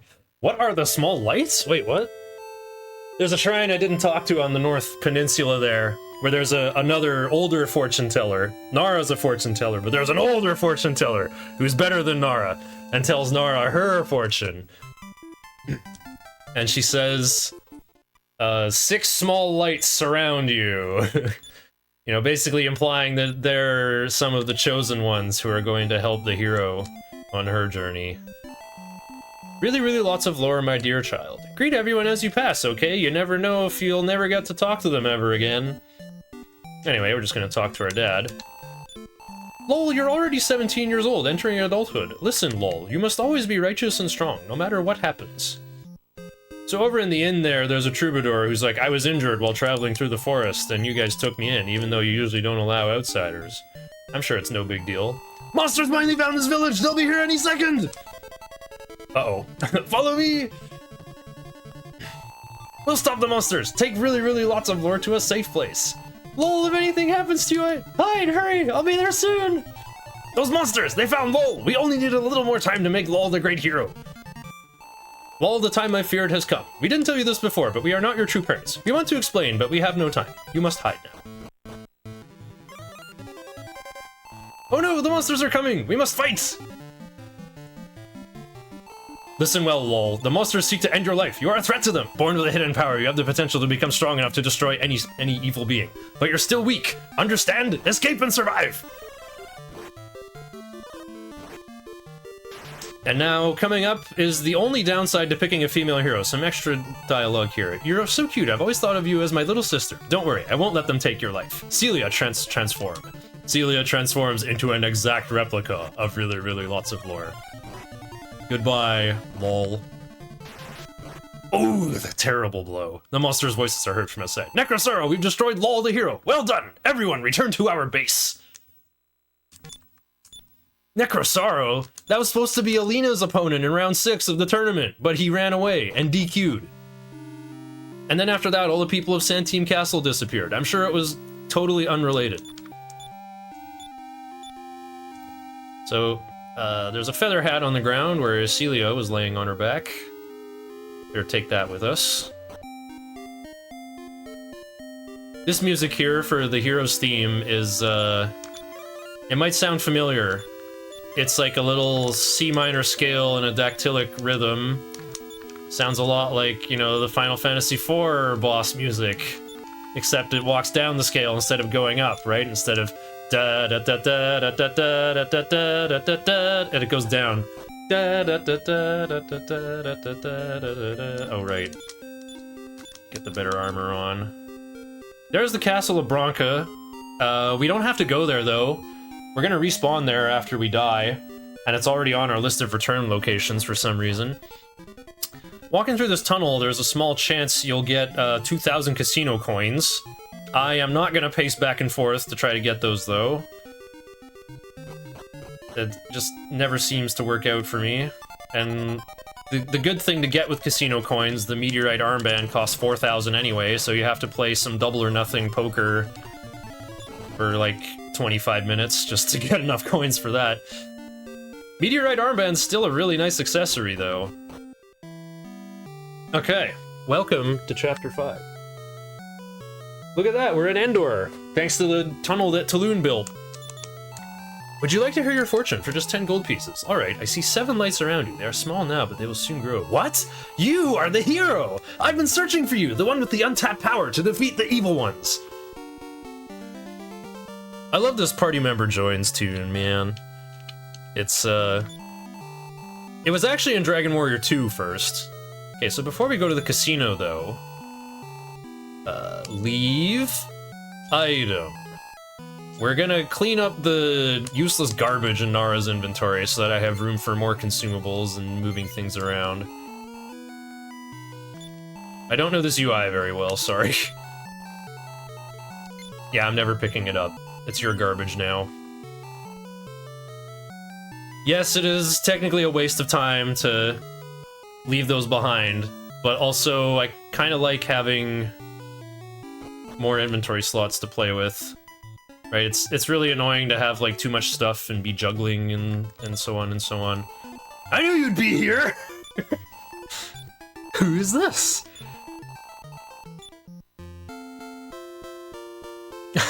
Mara's great. She's so carefree.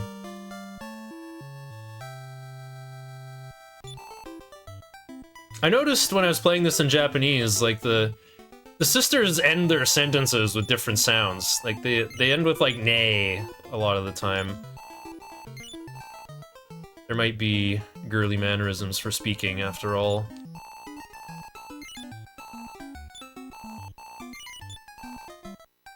Like, I think they say ikuze instead of ikuzo for let's go. Alright, we've got 2 magic potions. These restore a paltry amount of NP, but still, that's what I need for a bit later. Okay, we gotta sell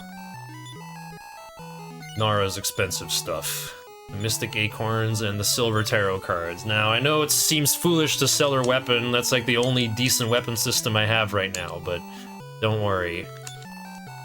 I'll have a perfectly fine weapon system very soon.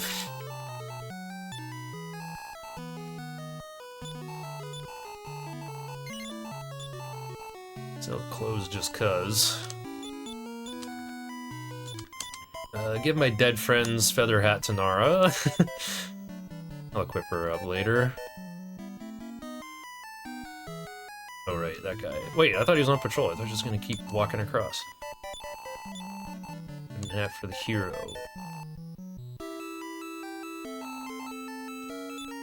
Got my wings already.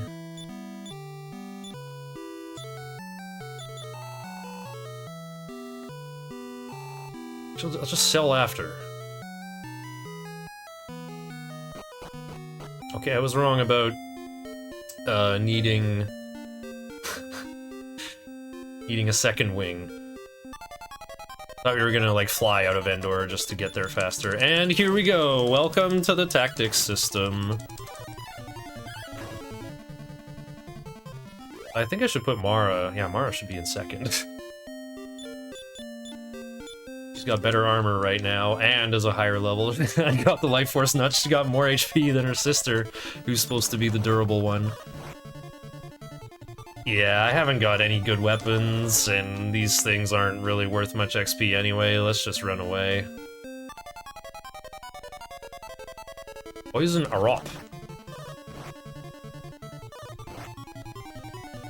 Nara is poisoned! I got poisoned already.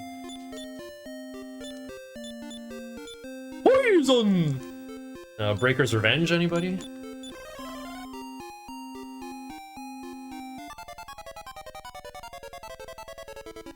I wonder how many people think the mummy character's name is Allison, when it's actually Alcyon III. It's a very easy letter pair to swap, if you haven't seen that before. Alright, so this cave is exactly how Tulun left it, including draining the water out, so I can skip, like, the big boat over there. And I can give this Morning Star to Nara. And now that... Oops. And because I can't control the sisters, I have to equip the Morning Star outside of battle. Okay, change our tactics to offensive. I imagine Mara is gonna blast the duck's bills first. Yep.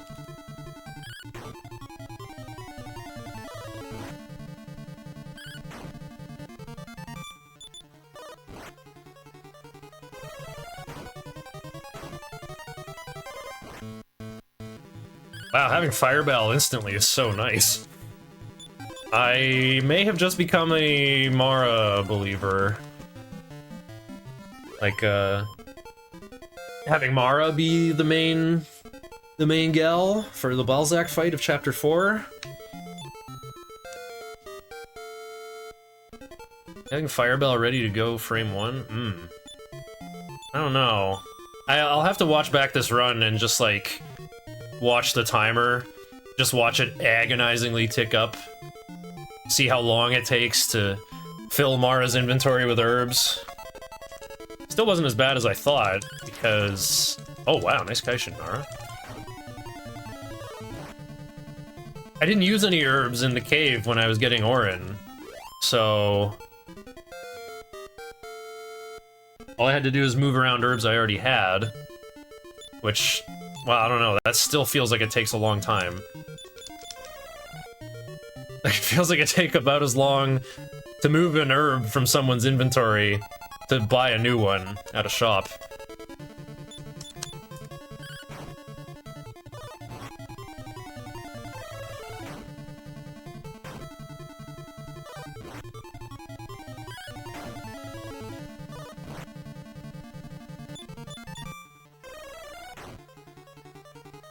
Oh, nice. Taking out the group. Hero dodges.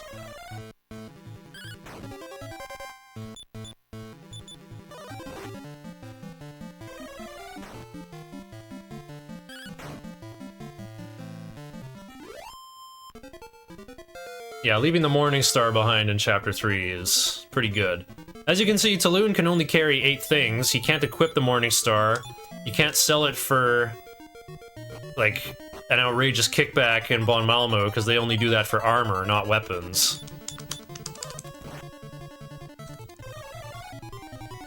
Oh, Firebell didn't work on Elefrover. I should attack Elefrover. Oh, never mind. This is one of those games where, if everyone targets the same thing, you end up swinging at the air, see?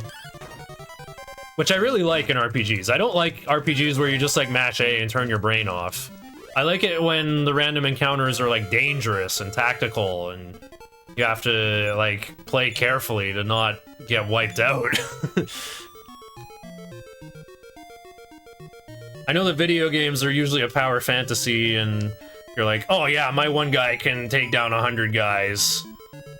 But I don't know, I've been doing that for too long, I'm sick of it. Maybe I should play fighting games where my opponent is a human of equal wit and wisdom. And by wisdom I mean they just have like a monkey gizzard and just do walk-up throw in every scenario. Like I just played some Smash Bros. Melee last night, and I was like, huh, I'm not thinking. Surely my opponents aren't either. Unless they're way past me, and then they're just thinking, like, how can I condition this guy into doing his comfort play over and over? And punish it next time. Ah. There we go. Oh, Mara's out of MP! Ah! Hero died already! Well, that was kind of the plan.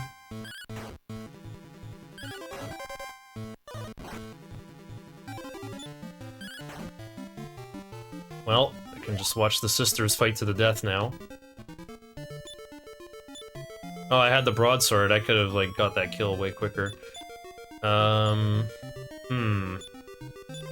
shall just have Nara heal herself. I gotta carry on a bit longer. I don't really care about Mara and Nara getting XP, so I'll just run.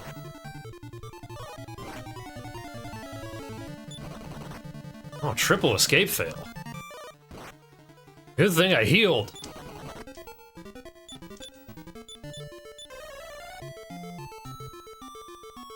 I was distracted by dew.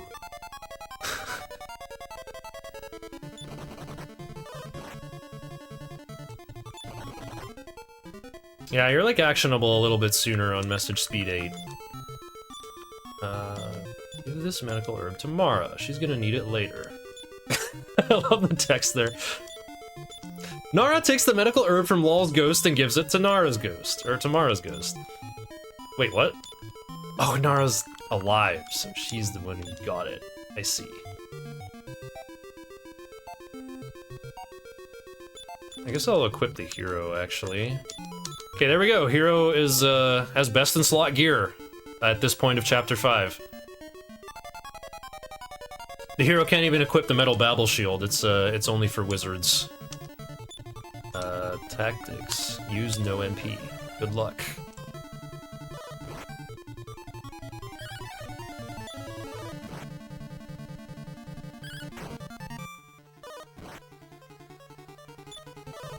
I could have removed Nara's armor, but as we saw from that triple escape fail thing, it's not necessary. Nara eludes nimbly. Oh my god, who's gonna win?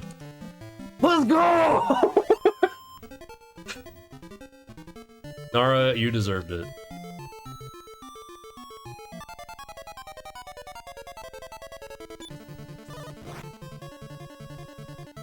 Alright. A voice is heard out of nowhere. Chosen ones, it's not the time to give up. I shall revive you. Open your eyes. Okay, I need to revive both my sisters. Even though I'm going to a place the hero has to challenge alone. It'll make sense in a moment. So, yeah, after walking around a bit, you can go all the way north to Lakanaba. You could buy a Sword of Malice if it's still for sale in the shop there. I don't even need to save. Okay, I'm already geared out. Oh, maybe I could get more. Let's get more herbs for... No, that's pointless.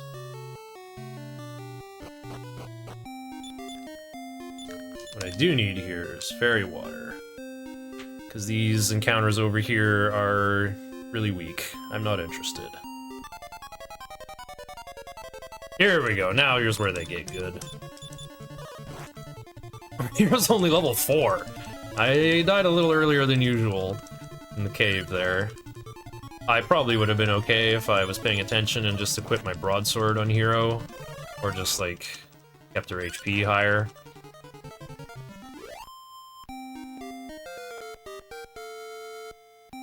Nara's level goes up after heroically defeating Baxter Stockman. Or Jeff Goldblum, or whoever the Flythrope is. It's probably short for Flycanthrope, which is, pretty funny. Right, because a lycanthrope is a werewolf, a human that transforms into a furry wolf man. Basically what you see on those gas station wolf shirts. Yes, I've been to a gas station that sells shirts like that in a box. Pixies! Those enemies from Chapter 1. This is why I like this game. There's like just such a huge variety of enemies. Okay, there's a lot of palace swaps, but there's like a huge variety, and it feels nice to like see them like, you know, get remixed and come back in various places. But yeah, in Chapter 5, the places we can go. You can go all the way north to Bonmalmo and Lakanaba. You could buy a broadsword if you could somehow afford that. But you probably can't. Sword of Malice will be even more expensive.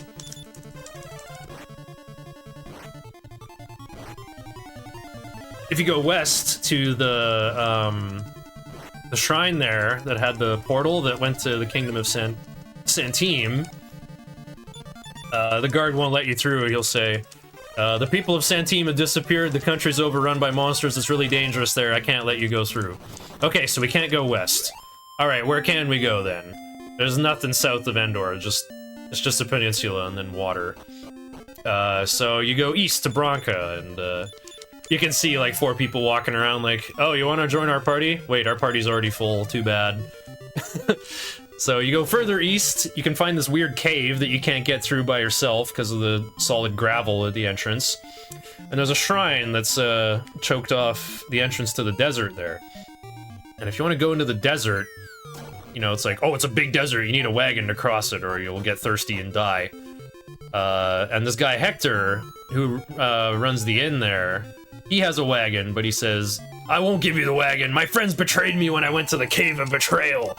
I don't trust anyone anymore. Leave me alone. So, of course we have to go to the Cave of Betrayal here and see what's up. And apparently Nara and Mara are now betraying us and turning into these big-tongued lick-licks. Trying to cast Surround on me and lower my accuracy to 50%. But luckily, with my best in slot gear, this fight is a piece of cake, even at level 5. It took some clever planning. I had to leave a broadsword and a half-plate armor behind in that water cave from Chapter 3. By hitting level 5, I learned Heal More, so I can heal myself without using any items. Ones you saw upstairs were imposters. There's no hope of escape. For you! Oh, Vampire Bat A is on my team. Let's go. The vampire bats are harmless. These tricksy urchins can actually do damage, so we'll take them out first. Vampire bat A can't move a single muscle. With the broadsword, they go down in 2 hits each. And with this heavy armor, the vampire bats can't even land a hit on me. They're also vulnerable to expel. Okay, it didn't work. It's about 50% vulnerable. Expel, it's similar to Hama from Nocturne. It instantly removes enemies from battles, but you won't get experience or gold from the ones that Expel takes out. So just going for a single Expel is worth it, because it takes me 2 swings to take out the vampire bats. So if I can expel even one of them, then it's efficient. The urchins, meanwhile, those are worth 450 experience each. This is how we get the hero caught up to Nara and Mara. Very nice. Ah. I always forget about this room. Gotta go up to go down. Lol, you've come to rescue us! That's what you thought I would say. Wait, I think this is really lol. Answer this. Was Nara at the casino? No. I'm pressing B. I'm pressing B. Sorry we doubted you. We've been chased by your imposter for so long. Let's go now. Now with all 3 of us united, we can bust through this gravel. We're back in the room we were in before. Now that all 3 of us are back, we can bust this gravel. You can see what's really waiting for us in the Cave of Betrayal. But as you can see by me not bothering to heal anybody, there's no more fights in here. We can just claim the symbol of faith as our treasure. I'm going to instantly give this to Nara. As you'll soon see, Nara is kind of our pack mule. She's kind of... And also, Hero's inventory is, like, extremely important, because Hero's the only character I can control in battle. So, giving the hero usable weaponry, like the Sword of Malice, I can expand Hero's moveset. If I give it to any of the other characters, they might use it at the wrong time, or not use it at all. Not enough MP for returns, so I'll use that wing that I picked up earlier. Oops. I'm gonna heal in here to avoid lag. Okay, Fairy Water's still going, so I want to come back to the Desert Inn from this side.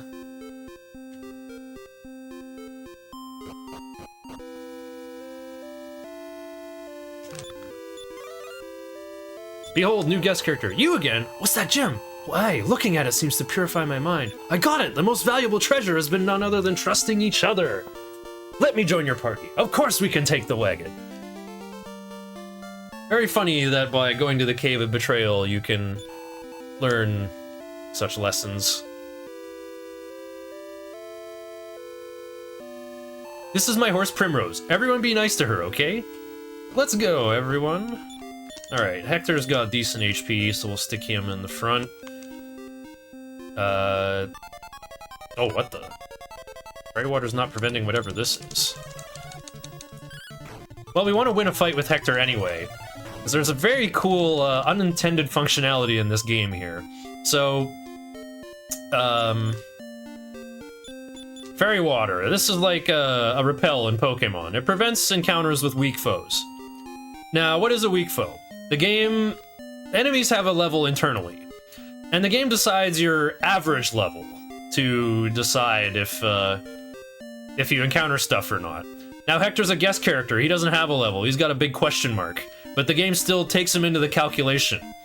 And instead of crashing completely, it just says, okay, we'll use his index value and like the whole big list of like every entity, like every character and monster in the game who can be in a battle. And Hector's way at the end with the other guest characters in number 202.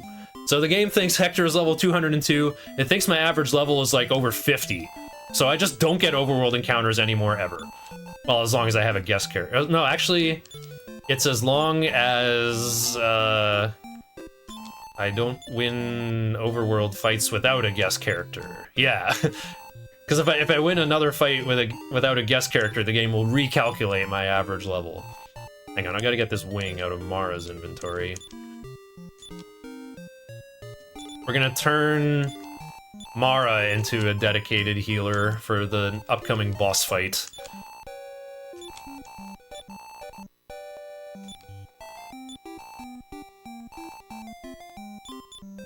Maybe I'll give Hero a few, too. Yeah, couldn't hurt. Wait, no, it could. I did change my mind. We'll sell when it's time. When it's time to become rich. I'm not gonna die or anything, but I'm not afraid of losing half my monies. Tashkani, I certainly recorded your progress. Oh, maybe I should have used my wing right here, instead of walking out of town. I don't know, having one leftover wing is actually pretty clutch, though. Okay, so after walking through most of the desert, you usually want to use your next fairy water around this bridge. I like using them more often like that, because the game like kind of hangs when it runs out, and it'll be like, the effect of the fairy water has run out. Mitaru! Andre! Keep my party members on offensive. They'll want to... See, the way the AI in this game works is, they want to maximize their damage output every turn, so... And they also, like, do threat assessment. They go like, okay, the metal slime's not very harmful, and we can do a lot of damage to these Tevros, so they'll go for them first every time. I did score 1 damage on the metal, but then it ran away. Oh well. Mitaru! Oh, metal slime disappeared.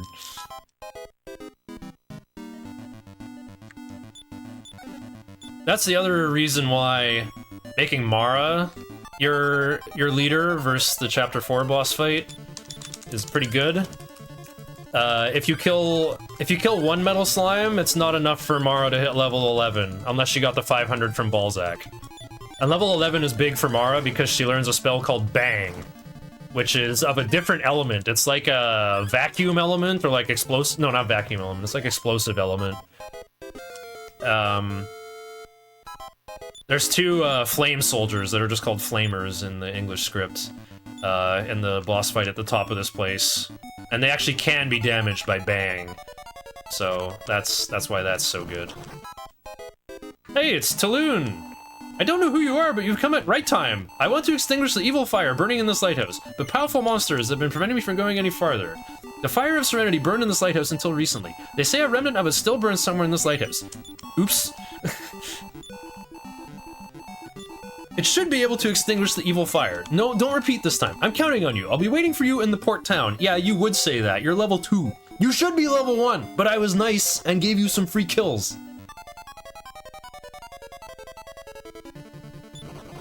Ordra is here. What the heck? I put my phone on airplane mode. Why is it... Oh, I guess it's still on Wi-Fi. That's why. Mitaru! Metal Slime casts Blaze. Hector is building up power. Oh, I got in 1 damage. Gevro's exposed. Metal Slime attacks for 1 damage. Hector did 2 and killed it! Oh, that's huge! Hector is building up power. That was amazing. 9 more max HP on Hero, that's pretty big.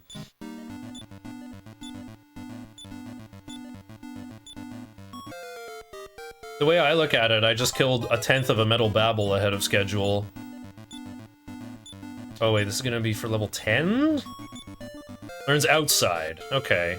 Well, that's a relief. Okay, so if Mara doesn't survive the boss fight, then I'll at least have that. Nara got Infernos, a spell that's much stronger when the player uses it rather than enemies use it. Like, the enemy version only does, like, 10 to 16 damage. The player version does like 15 to 25. Okay, these rogue whispers are harmless. We'll just start fighting them.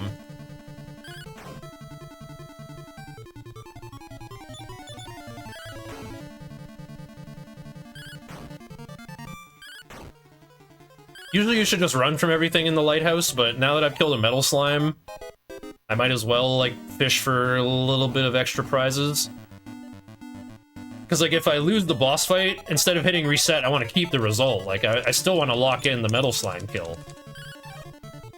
It'll make the next attempt easier. Sure, I'll lose more time having to buy all my herbs again. What the... Rogue Whisper Bee slams in Amaro's body and passes through and disappears somewhere. I've literally never seen that before. Marathon, that's never happened before. Plus plus. Hope everything is well. Was looking forward to SMT3. Oh, thanks, Windbliss. Yeah, you're caught up on the lore already. It's I know it's like another poster child demonstration example of like, oh, really longathon runners are always such flakes, always ducking out on their runs, and now I'm almost doing it too. It's normally I'm allergic to responsibility, but if I'm gonna say, hey, let me do Nocturne, and then I submit it and it gets accepted, and then all of a sudden I can't do it, that's a real bad look. But like, I don't know, when I did have jobs, I would, like, never ever call in sick. I'm usually in good condition. I usually show up every day. Sometimes I'm late, but I'm usually there every time. Just saying. I think that's overall way more reliable. So, I think I've been pretty vigilant with most of my really longathon runs. If I have, like, one little slip-up, then no big deal. And it's all on me, too, from, I just knew my run was today, I just didn't look at what time, I just assumed I was starting in the afternoon again. Or maybe I looked, like, right when the schedule was made, and maybe everyone was, like, so beast that they finished, like, half an hour ahead of estimate, and it just kept on happening. Kept on compounding until I was like a whole 12 hours earlier in the schedule and just never noticed. Oh no, Mara's gonna die! Failed to escape twice. And this is what I get. Okay, well... Oh, and Mara has outside. Rogue Whisper does some damage for me. Okay, well luckily I don't need to cast outside, I can just jump out the window here. Cast return. Look how the menu clears slower because of all the animated water tiles making the game lag. Reviving a character restores their MP, so I'll just stay at the inn for cheap with everyone who's still alive.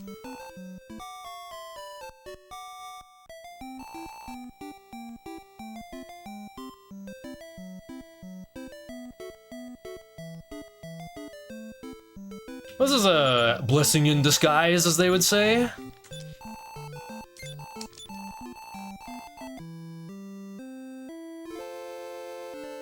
Now I can save the game, lock in that metal slime kill, and then just run all the way through the lighthouse.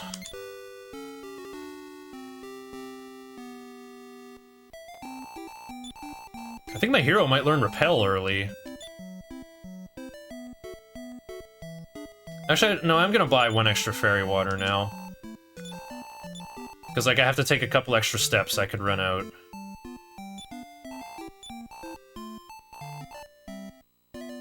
And if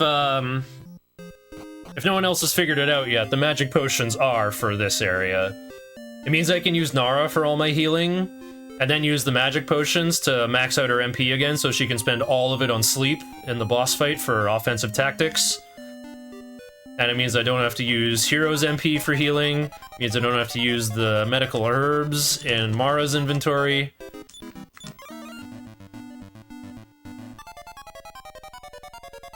Mitaru!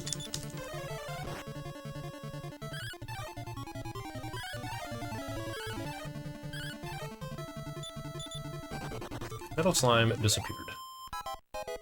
I'm going up the wrong side again. Should always go up the right side.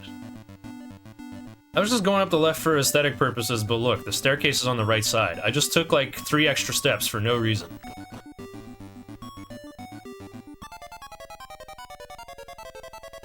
Netaru! Hector does 1 damage. Mara attacks. Wow, 2 people outturned a metal slime.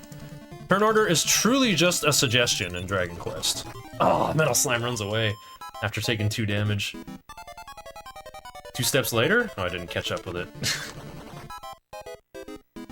I kind of wish there would be another RPG that would reuse the crystal ball system from the 7th Saga, where you can use that to like chase down encounters when you want to fight, or you can run away from encounters when you don't want to fight.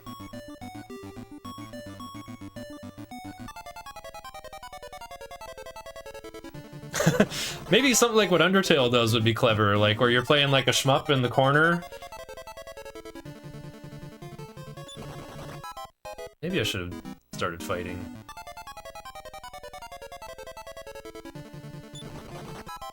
If everyone goes after the skeleton, then that would also be a pretty harmless fight. Talking to that mini-demon there is funny. Because he's like, oh no, it's the humans! And then he casts Return and bumps into the ceiling and passes out. So they, just had to demonstrate that this game does have ceilings like Dragon Warrior 3 did. Yeah, no one has ever done... Well, did Mystic Arc use it again? It still is weird that, like... It's just so clever. It's kind of like... Well, I guess Nocturne has Estoma and Ribarama to, like, prevent weak encounters and, like, triple the encounter rate. So you can do that to, like, control how much fighting you want, but those are, like, spells. It's nice how the 7th Saga, it's just, like, in play all the time. It's like a little mini-game that's going on at all times. But instead of, like, you know, a snow globe with, like, specs that you can't always dodge, I think, like, a bullet hell shooter that just, like, slowly fills with more and more bullets would be perfect. Okay. Hero got the Fire of Serenity. That's actually annoying. Because I'm actually going to upgrade Hero's hat here. I did say there's a cost to picking a female hero in this game, but on the next screen comes the benefit of picking a female hero. Rogue Whisper B is scared. Okay, the skeletons are attacking my shredded party members now. The Rogue Whispers are attacking! Okay, there's no encounters on this floor. Here's the top floor. As Taloon explained, maritime trade has ground to a halt because the monsters took over the lighthouse and they're messing with the fire and making the ships crash on purpose. I don't know. Oh my goodness, everyone's inventory is full.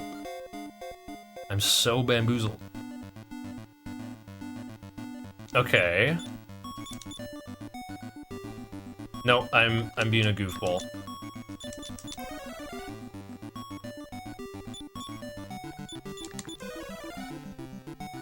Yeah, there's a secret chest over here.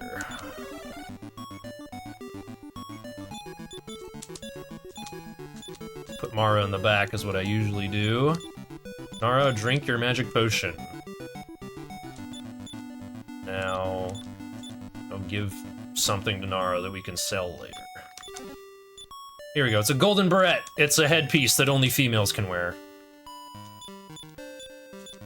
I can get 6 more defense power on Hero. In a fight where I'm mostly threatened by fire damage.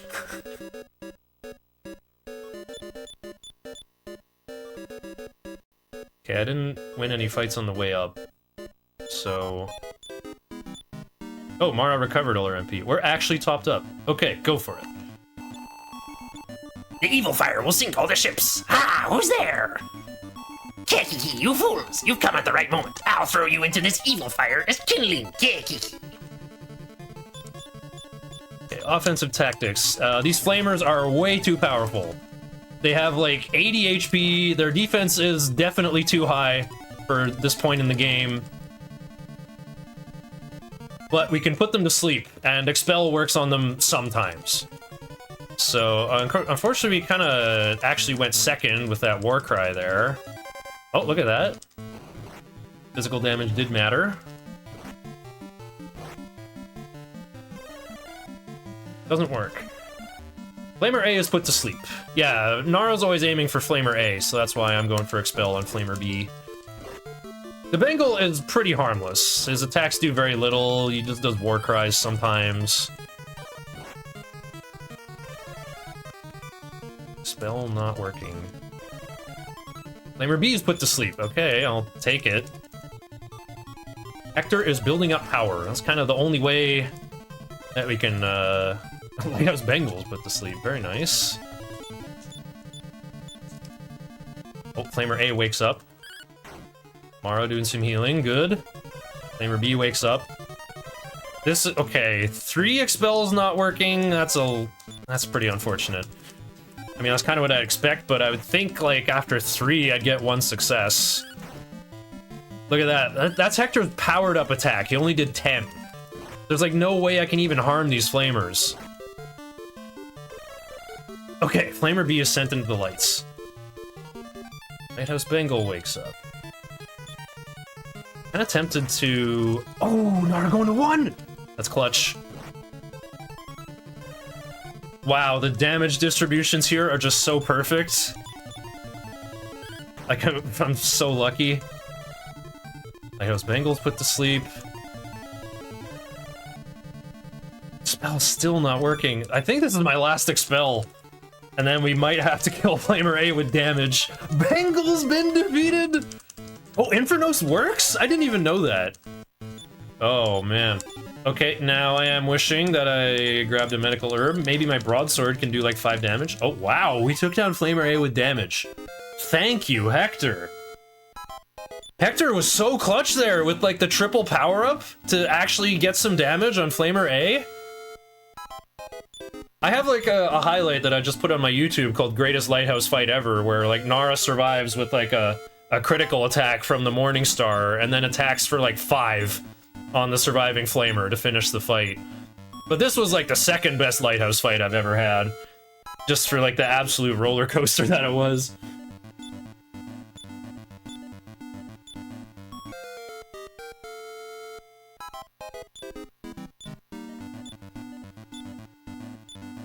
Alright, level 11 on everybody, just a little extra HP, I'll take that.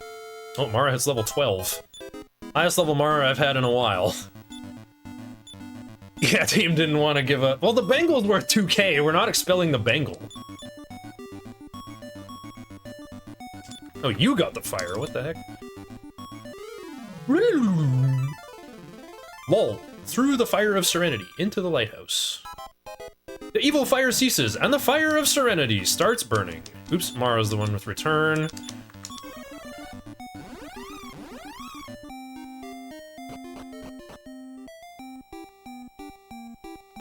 I didn't say they were smart, I said they were greedy.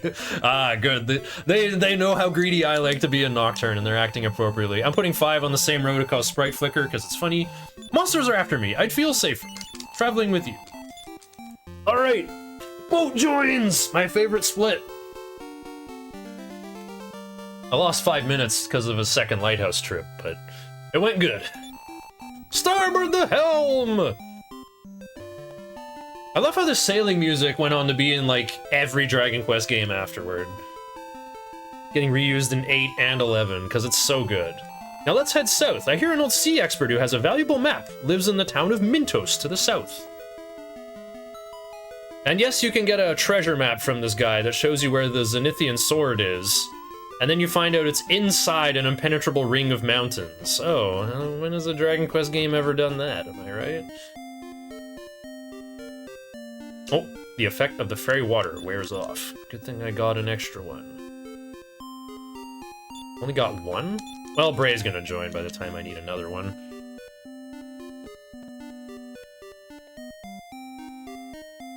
Maybe I can buy one in the next town. Also, this game is the one that introduced the Chisano no Meraru, the tiny medals to the game. There's a secret one at the back of this shrine. We're gonna collect 9 of these while we go on our world power-up tour. Well, first we gotta get Alina's party onto our team.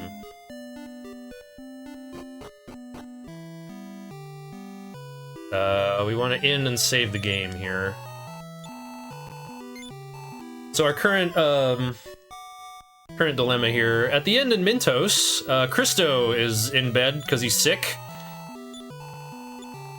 And Bray is hanging out with them. You can talk to Bray and have him join your party, and some runners actually do that if they elected to revive Bray later in Chapter 2 and use him to kill a metal slime, so he's already level 10 and has return and outside spells to help with map movement.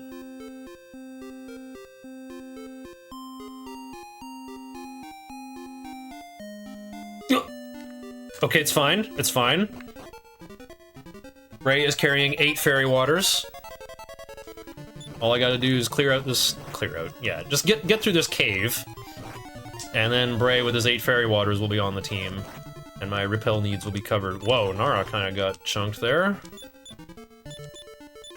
When the sloth is big. So yeah, Christo got sick. And the distant kingdom of Soretta is a poor agricultural kingdom who is known to grow a pataquilla root that can cure illnesses. But it's out of season right now. So they ask us to go to cold storage and get the pataquilla seed so they can plant it, and it'll grow instantly for whatever reason. Here we got some Rocket's base arrow tiles. I swear Pokemon Red and Blue's biggest inspiration was this game. Because not only do we have, like, the arrow tiles that are in Rocket's base, but later on in Chapter 5, we're gonna go to a cave that looks almost exactly like Mount Moon. With the, like, tall, cube-shaped walls. Oh, all 3 of them are gonna act! Because it's Chapter 5! No! As long as Mara survives, we still got this.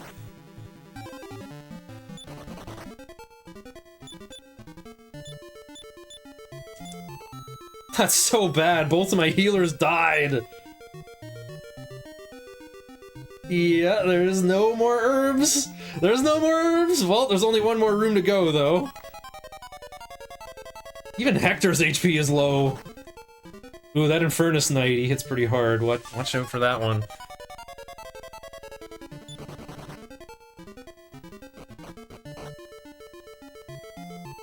This is fine, this is fine. Luckily, the arrow tilers aren't supposed to give you encounters. That's Infernos for 14 and 15. Hector dies by Exacxes. Whew. Okay, we did it, we did it! I'm just so goated, I'm just that good. I'm the best. I'm the best Dragon Warrior Forerunner.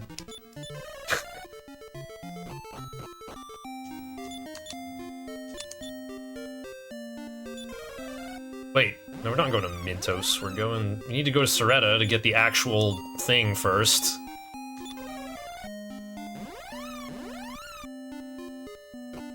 I was gonna fight Mara in the new route that I was gonna show off today.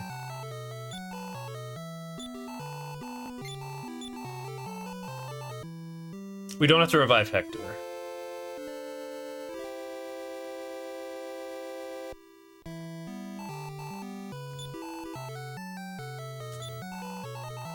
Get used to Soretta. We're gonna be going here a lot, because the inn is right at the entrance, and the church to save at is right at the entrance. It's the most convenient place to return to heal and save, etc. Yeah, look at this. This kingdom's so poor they don't even have a door on the castle. Even the king's working in the fields. Huh? Oh, the pataquilla seed! It is indeed! Hurry! Plant the seed in this field! Yes, pataquilla grows instantly. LOL plants the pataquilla seed in the field. A Pataquia bud shoots out instantly. Thank you, our country is saved. Take this Pataquia root.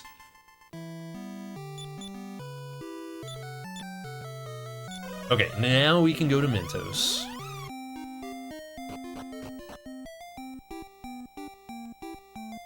And don't forget this small meadow west of the well. Old Howden is teaching a business course outside. Even the drunk guy passed out in the chair is having a good time. This inn is built up to code. You can't use return in here or you bonk your head on the ceiling. Yeah, we saw Alina in cold storage there. She's so dumb that she couldn't find it, even though we were like one room away. Mara grinds the Pataquia root and gives it to Christo. Christo's complexion returns to normal at once and he recovers. Ah, princess, you're fine, Christo. I'm ashamed. I'm the one who should be looking after you. Don't worry, Christo. Now let's resume our journey to find Necrosaro. Huh? Lol too? I heard Necrosaro destroyed the hero's village. Is Lol it? Really? Then we should journey together. Alina's party joined the hero's party. Soretta isn't a farm, it's a truck stop. I'm sorry, but I eavesdropped on your conversation. A man named Ragnar, searching for the hero, once stayed at this inn. Ragnar said he was going to a country far in the west called Kelion. Alright, that's a really good lead. Alright, Hector leaves the party. I've decided to study management under Old Howden. Alright. Ray, use that fairy water. I should have used it while indoors for less lag.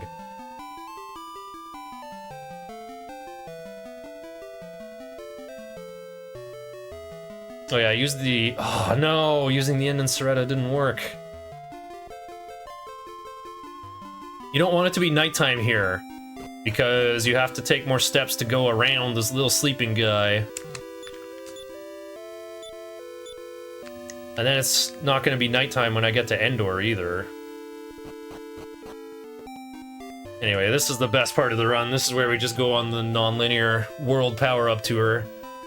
We're just gathering small medals and adding return locations for later.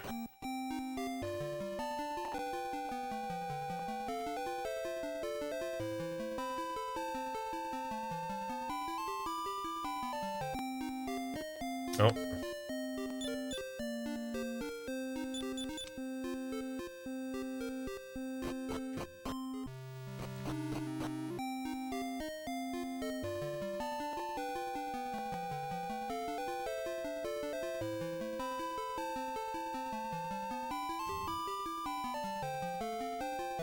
Up here is a seaside village without a name. You can only go here in Chapter 5. And this is like part of a big optional quest to like get the Sandglass of Regression and the Metal Babble Sword. But we're just here to get a small medal and we're gonna leave. That's all we need from this place. My notes say there's a medal in front of the cannon, but I think it's actually a statue of a dog.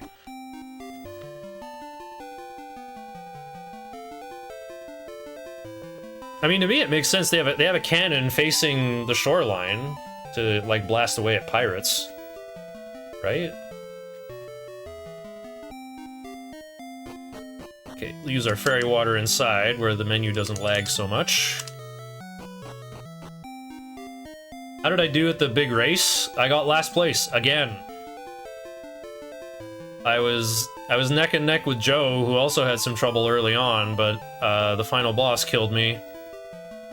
Part of that was because I accidentally set foot in Zenithia with Lucia, so she left the party, and I had to take Doran, the big dumb dragon, instead. And Doran was, well, you guessed it, useless.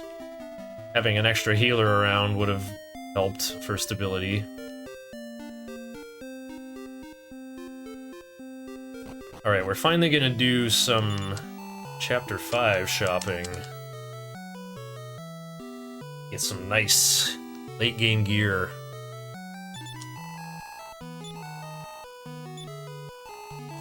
Let me get some junk out of Hero's inventory first.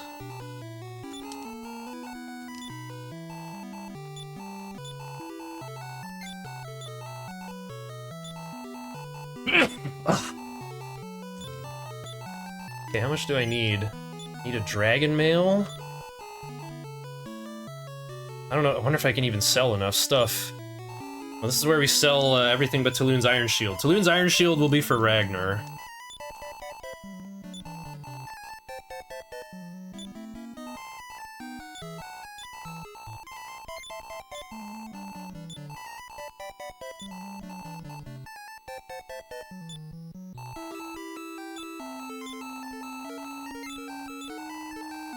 I feel like maybe I didn't bring enough money now. I can sell the broadsword early. I'm not going to be attacking anything. Not yet, anyway. And I can sell the half-plate armor, because I'm here to upgrade that.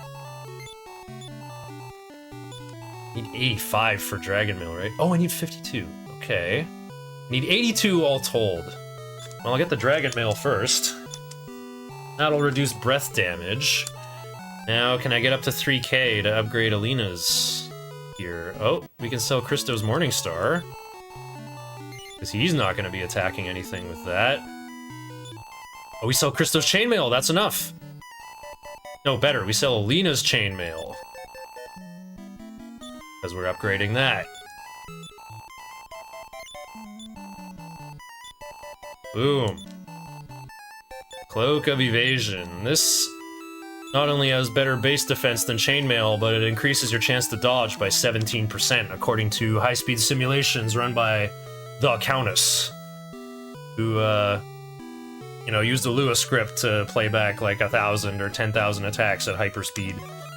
Imagine being an ordinary citizen and these three heroes just charge into your house and stick their hand way to the bottom at your jar of rice and steal the small medal that you've been hiding for as an heirloom for like some special occasion. Don't worry, lady, we need it to save the world. And then I think I measured how many steps it takes here to like go upstairs, talk to this guy, and then go backwards. There's like one more small medal I have to get from a drawer. And I think I measured, like, what is actually less steps? Like, is it better to get the medal and then go talk to the guy and cast return? And I think they're, like, about equal. Yeah, at least they still have jars. Unlike a certain hero of time who has no appreciation for the craft of pottery that requires strong thighs. Alright. Sheesh, where are we going now? Avil. Ah, yes. Oh, fairy water wore off. Should be a little more aggressive with this.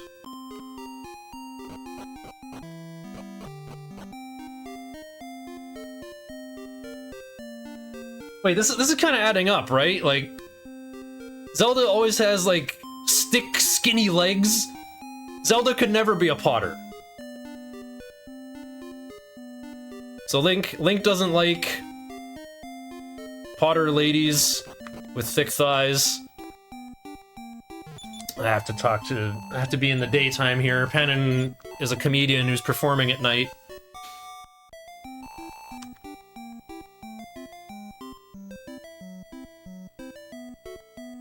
I think all I have to do is use the inn before I go on the World Power-Up Tour, and then it all works. I have to add that to my notes. The medals aren't bad right now, just wait till DQ 11. Come with you? But we're already indoors! The King of Stancia has the Zenithian helm you'll need for your journey, and to get it, you'll need my challenge. By any chance do you intend to go to Zenithian Castle? No, you don't have to tell me. I understand. I'll accompany you. So Panon is a guest character as well. You think his only purpose is to just, like, talk to the King of Stancia and get the Zenithian helm, but he actually has some very good gear.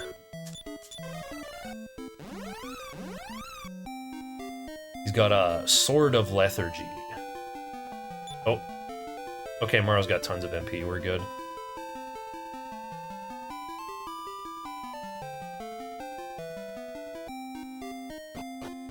Alright, the reason why this cave is so wide here is that, you can get your wagon down here. So I'm just gonna march with, Panon and Alina at a time, because they both have a Cloak of Evasion. And a lot of enemies in here. See, the flamers are back already. You know, a lot of things can do mass damage. Oh, I forgot to equip Alina, and it shows. Also, give Alina your feather hat. She deserves it. Actually, I should give her Hero's Golden Beret. No, wait, that... never mind.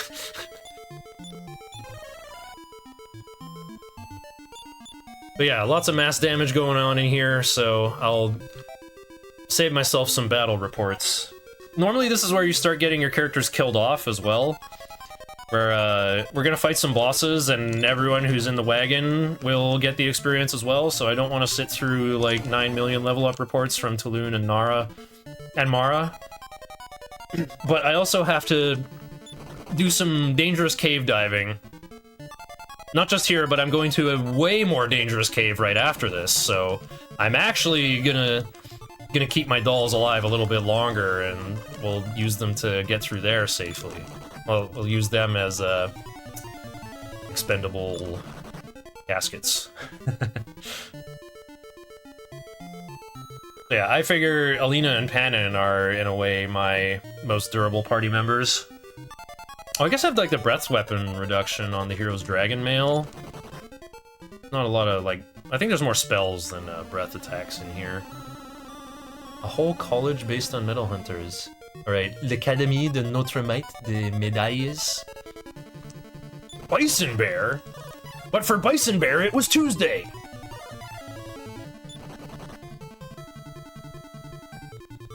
Takes a deep breath. Oh no! No! They're gonna punch me out. Ah! Well, Panin's cheap to revive. Let's do Hero Alina Endo. Get the hero suited up.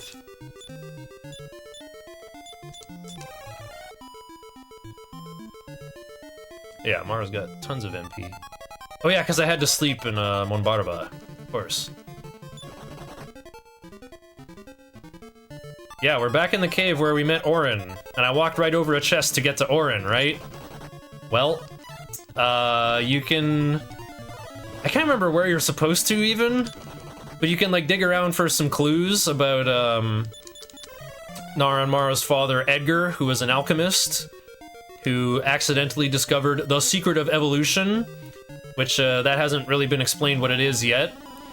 But anyway, this cave was, where Edgar had his secret lab, you know, the real nice one.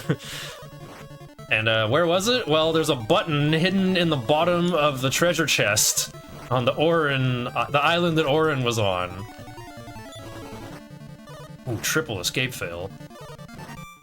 No, Alina, you're supposed to dodge! Ah, who's my next tankiest member? I already sold Taloon's gear, I think. Well, I guess it'll be Nara. Endo.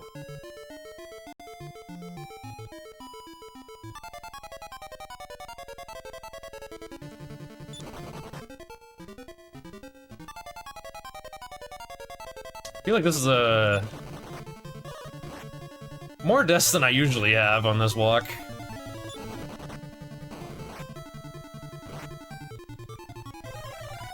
Oh. Should have been using Nara's MP for healing first. Oh, Christo's naked. Taloon lost his iron apron. I can't march with Mara, though.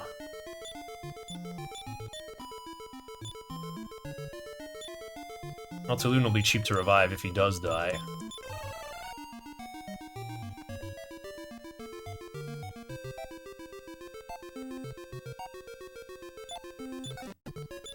Alright, the Lamp of Darkness. And by leaving this chest till Chapter 5, we get the... Moreover, there's a button on the bottom of the chest! And look, it's a Thief's Key door, so we needed Alina's party to join us so we could open this door. Oops, it's the left jar.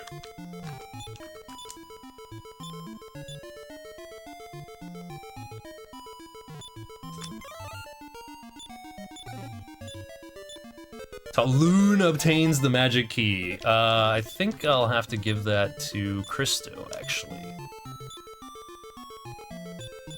Alright, and now I can cast Outside.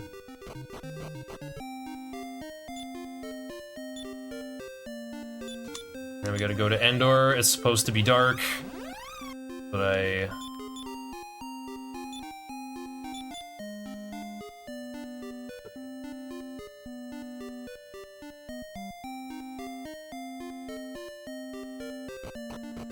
yeah, in here, get Alina.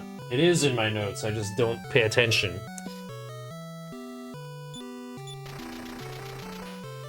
Alright, so at nighttime, the guard rotation is different. This guy will throw you out if he catches you, but he's easy to get past. This guy's chill and is like, oh, how's it going?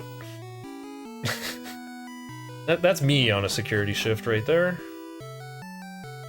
Oh, just here for some social engineering, come right in.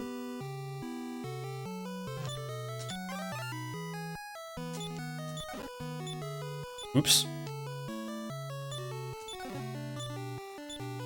Feather hat, pink leotard. What's the king up to in here? 20th century humor. Now we're going to Mintos, right? Yup. Oops. Gotta be more aggressive with this fairy water. Got more than I need.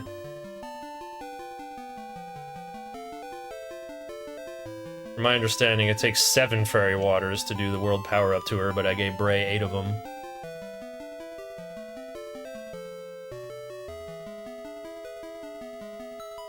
Pink leotard. Well, it sells for 6,300, so that's the real reason why I picked it up. It's a valuable item in the medieval tech level.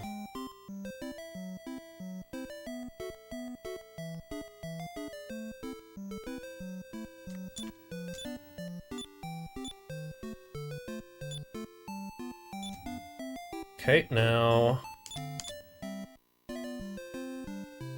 Oh, I should revive my characters before I go any further. I think I'll save the game, actually. Oh, you don't have enough money.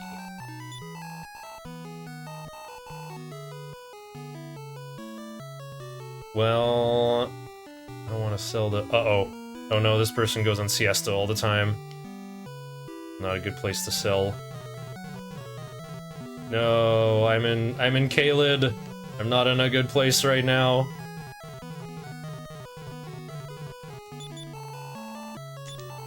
Okay, I just need enough to revive my characters, man. Actually, I want to keep Alina's wooden hat. Okay, this is where that accidental or extra chainmail will be perfect. I'll get the item from Christo in the wagon then. Ugh, you would. You've been using full moon herb when you're not paralyzed, man.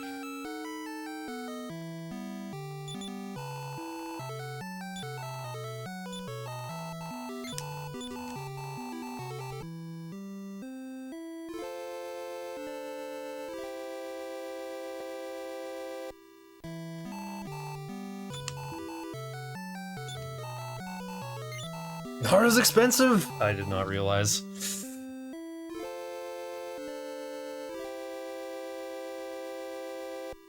I am not gonna be able to afford the inn, I think. With only 29.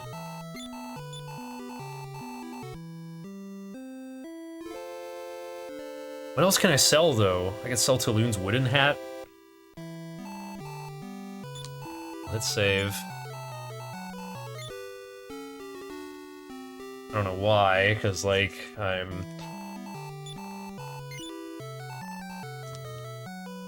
if I go in there and get wiped out, what am I gonna do? Shouldn't have to get.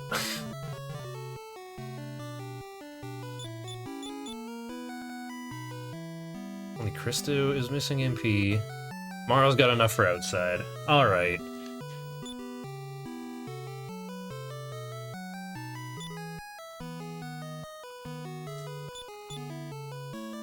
That extra wing.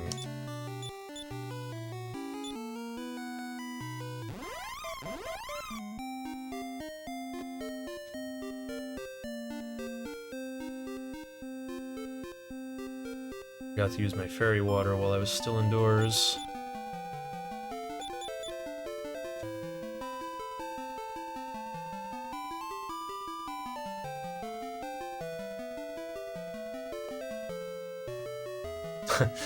Famicom DQ4 yatteru. Good luck, Sankyu. Okay, let's see if I did this correctly. Did I find 9 small metals? And can I afford the inn for 29? It's 80. 10 per head, come on.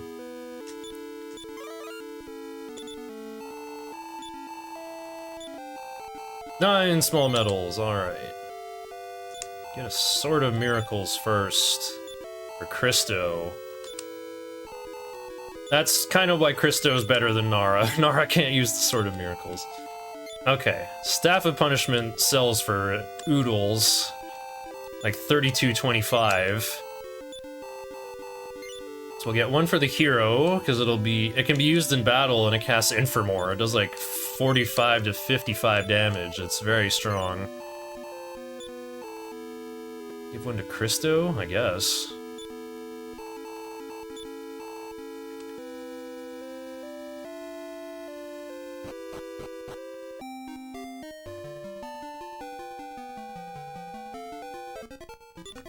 With the magic key, I can go in here. Here, I'm looking to raid this place and get the hero's best in slot army, chest armor. Way ahead of schedule. This is also a convenient place to kill off my unwanted characters. The encounters in here are extremely dangerous, though. Alright, Taloon just tanked 40 damage for the team. More like 100. Uh-oh, I'm asleep! Well, I take half damage while asleep, but what good is it? Oh dear. There goes my tankiest member. Now a bunch of... Uh-oh. Oh no. Mara, don't get killed. Okay, Cloak of Evasion doing its job, though. Okay, no. Go Panin. Lena. Endo. We'll use Christo's MP to heal... No, that doesn't make sense. Use Nara's MP first. Uh-oh. Ooh, that Dragon Rider's dangerous. That guy attacks and breathes fire every turn.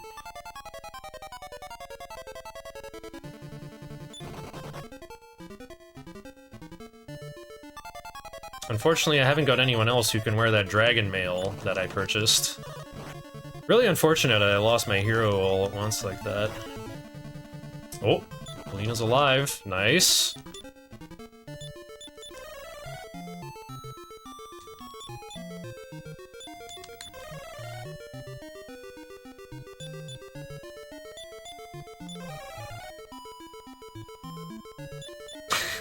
$77 HP Alina biting me again. Nice, these guys are harmless. Can't get paralyzed if I'm asleep. Wait, apparently you can. I think if your whole front row gets paralyzed, you wipe.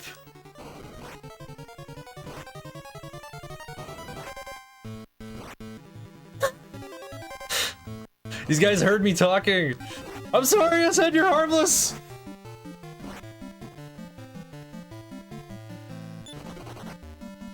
Oh, triple escape fail. Alina dodges the breath while asleep. Okay, normally... This is really awkward. Oh, I have numb off! No way!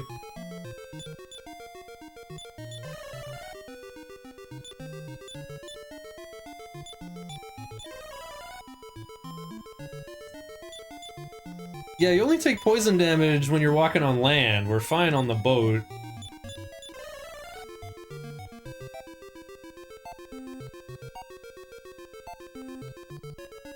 Don't look at the bottom of the screen when I'm moving down, or watching the game will be ruined for you.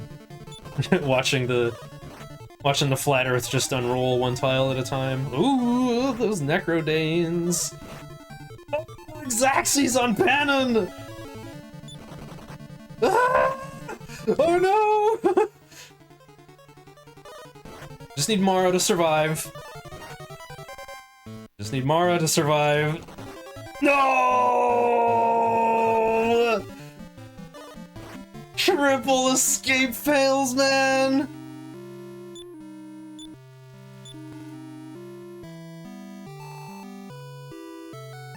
It's too expensive. I gotta try again.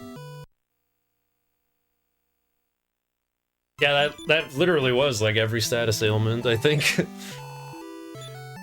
Okay. Alright, this is back when I have 29 bucks. And what? Chainmail? Oh, I already sold it, I guess.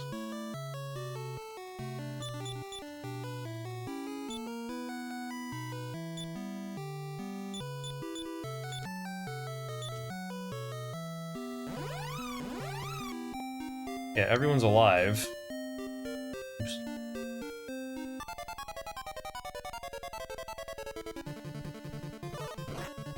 Oh heck, I have to win a fight. I forgot. Win a fight with my guest character for it to work.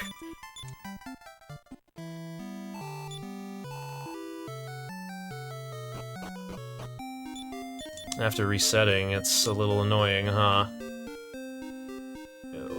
Panon, Hero, Alina, Christo.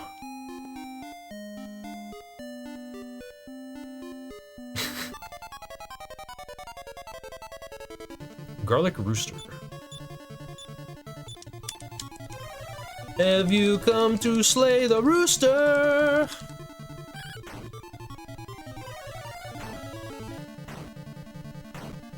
Did I sell Christo's Morningstar already?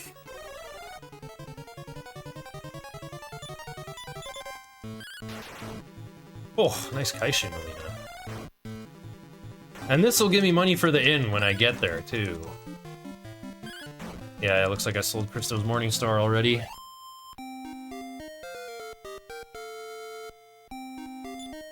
Oh no, there's gonna be so many level up reports. Taloon is alive.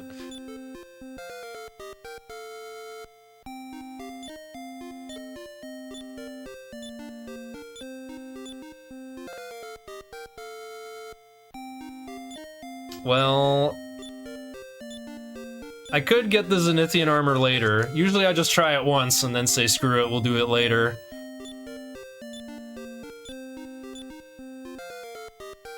I'm feeling ambitious though. Oh, some much needed Bray level ups too. Well, the Bray situation will be taken care of, like I said. Gonna be more than taken care of. Okay. Bray scatters the fairy water.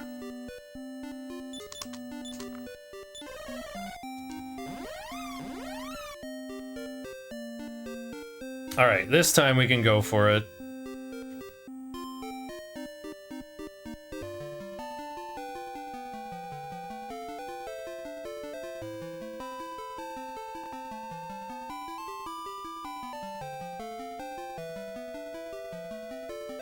Yeah, Taloon XP greater than 0? No way. I actually took him to level 2. I took some fights in Chapter 3, hoping for free items, but didn't get any.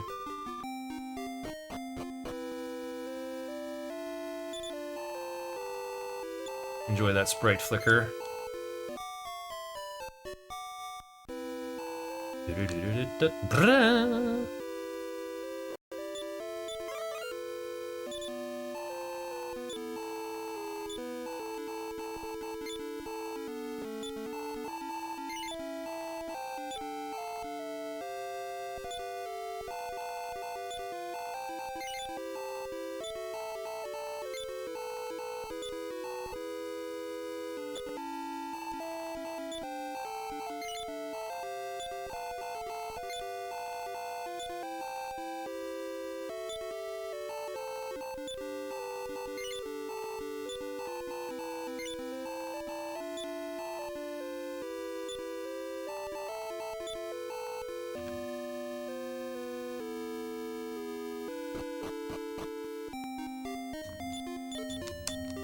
Okay, Panin and Taloon. Endo. Always do Panin first. He's got that Cloak of Evasion. And he's cheap to revive if he does go down. Oh, the Necrodanes are back, but they're on the shore and not looking at me.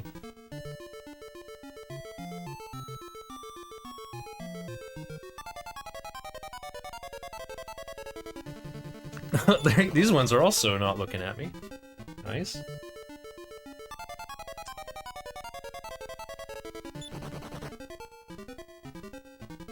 One Muskan, not bad. One Snow Giant. This guy either attacks you for 10 or casts Blizzard and does 60 to your whole team.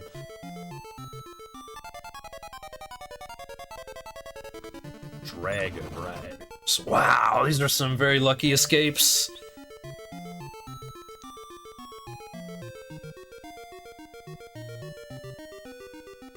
Okay, we're well past halfway. Just gotta go into these stairs, and one more screen.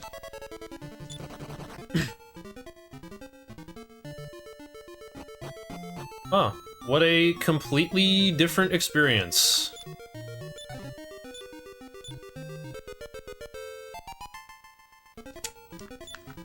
Oops, I was supposed to walk off with Mara on the team, though. Oh, never mind, I can still use her spells. That's weird. Even though she's not next to me.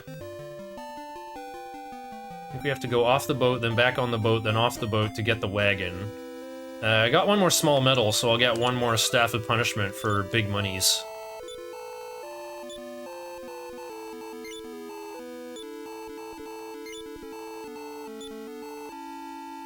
Just give it to Taloon. It's the Cell Mule. Alright. Oh.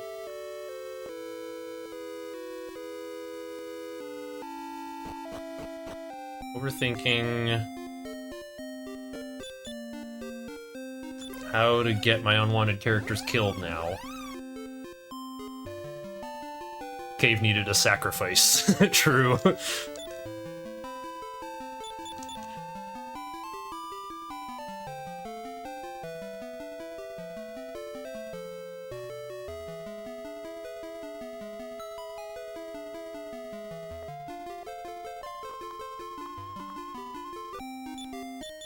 Okay, here we're gonna go Hero. Actually, no. Hero in the back. Taloon, Nara, Mara, Hero.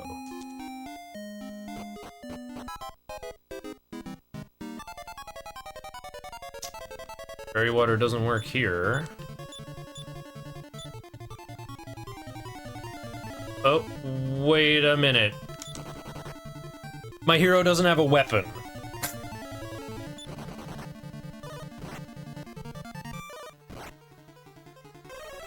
A little oversight there. I'll just borrow Christo's Sword of Miracles. That'll be perfect for this job. Oh, never mind. Taloon got the job done already.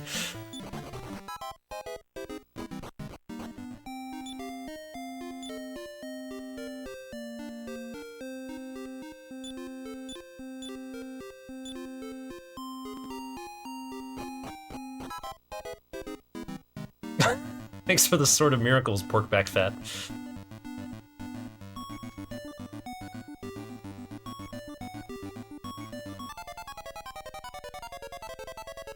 A metal slime.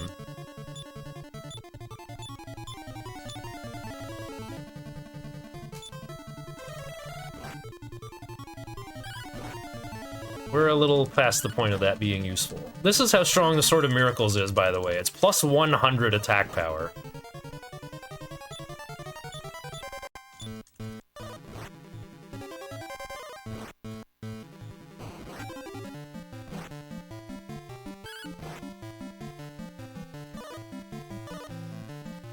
Alright, team has been sanitized. I don't even have Zenithian armor yet, and they still, like, can't even land a hit on me.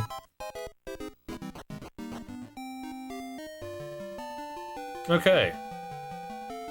Now we go past the lighthouse.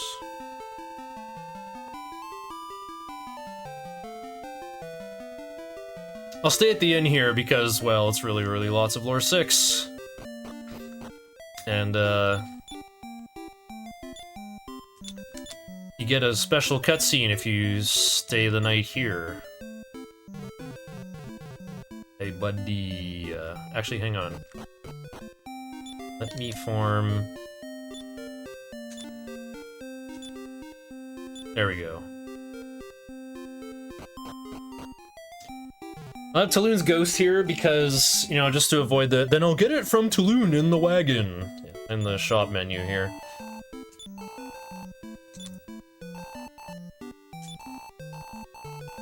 Okay, we need some big money. Luckily, Taloon has big money for me.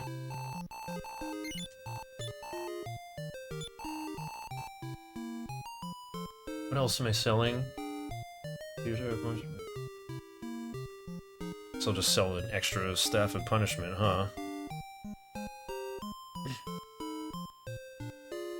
Oh, Nara's got some stuff I can sell. Wait, I need 13,500? Yeah, I do. Yeah, okay.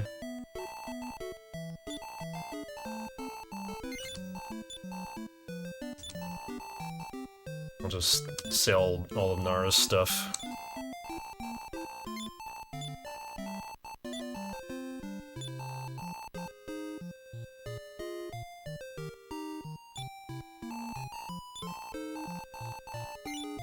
It's only 82, oof.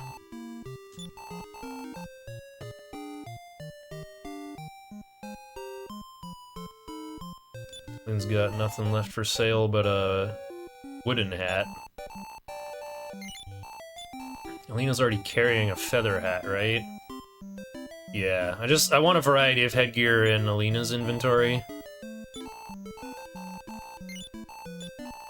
How can this be? How am I so poor? Anyway, here's a Sword of Lethargy. Panon has one of these, and this is the most broken weapon in, like, any RPG ever. Because it has a 1 in 3 chance to put anything to sleep, and I mean anything. We're also just gonna get best in slot gear for Krista. I just have to come up with 1,100 more gold somehow. The Iron Shield is for Taloon.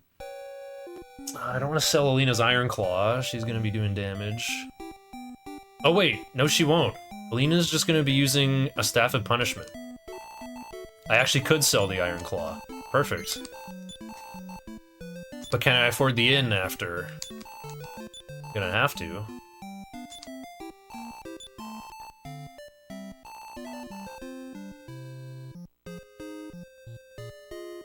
Okay, let me get suited up. Oops. I forgot about that appraise.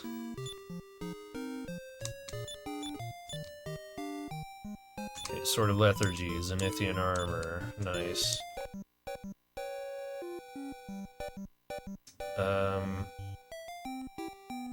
Alright, Christo gets sword, sacred robe, iron shield, iron helmet.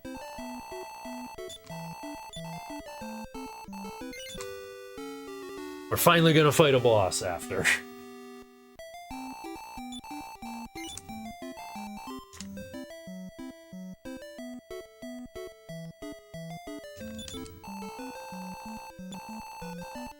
Only 45, I'll take that.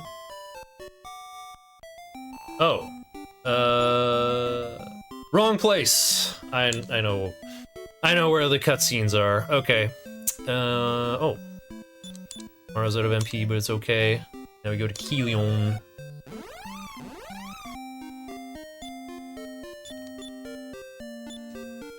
Oh wait, we'll go Panon, Hero, Alina, Christo. We're only level 11, and we're gonna fight a Chapter 5 boss. Behold the absolute destructive power of Double Sword of Lethargy. Imposter Shiner. Imposter transforms into Shiner. You can't stop me! I finally found the hero I've been searching for. You fit the description I heard at the House of Prophecy. I hear the ones in this room belong to the evil force which plans to destroy the world. Let's reveal the source of evil that drives them. Intruders!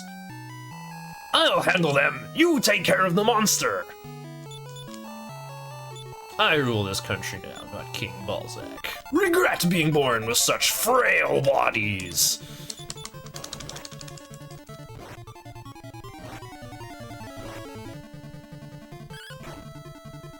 Helion is put to sleep. Okay, soon Alina will... Oh, wow! Christo healed 25% of that. Alina will copy me soon. There we go, clinging up the Staff of Punishment. After learning she doesn't do so good unarmed damage. Helion's kind of fast and will outturn the hero about half the time, so I'll probably start attacking again to put him back to sleep. Helion getting teabagged by Panon there.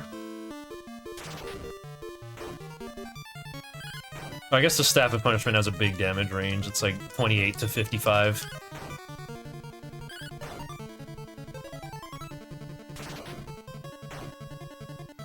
Helion was defeated. Wow.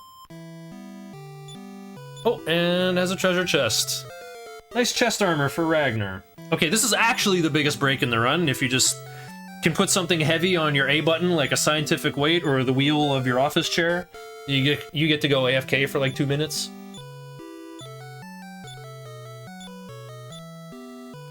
No, this Helion is like only a third as strong as the plot battle Helion who just kills you in Chapter 4. If you use a Game Genie code for infinite HP or something, or like a way to, I don't know, some way to defeat him. I think he has like tons of regen and you like can't actually stick damage on him, but even if you somehow beat him, then like the game just proceeds as normal as if you did die to him.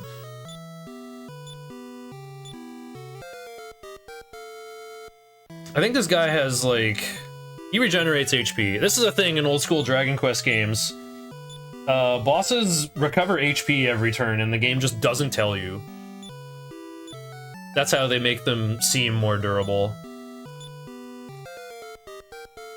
Yeah, you did like a freezing wind on me and that's it. Didn't spend any other turns awake. It was probably the best Helion fight I've had in a while. I'm still gonna lose a ton of time on the split though, because I went into Shrine of Breaking Waves twice.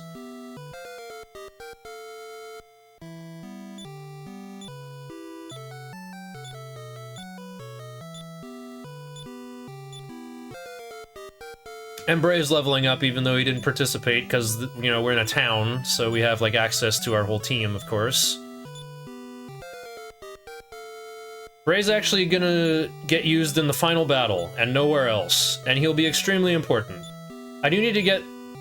Unfortunately, just like these town battles in Chapter 5 alone are not quite enough to get him to... I think it's level 20?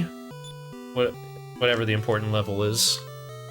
I'm defeated. Who are you? Are you the hero who is prophesied to destroy the ruler of evil? You can't be! I heard Necrosaro destroyed the hero! Very impressive! Hero, let's fight together to save the world! Thanks, Ragnar. Now we got a full team, finally.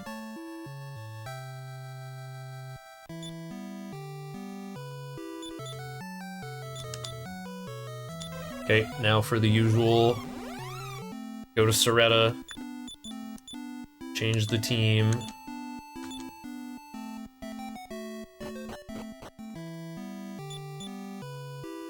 Christo, why don't you give that really nice sword there to Ragnar?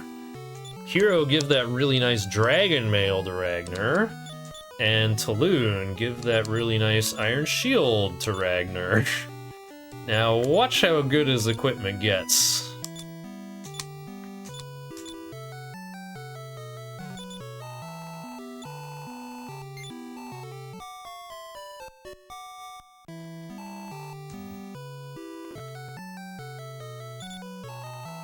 Make the enemies hard, but don't hide it. Well, I don't like games that reveal the enemy HP with like a meter or a number.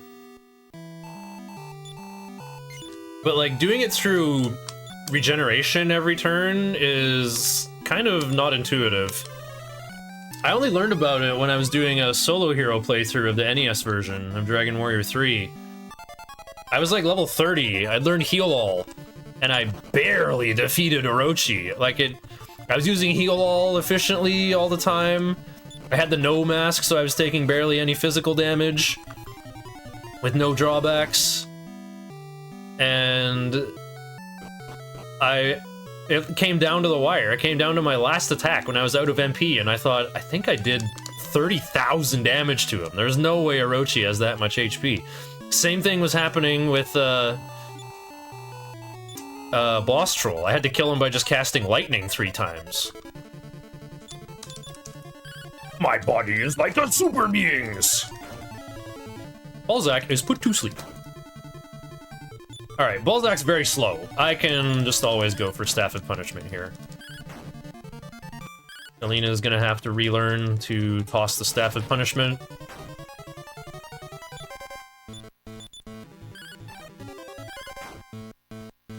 And getting punished here for selling that Iron Claw to pay for a helmet that Christo probably doesn't even need.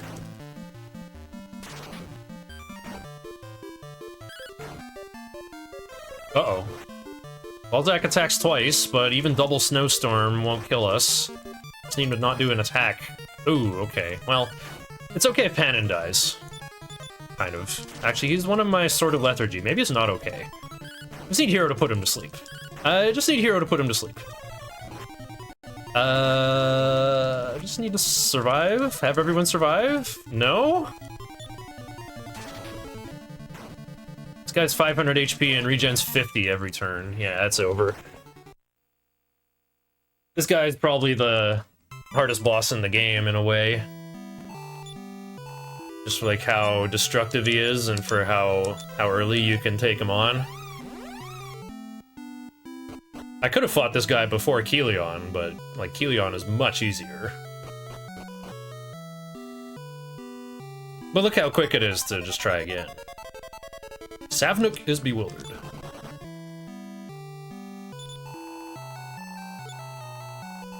Even Necrosaro the Master. No, that Necrosaro is no match for me. Come, you foolish weak humans! Balzac is put to sleep.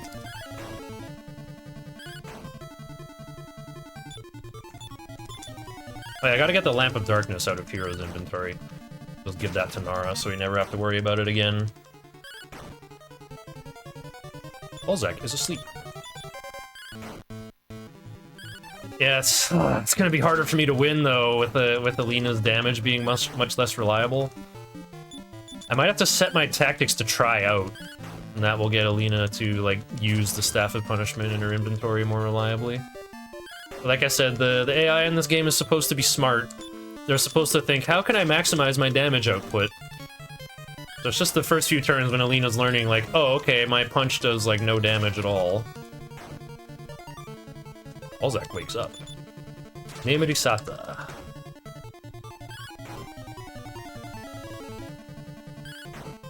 No, he didn't go to sleep. Okay.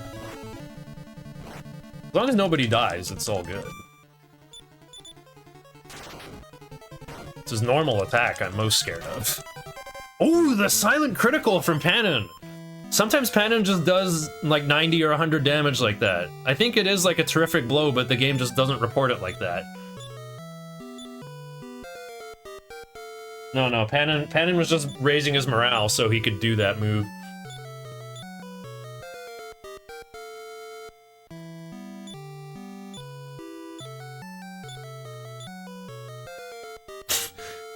He's out here gaining 17 HP. Yeah, that's Alina.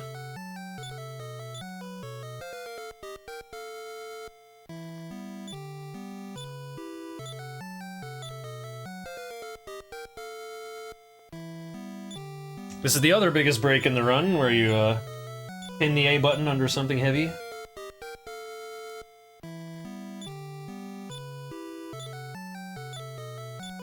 But I think I'm all good here. You know, I ate all my workshop noodles already. You know, got lots of drinks. Not hungry. Not tired. He has AC and water and is listening to his favorite music. Moisturized in my lane. I can chill right here.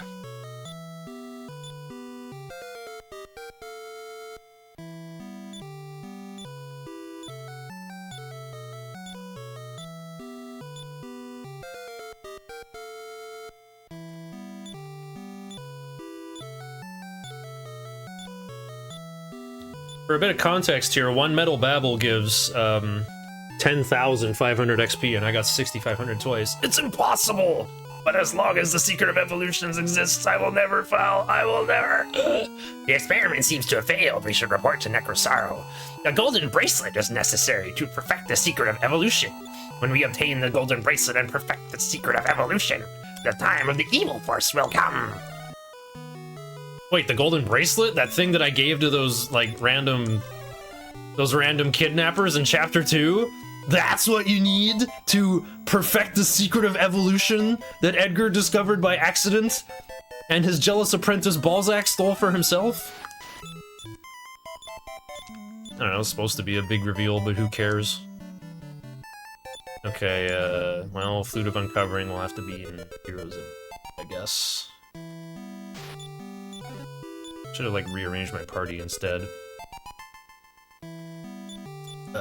We always give the Magma Staff to Christo, because he can equip it.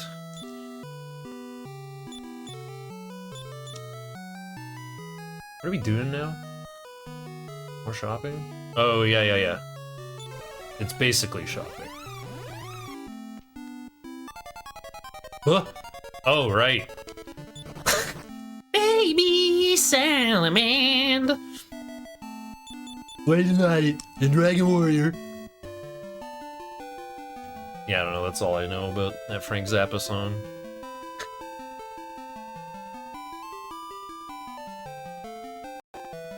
Baby Salamand.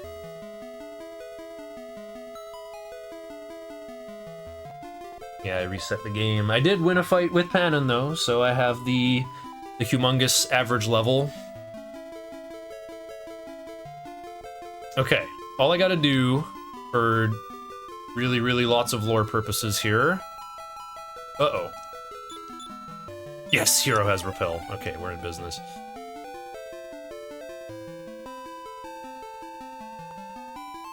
So just a little off to the side here. Does this look familiar? Yeah, the signpost. It's Izmit Village from Chapter 1. That's where we get our special cutscenes. I'll go there to heal, when necessary. Look how close that inn is. Now, usually you would take your magic key and go to Berland and, like, go raid their treasure room. Someone drops a hint that, like, oh, you're looking for the Zenithian shield? The King of Berland used to have it. So you go talk to him. Uh-oh. MP Gatarinai. Hang on. Magic potion!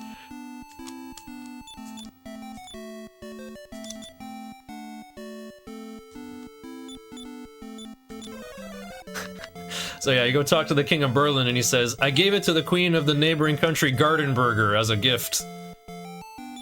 Or Gardenburger is what it's called in the Japanese version.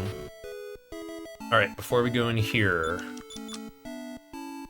we want Alina, Tulun's ghost, hero, whatever.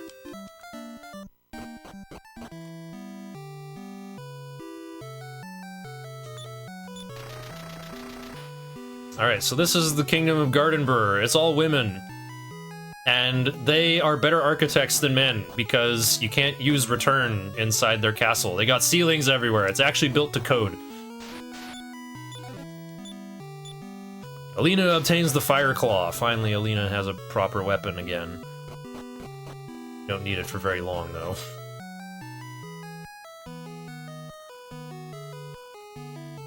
I guess I'll equip it now.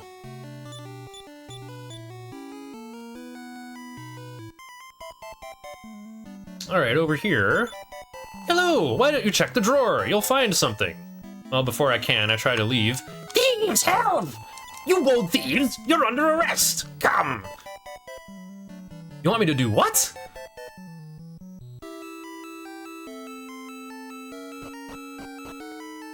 Well, now I gotta play the hockey cheer like Ness Cardinality used to do.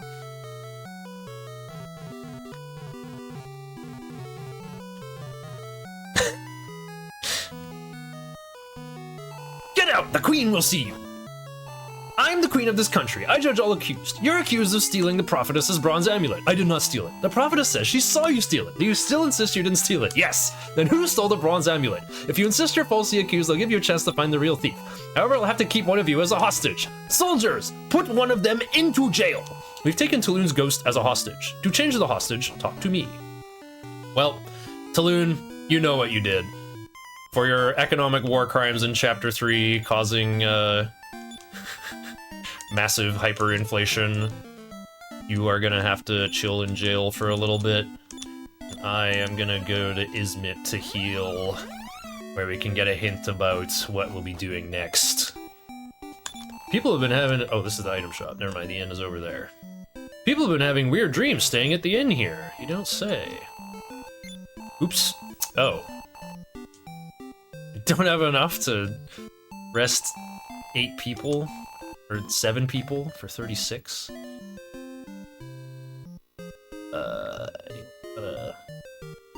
Oh, here we go. We'll sell Mara's leather dress. Also a collector's item. Mara, the famous dominatrix, you know?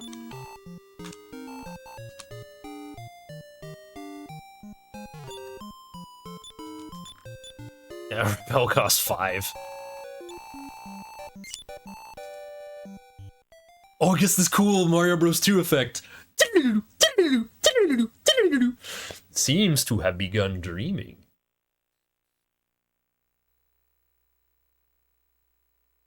Some advanced graphics for the NES. Oh. He'd use a flute in Rosaville there? Okay. Rosa, have you been a good girl? Sorrow. Rosa, I've decided to exterminate all of mankind. The world will soon see its end. Until my ambition is fulfilled, you stay here. Wait, Sorrow! Someone must stop Sorrow, or the world will cease to exist. Please, someone, listen to me. Good old 20th century villain motivations. Someone listen to me! I'm going to destroy the world. Why? Where are you gonna plant your feet then? Where are you gonna be? You're gonna destroy the world you're standing on!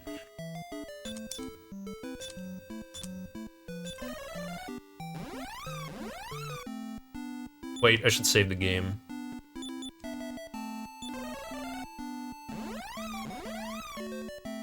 Like, why is Necrosaro like this? I've decided to exterminate all of mankind. Like, why? How do you come to that decision? No, all my stuff is in the world!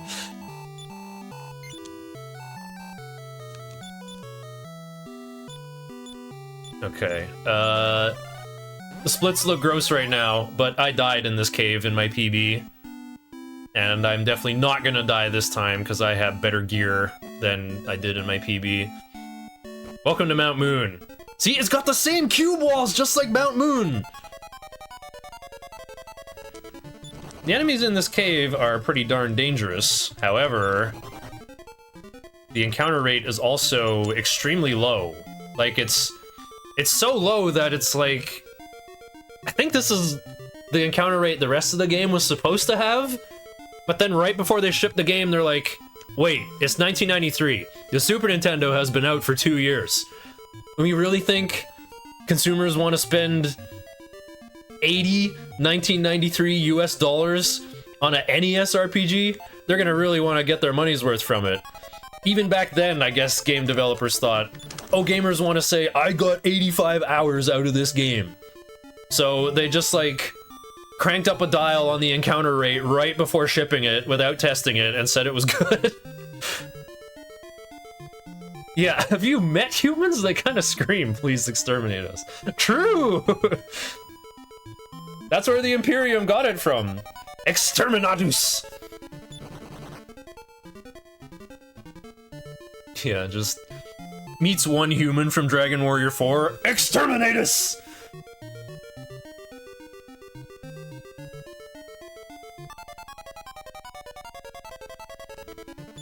Bulba, we're gonna see a lot of those later.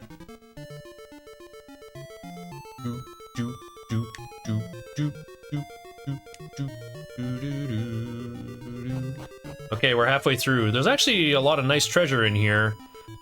If you go way off on the left side of this room, you can find an iron mask, which is a best-in-slot helm for Ragnar. Well, not counting the metal babble helm, but, like, it would be stupid to spend 20 medals on one of those. And you could get, like, 3 Sword of Miracles instead. Like, defense power in these games always scaled, logarithmically. Right? Like, it doesn't scale linearly where it's like, haha, I have 200 defense power, nothing can hurt me. No, you just start taking 10 damage instead of 17 damage. That's all that happens. So, spending your money on defense power is kind of a waste. But we've already got best-in-slot armor on Christo. We've already got good stuff on Ragnar.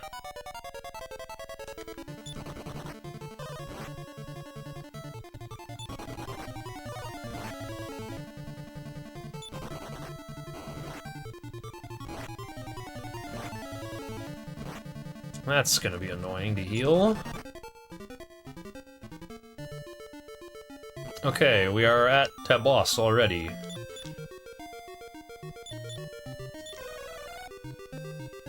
Gonna cast Heal More on Ragnar. The hero does not learn Heal, only Heal More.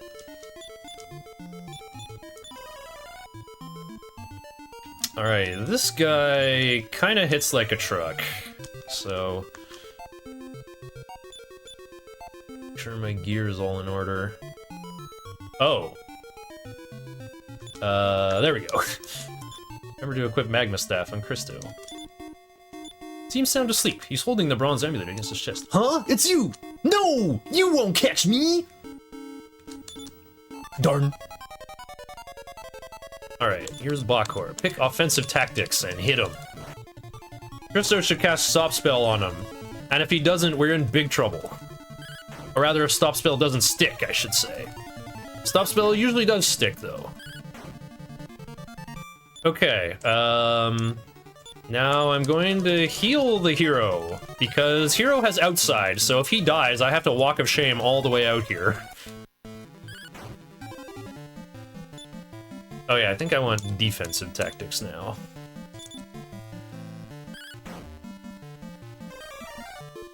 That's why. Bakor is put to sleep. Love to see that. Bakor's fast. He's got 1000 HP, but no regen. Wonder if Alina's gonna try tossing the Fire Claw.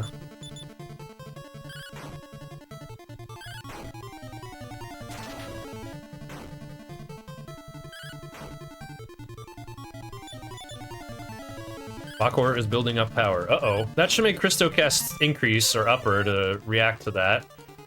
Okay, that's good. Maybe I can put him to sleep before he attacks? Nice powered up move, dude. 8 damage.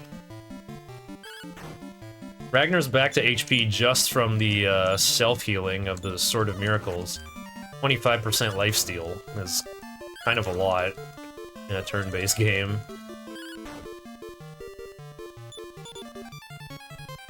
Thanks for the good luck, Paradox TXS. Paradox Texas. May the metal babbles be slow and plentiful. Oh, thanks. That part is coming up pretty soon, actually. Oh, nice Kaishin, Alina. We win. Oh yeah, and we get an agility seed.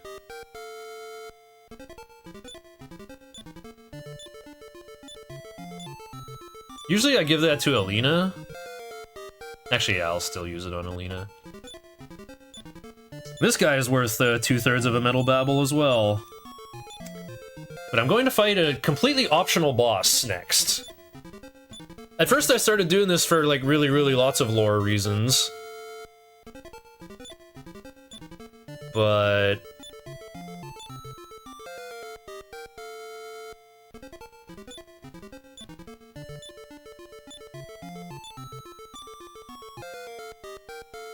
I learned this is actually kind of a galaxy brain thing to do. Because it's an optional boss in a town. That means Bray is in the wagon and he gets the experience. And it's enough to give him that extra push that he needs to learn the crucial by-kill spell in time for the final battle.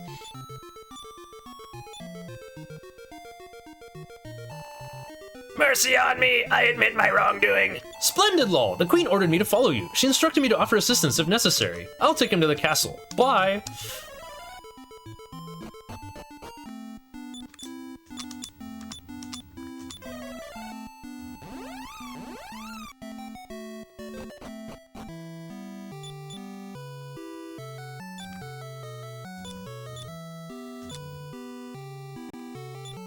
No need to re-roll this agility seed. 1 point.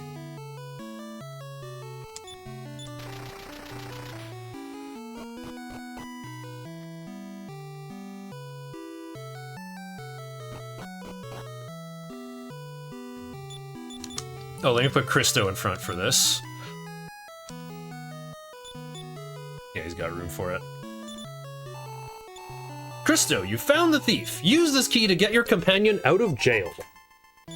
Also, take the Zenithian shield from this castle's basement. It's yours. My people told me that you're on journey to defeat the ruler of evil. I also heard monsters used to live south in the town of Roseville. You might want to visit Roseville. That's a really funny clue, because doing the optional fight in Roseville awards you the Sphere of Silence that was lost after Chapter 4. Yes, it just disappeared from Nara Amara's inventory and nobody explained why. They probably sold it for some casino coins. Oops. Christo obtains the Zenithian shield. Whoopsie-doo, that should have gone to the hero.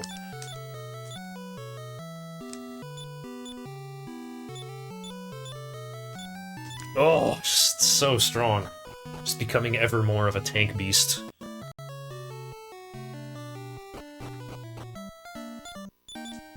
Okay, now we're gonna form up Panin, Hero, Ragnar, Alina.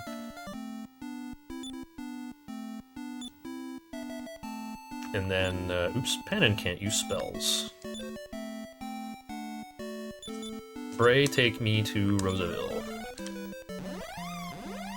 Oh, right, no, actually, go to Conanbear first. We gotta pick up something else. We're doing stuff in a different order now.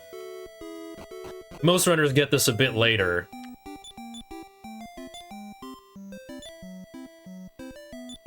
I'll give this to Alina. We're gonna sell it soon.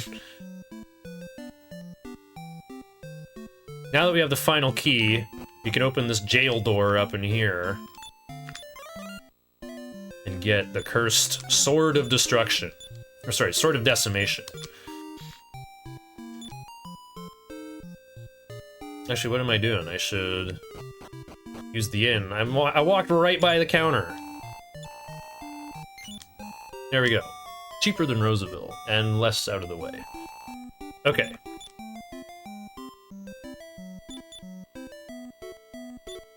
Return to Roseville. Now we just sell the Fire Claw and the full plate armor, I guess. I already sold my Stabs of Punishment. We're gonna upgrade Alina's weapon. It won't look like an upgrade, though. Sell this Fire Claw. And the full plate armor, and we'll definitely sell Hero's Iron Shield. Gotta keep the Hero's inventory clean at all times.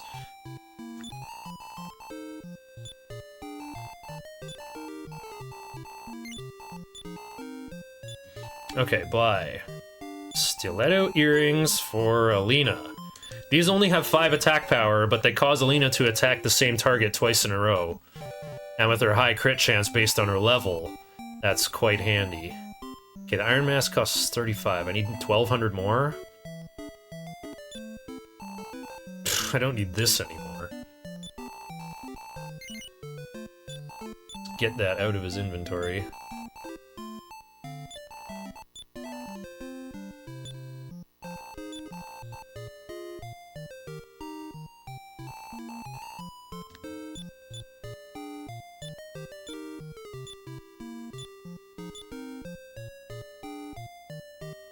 I saved my game in time.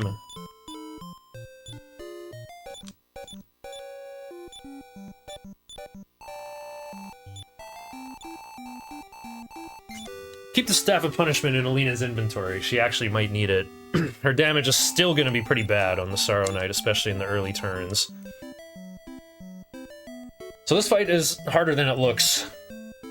It's, well, Sorrow Knight has very high defense, very high attack power.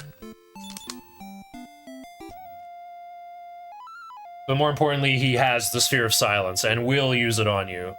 So, you're not gonna beat him easily with spellcasters on your team.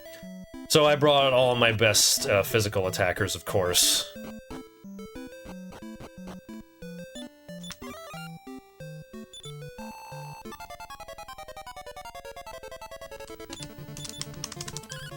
So of course we're just gonna try to put him to sleep first.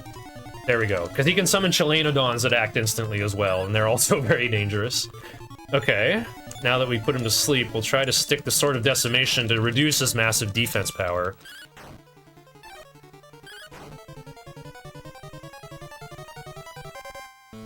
Okay, got it once. Oops, I'm using the Golden Barrette as an item. Oh, nice Kaishin, Alina. Sorrow Knight wakes up. And I did not put him back to sleep. Whoops. Attack. Oh, Alina's going nuts with the terrific blows here. And then cast sleep. Doesn't work. Just keep attacking. Cannon eludes nimbly. Cloak of Evasion, baby. Okay. Put Sorrow Knight back to sleep. I think I'll lower his defense a little more. I'm probably gonna win soon, though.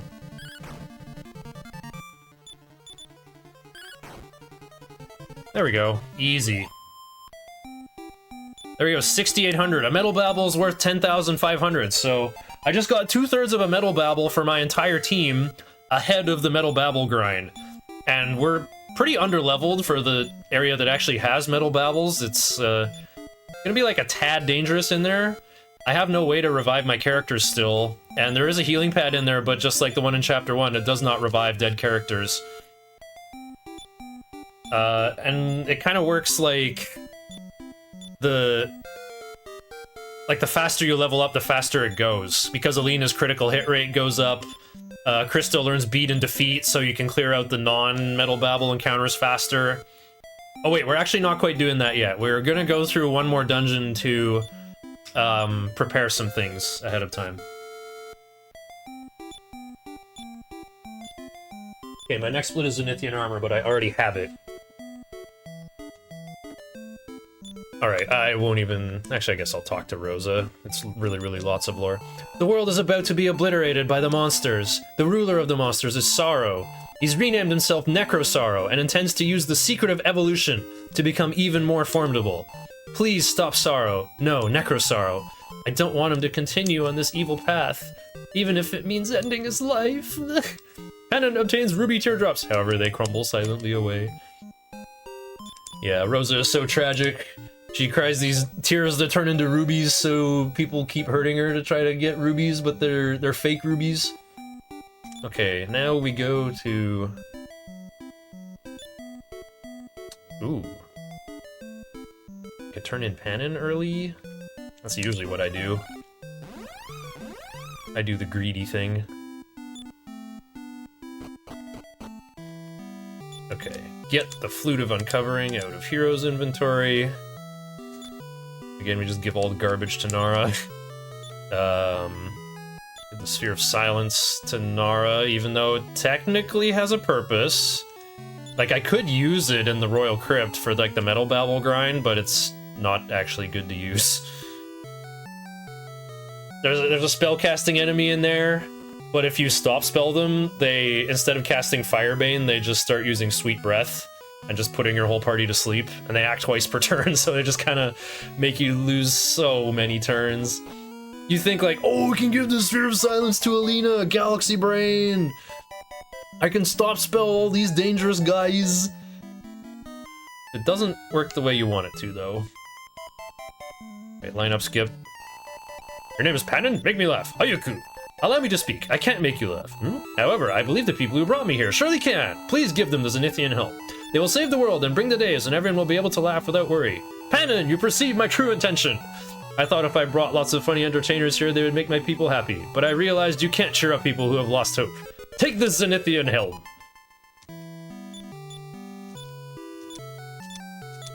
There we go. We got all our Zenithian armor now. I can't save the game in Riverton, so we'll go here. Alright, so we beat Sorrow Knight with Panon. We still have the repel glitch going. Refresh that.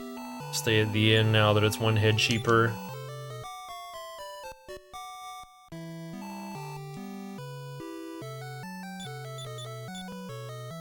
Huh?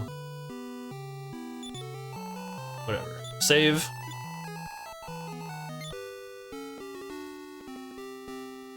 Hero might only have 119 HP, but she does have 169 defense power. It's quite a vibe. Having, more defense than HP. Alright, Riverton's supposed to be a late game area. That's why it's at the bottom of the list. Okay, let's form a funny looking team here with Nara's Ghost. So Hero and Ragnar are just absolute tank beasts with huge defense power. And we're gonna have Christo hiding behind Nara's coffin to keep them healed. Oops. So this is the Colossus. You need the final key to enter this area. While it would be nice to get through here, that's technically not my goal. There's a chest halfway through here that has an interesting cursed item called the Demon Hammer. That's what I'm actually after. But if I can keep going from there and get all the way through Colossus, that will be very beneficial to me. But if I don't, I can come back and do it later. When I'm done the Metal Babble grind and obscenely powerful. But there's a useful item on the other side that I would like to get. That'll make the Metal Babble grind much better, so... Can you guys stop picking on Ragnar? These guys have target AI, don't they?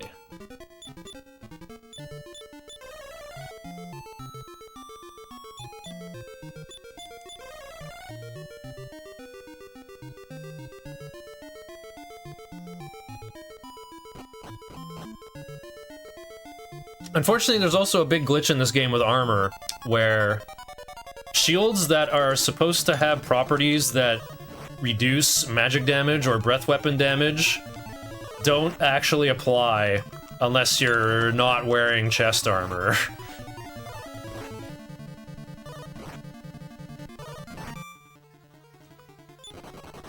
So you only care about whatever resistance properties your chest piece has.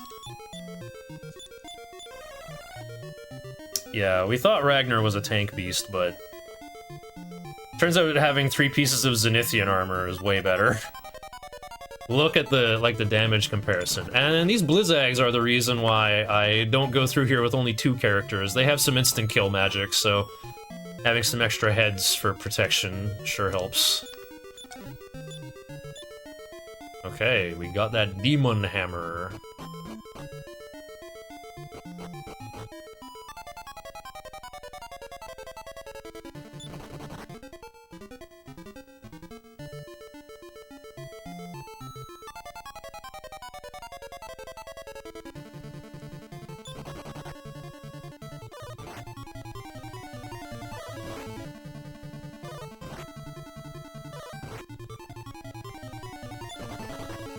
So the Demon Hammer can be equipped by Hero or Ragnar. It is cursed, so once you put it on, you can't take it off. You have to pay a couple hundred gold at a church to have it destroyed. But it's still going to be useful to me. Because what it does is well, it turns you into one of those, like, hammer mole enemies that appear in other Dragon Quest games, where they either miss or they get a guaranteed critical hit. 2 out of 3 chance to miss, 1 in 3 chance, guaranteed critical. And of course, critical hits ignore defense power. So what an efficient way to beat up on Metal Babbles that have over 255 defense power and you can't do more than 1 damage. Just kidding, I'm gonna do 130. So... I've noticed some runners lately like giving the Demon Hammer to Ragnar, so that Hero can attack with the Sword of Lethargy and maybe put a Metal Babble to sleep, but you have to actually land a hit first, so you have to get, like, you know, the 50% roll 1 damage, and then the 1 out of 3 chance after that to actually put to sleep. I think I would rather just go all in on the hammer while everyone else is busy attacking everything else. Like I said a while ago in the Lighthouse, the party AI is clever, and they like to maximize their damage output. They're not gonna... And they also do threat assessment. So they see the Metal Babble as harmless, and also can't do very much damage to it. So, yeah. They leave them alone until they kill everything else. Much to the frustration of many players, I'm sure. Well, okay, if you go too hard after metals, though... Oh, here's like another 15-second break if you need it, haha.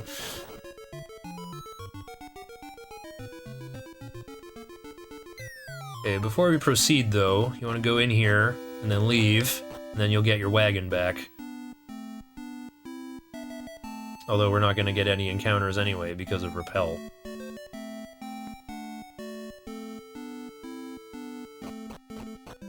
Oh, there is one more thing, actually.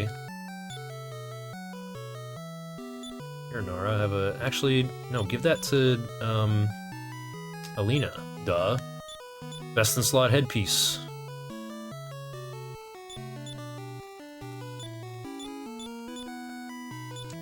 Yay, 4 more defense power.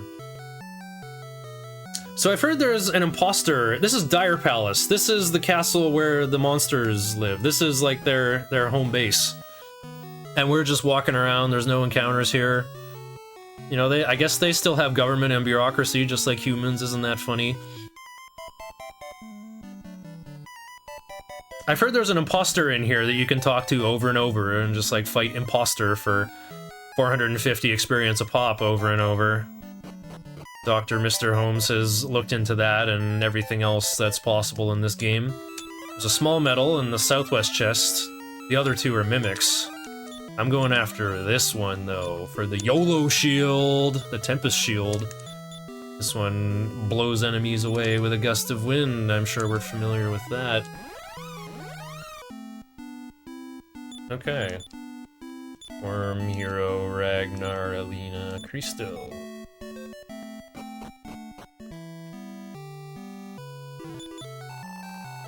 Congrats on pulling through.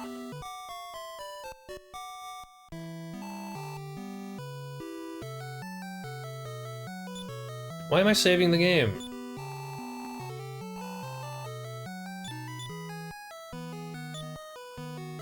Don't equip Sword of Decimation. Blah, blah, blah, blah, blah, blah, blah, blah. Ragnar's inventory's full!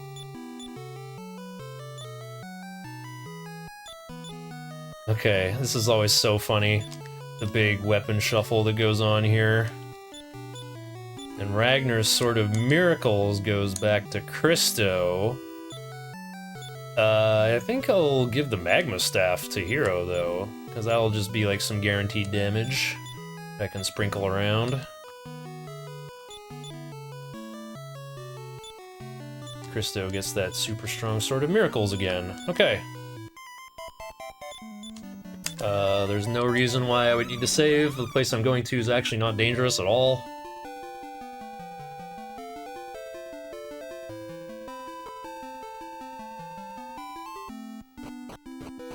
Alright, since the final key is in Christo's inventory, we can go into Endor's Royal Crypt, where their previous kings have all been buried, or something. The foes suddenly attack.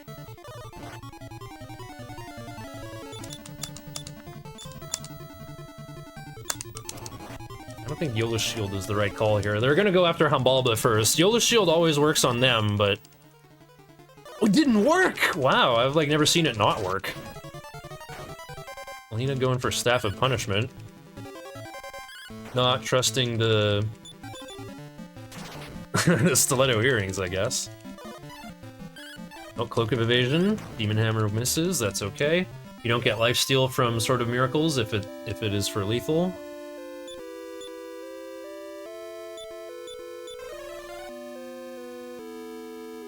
Okay. Actually, I'd better top up Christo. It feels so weird being here with less than 100 max HP on everyone. If you were playing this game normally, you'd be here in like your early 20s.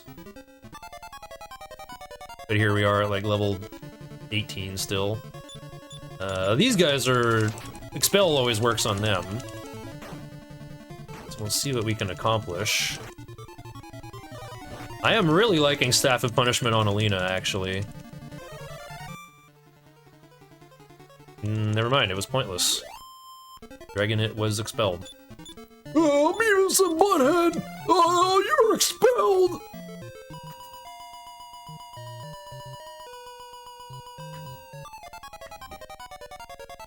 Down the rocket belt again.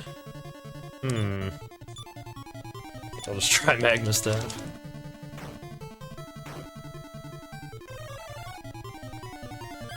E-Man Bar casts Rob Magic and passes. Oh.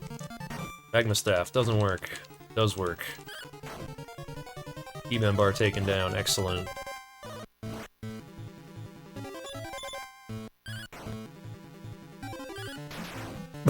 Demon Hammer connecting when it's not needed. Stop wasting the good hits.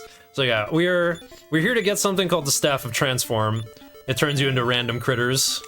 I wonder where that could be handy. Maybe in a castle full of monsters, am I right? That's why we're here for story reasons, sure, but this is also the first place where metal babbles can appear. So we're looking for those. I'm guessing what screen is next wrongly all the time. Here's a Staff of Anti-Magic, which is, you know, similar to the Sphere of Silence. We could give that to Alina, but I already talked about why that's not actually a good thing to have. Metaru! Hagure!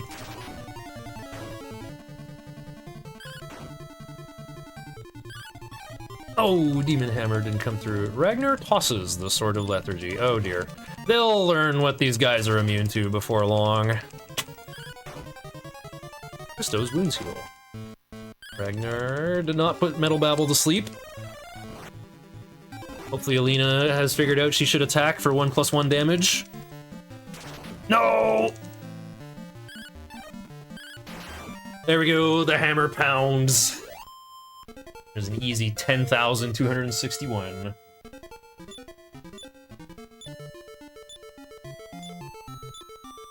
We basically gotta kill about 7 Metal Babbles. Since we're here to grind, we're not gonna run from other fights. We will just use our resources as best we can to win them instead. You know, just get that little chip experience. Get like 200 to 400 per battle. Oh, Ragnar casually gaining 3 levels. Alina gaining 9 strength, 6 vitality. Yeah, see, the warriors really ramp up pretty quickly around here. Everyone's max HP, well, Ragnar and Alina's max HP is gonna double by the time we're done grinding here. Crystal learns Beat, that's awesome. We're gonna clear the non-metal encounters much faster now. So yeah, you want to kill 7, but like, getting one of them early like that's just so good. Because it'll make everything else faster. Oh, Metal Babble runs away. Dragonite is defeated. Oh, it usually doesn't work on them. Easiest 180 of my life.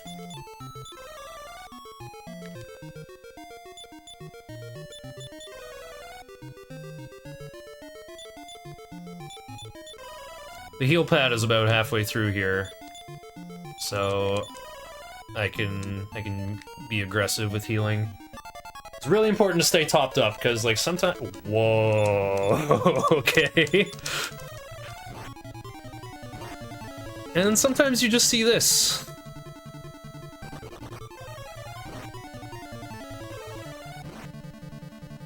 Gotta sit through a lot of damage reports. There's a shield in the game called the Mirror Shield that reflects 50% spell damage, but we don't have access to it yet. Oh, Alina, come on, come on. Oh, the hammer pounds! Got one down already. 1 damage marked on F. Ragnar tosses the Sword of Lethargy. G runs away, F runs away. Okay, so E is still fresh.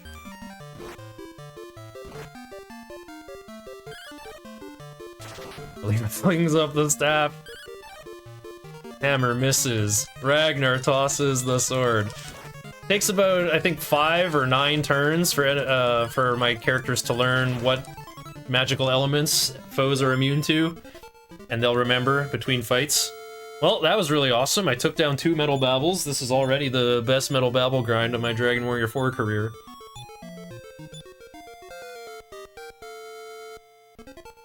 Hero learns Fend Spell.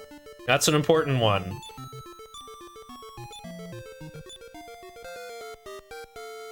Fend Spell is very interesting, and I can see why they didn't bring it back in later games, because it's really overpowered. It's just a permanent buff you can put on anybody that will make them immune to magic. And buff spells in this game last forever. Like, they last for the entire fight. They never, ever, ever, ever wear off. It's going to be very important in the last 2 boss fights in the game. My goal here is to get Christo to level 26, which is not enough to learn Heal All, but close enough. I don't like being stuck here waiting for Metal Babbles, so I've done anything I can to shorten it. Wow, Christo has Vivify already. So very important to keep Christo alive. If he can revive, it's a 50% chance to revive anyone at half HP.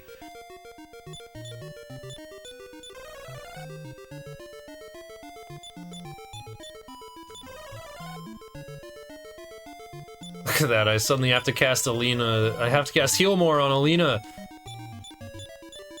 Her max HP just shot up by 80.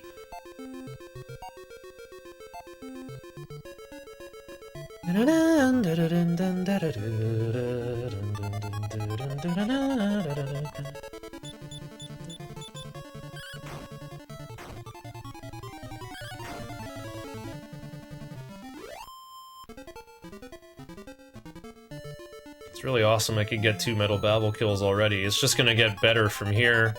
Alina's critical hit rate is always going up. My party members should go after a Bibambar first.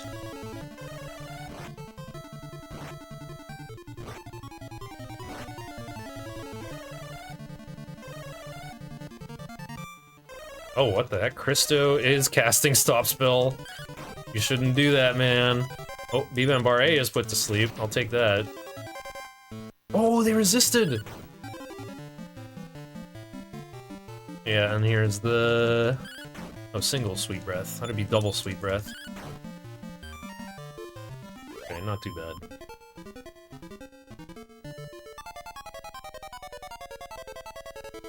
Ooh. Metal Babble runs away.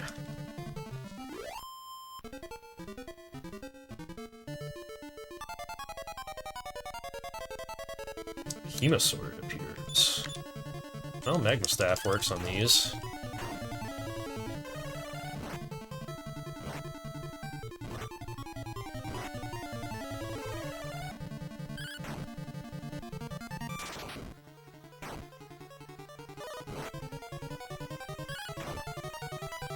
Oh wow, 24 chip damage wasn't enough?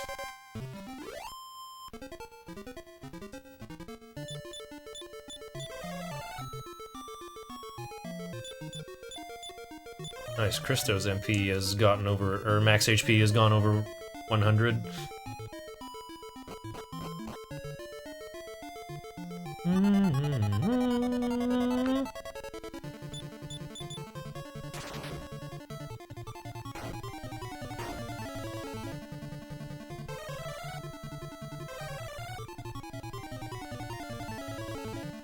Those Dragonets can breathe fire, so I'm pretty glad I got rid of those. And the Yola Shield, it does, like, it blasts all enemies away. Like, it doesn't target a group like Expel or Defeat. It targets all enemies. And it blasts them away. You don't get experience or gold from them, but it's not the same element as Expel. It's actually the same element as Beat and Defeat. Okay, I've got a kill on one of them.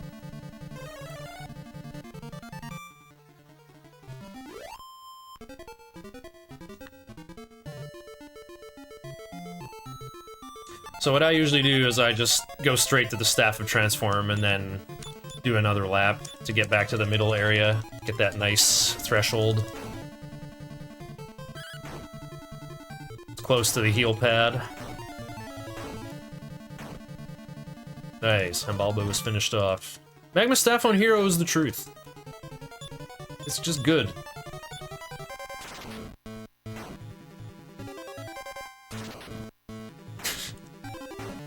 Okay, at this point, I think I take the Staff of Punishment away from Alina.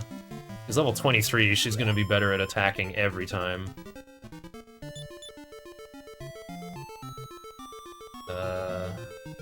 Oh, I've got one for Hero already. Uh-oh. Well, that means I have to give it to someone. Give it to Christo, I guess.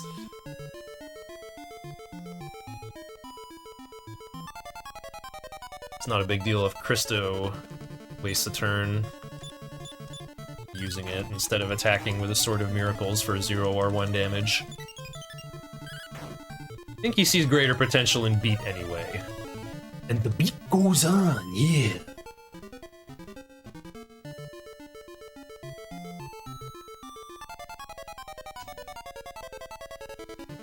Dragonite attacks before you're ready.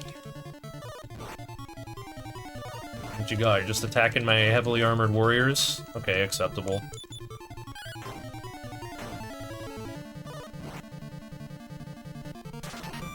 Christo flings the Staff of Punishment. Yeah, okay. Better than giving it to Ragnar. Bad enough he's tossing the Sword of Lethargy. I'm not gonna give Ragnar another toy.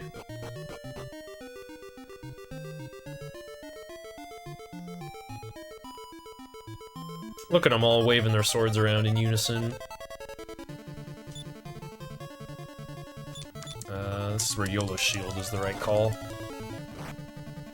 Or you should prioritize Bibambar every time. Phew. Yep.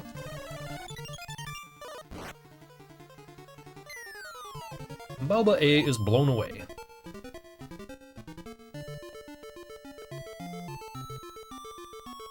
I haven't even seen, like, I saw one more medal after those 2 that I killed.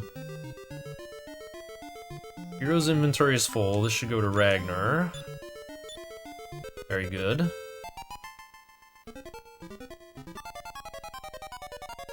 Well, there's not too many metal babbles on this floor anyway. They can appear on the top floor, but rarely don't. That's what some people do. They, like, copium hunt for metal babbles in the front door. And you actually do have, your other party members around for that. Like, you can't swap them in and out of fights, but if you kill stuff on the surface, Bray will get the experience. And I think I have heard of people doing that to get Bray leveled up. I think it's pretty copium, but it's something you can do.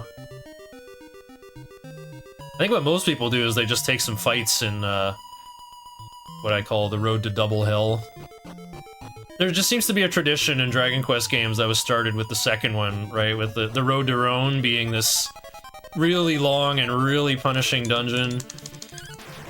And it's like the Road to the Necrogond in Dragon Warrior 3. Well, they got one of those in this game, too.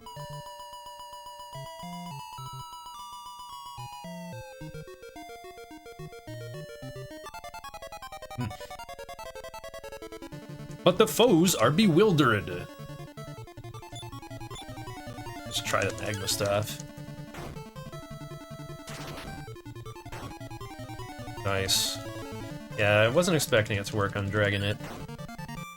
Dragonite is put to sleep. And a terrific blow from Alina. Haven't leveled up on this chip experience either. Metaru! Alina killed Bibambar. Metal Babble stays. Let's see if the Demon Hammer pounds it. Christo attacks, misses. Hammer, misses. Ragnar, misses. Alina misses. Metal Babble stays. Demon Hammer misses. Christo misses. Ragnar does 1 damage, doesn't put it to sleep. Metal Babble dodges and takes 1, then runs away.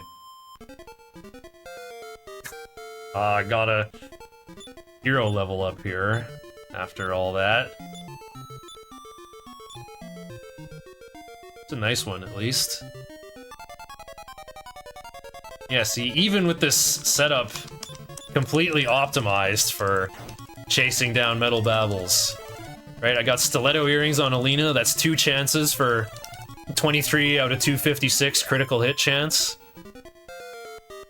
Demon Hammer for 1 in 3 chance, guaranteed critical from Hero. Ragnar has the Sword of Lethargy, and if he does 1 damage, there's a 1 in 3 chance to put it to sleep. You can't get your setup much better than this. I think Mara can learn Bee Dragon at level, what, 34? But then you're leveling up Mara, and that's your mistake.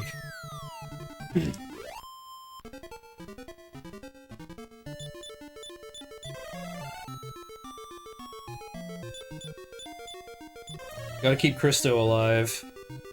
His Sacred Robe only reduces spell damage. He can't survive those 30 damage fire breaths for long. From Dragonets. Oh, what the heck? Hemaswords can Terrible Blow? Yeah, they sometimes take damage from Bang, but usually not.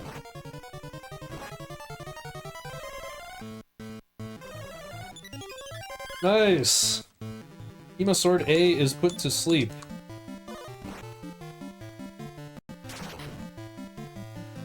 Let's go, Christo being offensive.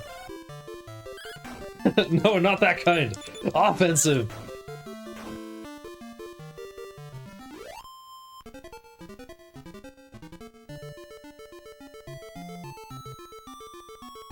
Not the kind of offensive that'll get you banned from chat. The kind of offensive that'll get you kicked off my speedrun roster. Oh, that was well played. Ooh, Metal Babble has a period. 1 stays.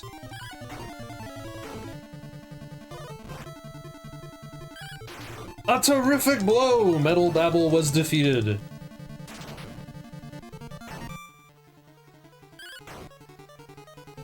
Dragonet A was defeated. Oh, spell worked. Okay, we've killed 4 so far. Yeah, 2 more should get Christo to level 26.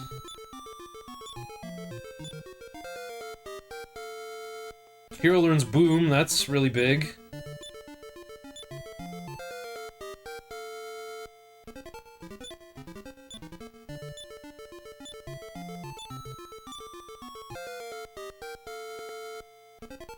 That means I will do some inventory swapping again. We'll give Christo his Magma Staff back. Christo learns Defeat. Oh. What the heck? I have a Towers of Hanoi problem!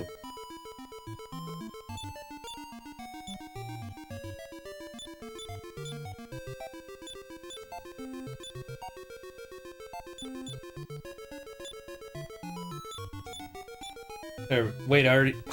I already had a... Okay, we're doing it to take away the Staff of Punishment from my characters. That's what it's for.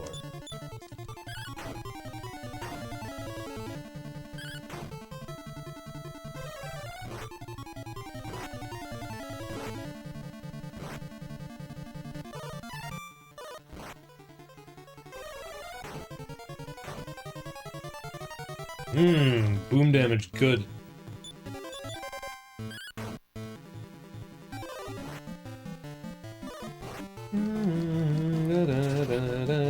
One, two, three, four, five. 1, 2, 3, 4, 5.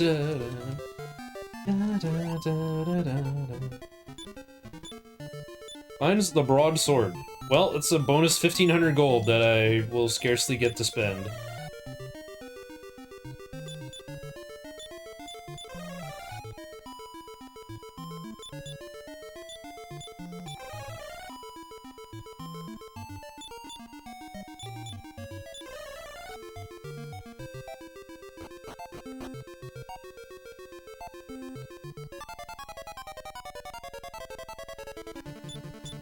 Oops.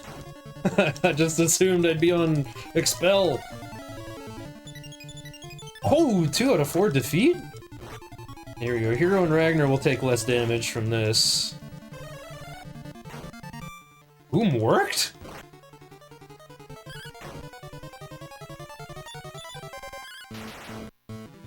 Let's go, Alina. Wow. Defeated 4 Dragonets. That was actually a fat 720. Still not even a tenth of what these would give. 3 Metal Babble appears. A casts Blaze, B runs away. C takes 1 damage and stays. A terrific blow on Metal Babble A. Ragnar and Christo miss. Metal Babble C runs away. Okay. Ah, 1 more of those, we might be done already. This could be the fastest Metal Babble farm of my career.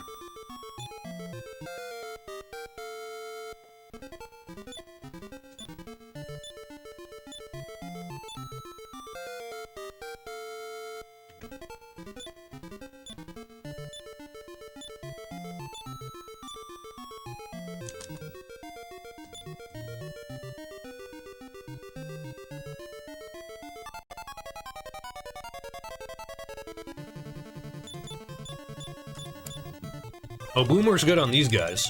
Oh, not as good as Defeat, though. What the heck?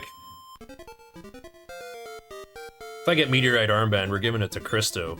Oh, there we go. Christo is level 25.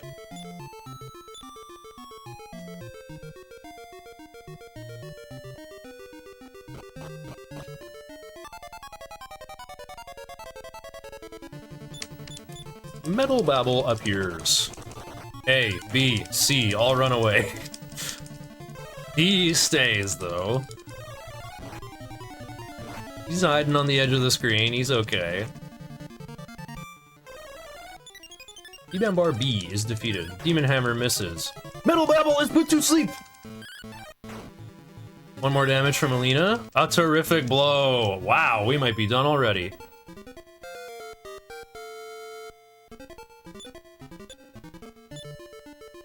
Oh, you know what we're actually looking for is Hero learning Zap. So I guess we'll stay a bit longer.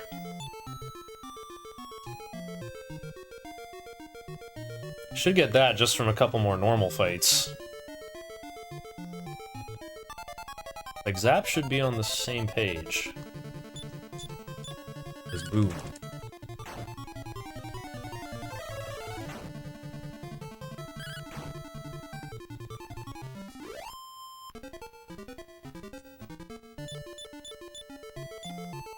Yeah, hasn't learned Zap yet. Wait, I don't need Zap.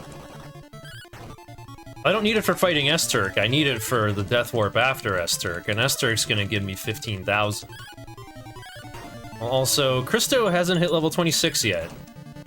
So I guess we are sticking around a bit.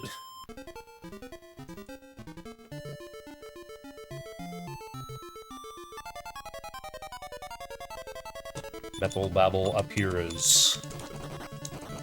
A, D, runs away. Alina gets a terrific blow. B stays. Christo does 1 and recovers 1 HP. Demon Hammer misses. Ragnar misses. Metal Babble B stays. Alina gets another terrific blow. There we go, we get the over-leveled outcome now.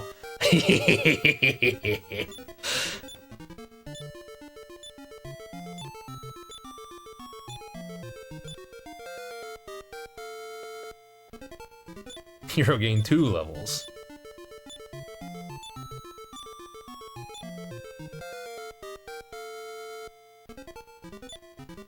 Oh wow. Yeah, I've recovered like 15 minutes since the Balzac Plus split. Because Mount Moon went so well. Okay, there we go. Christo 26.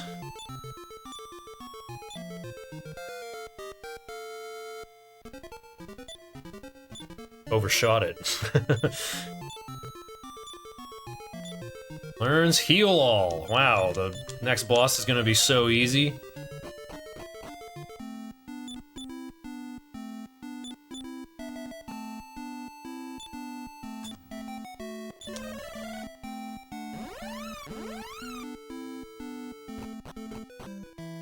Alright, chat, what kind of critter do you think we'll turn into? Slimes? Cats? Dogs? Tigers?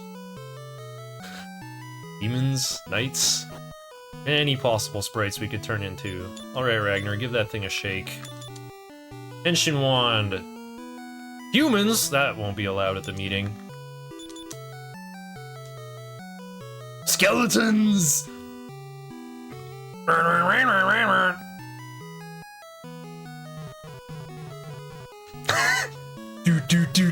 Do.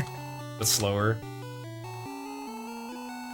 Something terrible just happened at Actemto. Esther, the ruler of evil, seems to have revived. It seems men dug too deep and reached the evil world.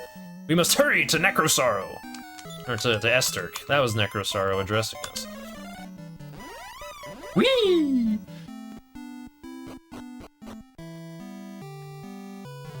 Alright. Use the inn.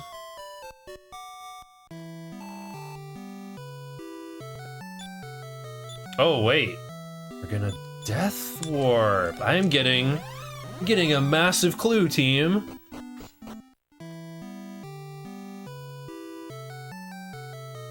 Let me just take all my money and invest it. Okay, 5,800. There are 20 coins now. That means I can get 290 coins. Alright. Oops, that was a bit too much. Okay, before I return then.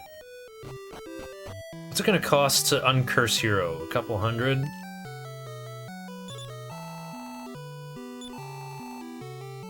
That's fine, Nara's gonna have... Not Nara, Oh, there we go, Ragnar's got a half plate. Perfect.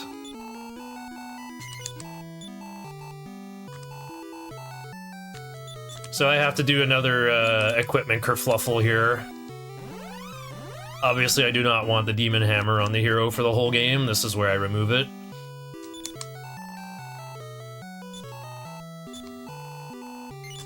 Yeah, it's 780. Oh, I already did Necrosaro's meeting.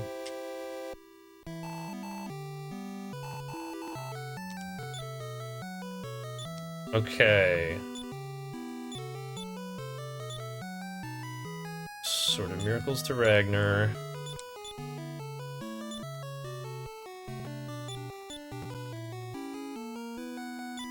Sword of Lethargy back to Hero. YOLO Shield to Ragnar. He can actually equip it now.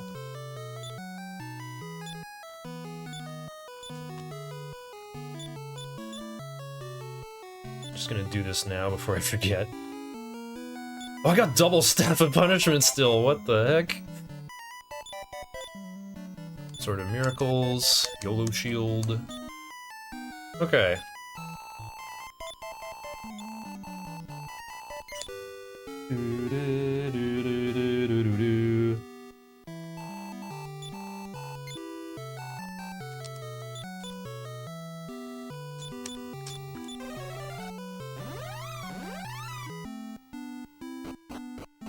Adding Ismet to my list of locations sure worked out.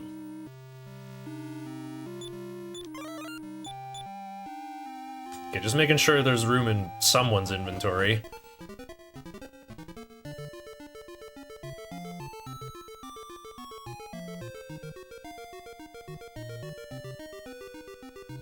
So if a meteorite armband is 4,000... Oh yeah, you get guaranteed run odds when you're sufficiently overleveled.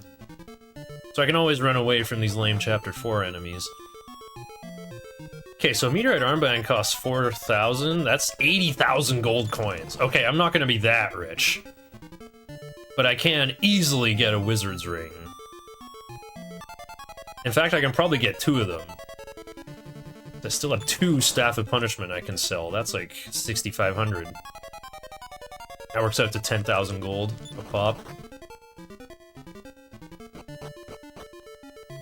Last run I tried buying Sword Edge armor for Ragnar, and they nerfed it into the ground in this game. Sword Edge armor doesn't even activate on every normal attack you receive now.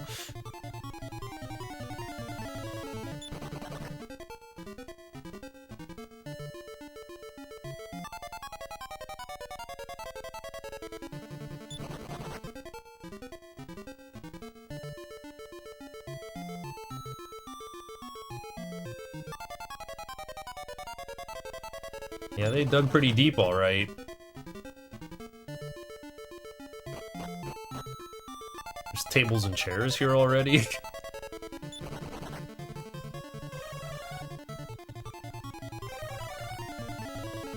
Luckily, these chaos hoppers are totally harmless.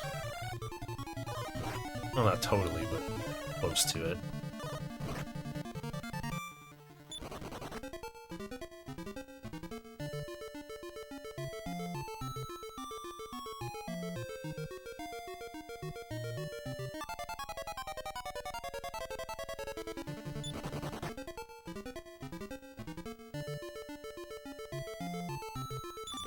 Finally, I've struck upon a hoard of treasure!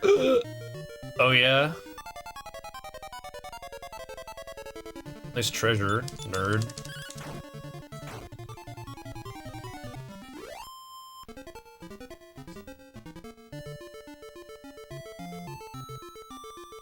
Oh, nice graphics though. Look at all these menhirs. These weird stalactites. Oh, I should have taken the north path. Like, look at the background up there. Ooh.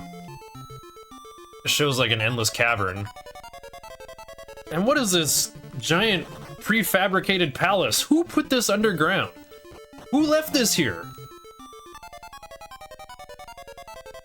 Sire, you forgot your gigantic palace. It kind of got buried underground by 1,000 years of sediment and the progress of civilization. Progress, civilization, I am the ruler of evil. I desire not such wasteful things.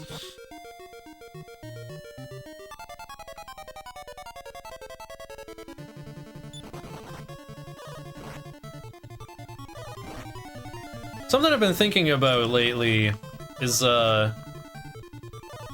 maybe there is a kind of posturing going on in, like, the religious subtext of video games like this. Look at the main villain of Soul Blazer, which is another game that Enix published. Oh, I should be using Christo's MP. Anyway. Right, when you fight Death Toll in his first phase, where he's just kind of this, like, ghost in a robe, like, teleporting around all over the place. And he says something weird to you when you show up, like, the creature who reincarnates endlessly and cannot die. I will show you a deep sleep. And then after phase 1, he says, being alive is suffering for some creatures. You will see what I mean in time. I mean, think about,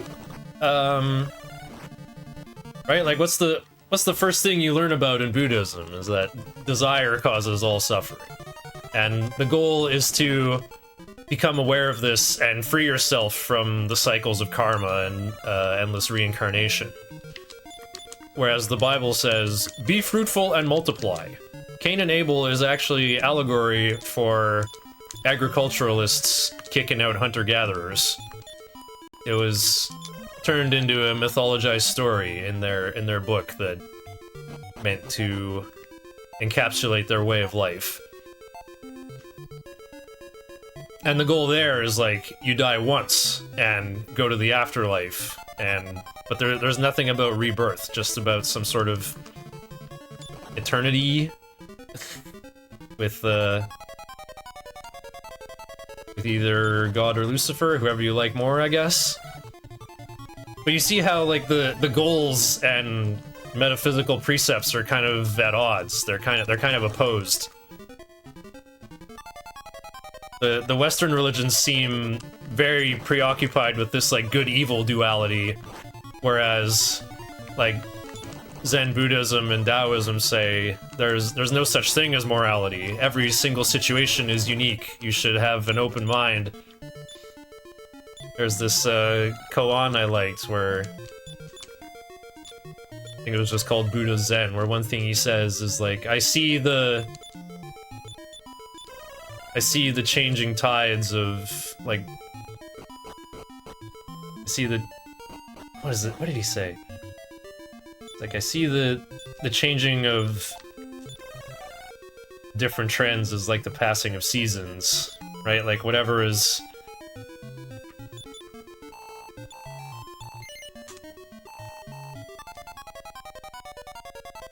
Where am I going with this, though? This is a game about the secret of evolution. Really? the ruler of evil. I guess we definitely got a Saturday morning cartoon villain on our hands here who wants to destroy the world, but then where's he gonna be standing? Apparently the secret of evolution is needed for, you know, transforming into better and better monster forms. That's what Balzac was trying to do. Didn't really work, though. Yeah, good enough. What? Ugh, I get an encounter on this tile. No chance to heal. Okay, boom. I'm gonna cast Iron Eyes. This is an idea Speedrun Joe gave me. Because this guy starts asleep, but then he takes a deep breath. Okay, he did Dekaja. Okay. Well, he hits everyone for like 40 or 50 damage while asleep, but I can still make him lose turns by putting him to sleep over and over. Ooh.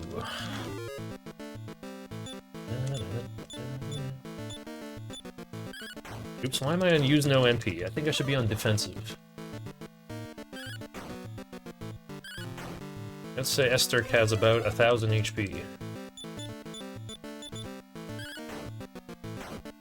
This is where heal all gets good because, like, people's HP ceilings are higher now. Whoa! That had to be a deep breath attack. And yeah, this is where we get freezing waves. I often say that about Dekaja Dekunda in SMT games. But I'll just call it Dekaja in this game, it only removes your side's buffs. Zoma was the only guy smart enough to use Dekunda and remove debuffs on him. Did Nocturne die? Nocturne never started. I guess it was never born, because I was a dummy. I knew my run was today, but I didn't see the part that it started at 4 in the morning local time. Oh, here comes Deep Breath again. Maybe I can... Wait, if I put him to sleep, that means the lights that pop out will be stronger. Oh, double increase sure saved us, though. And it's gone. But yeah, the problem was the Nocturne run with a 15-hour estimate was going to start at my bedtime. And I couldn't even have a 1-hour nap. So I said, no, let me go back to sleep, and I'll do Dragon Warrior 4 instead. I'll keep my eyes peeled for any need for filler runs. We can probably get in the Nocturne in several segments, or maybe we'll just do it at the end of the marathon.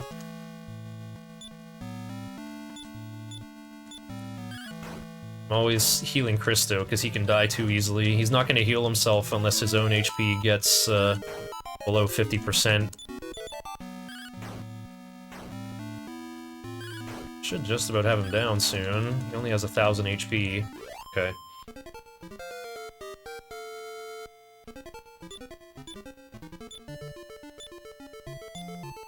Esterk's so big he had to shrink the UI. He had to make it look like the final battle and hide irrelevant information like your level. But then we get experience, and we also still haven't met Necrosaro. So, once again, we are going to have a fake-out final boss, aren't we? Well, Esterk, the ruler of evil, woke up. He was still sleepy, he was still brittle. Some ruler of evil he turned out to be. He died so easily. Seems to be a corpse. What the? Look at him walking on barrier tiles. Such swag. I can't believe it! Esterk the Great was destroyed! According to the prophecy, only a hero, a descendant of Zenithia, can defeat him. Are you the... Necrosaro, we have bad news! Your Rosa, the elfin girl, has been abducted by humans! What? Curses! We must return to our base! Alright, so we can't leave yet, either. If you try to cast outside in here, you get the very funny message, but the strange force works, and contains outside.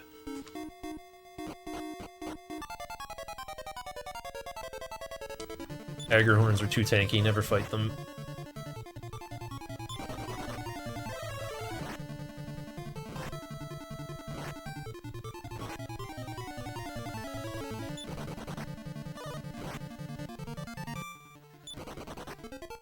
Where was I going with my rant about, like, themes of Eastern and Western religion? From my perspective, the Western religions always want to increase and propagate life, increase complication and machinery and such. But the Eastern religions are about decomplication. They're about,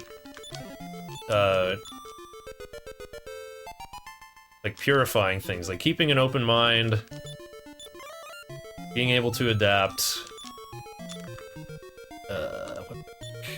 Yes, canister. Should I unequip people? Nah. The treasure chest is a mimic! Okay, so we can't cast outside, but here's what we can do. We can sit here and watch this mimic kill us. Can't run away from it. So we'll give him all the turns he needs to figure out how to beat us. That's pretty good. You can take more MP from the wizards. Once Christo dies or runs out of MP, I can get the hero to do stuff.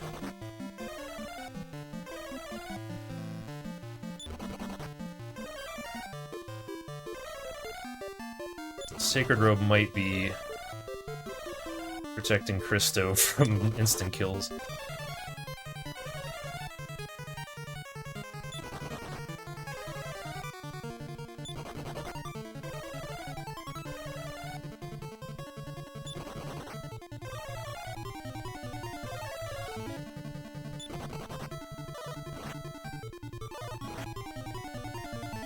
Uh-oh. Yeah, I should have unequipped the hero's... hero's armor. What's going on? This mimic can't even detect Christo. Oh, this is slow going. Ragnar revives. Just need to kill Christo or put him to sleep.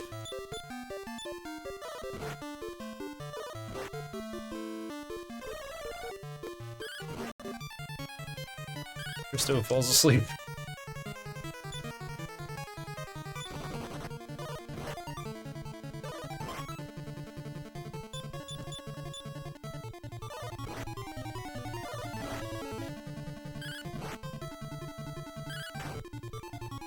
Oh man. Guess we're going to the barrier room. If I unequipped hero, that would have been fine. Oh, here we go. There's no way I win this.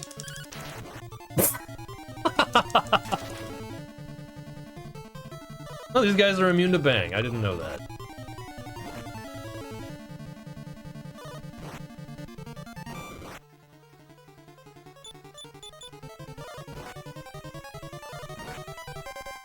Alright. Death warp successful.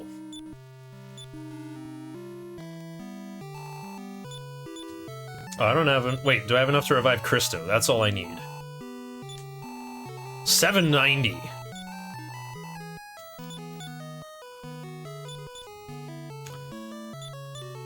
Go to Roseville, I can sell quickly there.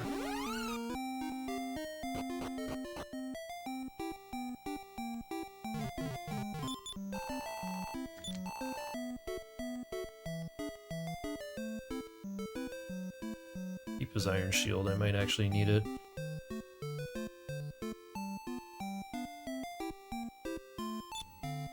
Okay, I think it is time to sell one of these.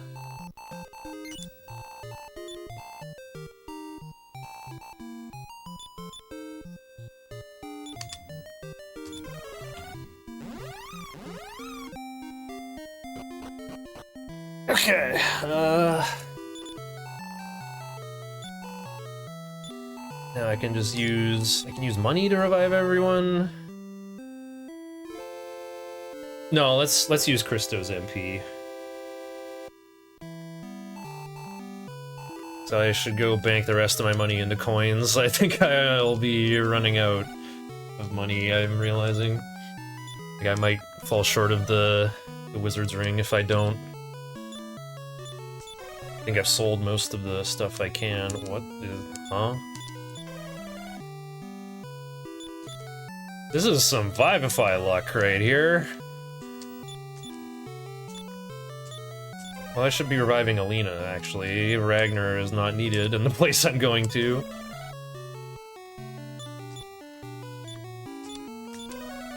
Wow. He spent all of it! Okay, that's fine. We gotta go, sleep over here anyway.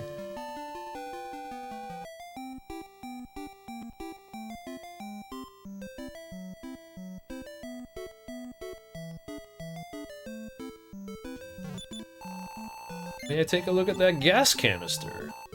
Yeah, you can have it. Come back tomorrow. I think I'll be able to give you something wonderful. And this guy running the inn is basically me, sleeping until last minute.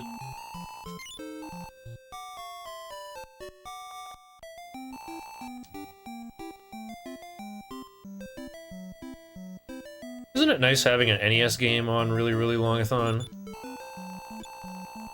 The first ever flying balloon.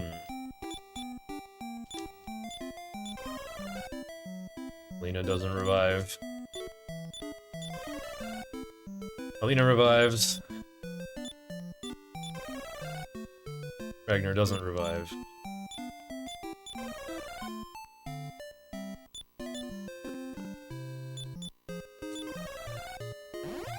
Okay, what you can do is you can jump on the balloon here.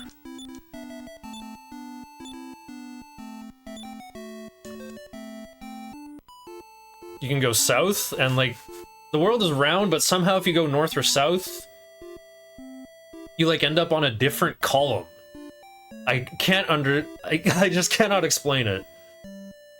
Like if you just go north, you end up like over here. The balloon music is also really long. It might be one of the longest NES compositions ever.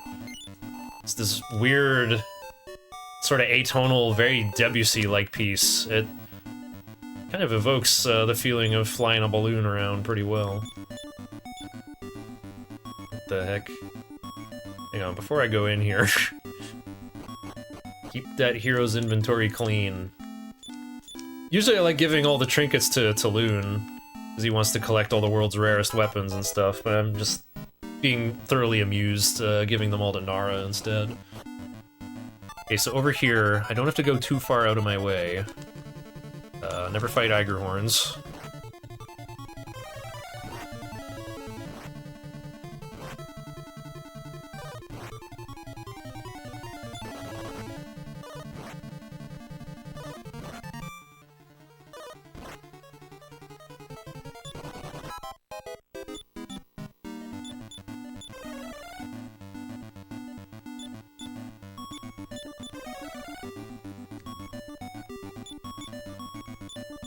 I should use Hero's MP for healing. Alright, one encounter in the very first room. Very funny. Very funny game.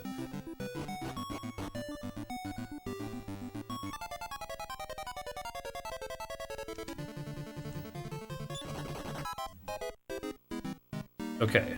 Here's a fun toy I'm gonna get for the hero. Oops, I was supposed to pick up a leaf. I can do it after. Get this out of my inventory. We'll give that to Taloon.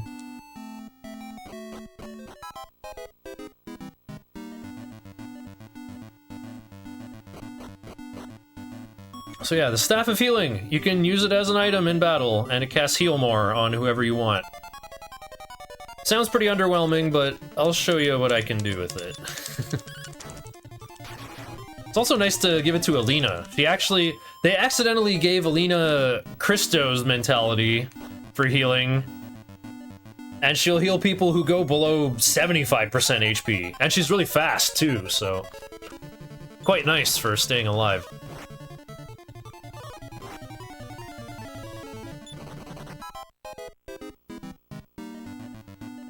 Also, do search on any green tile here, you get a Leaf of the World Tree, just like the other previous Dragon Warrior games.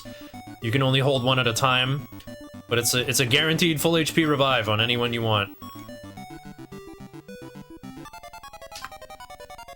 I think when I ran this at Really Really Longathon one year, I fell out of the tree. Anyone remember that?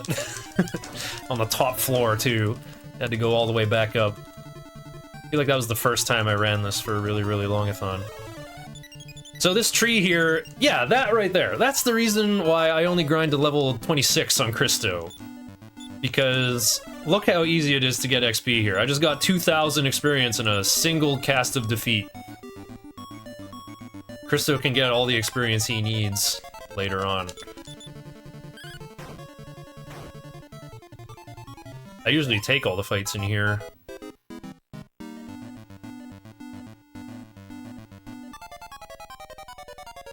Not all of them, but lots of them. Stokecast beat. Green Dragon is defeated. 666.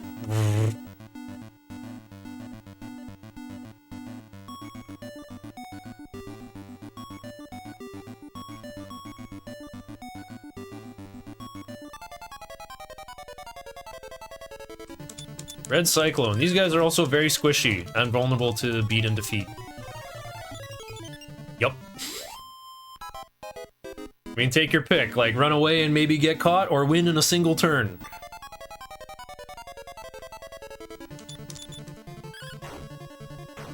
Alina, stop attacking the same thing as me.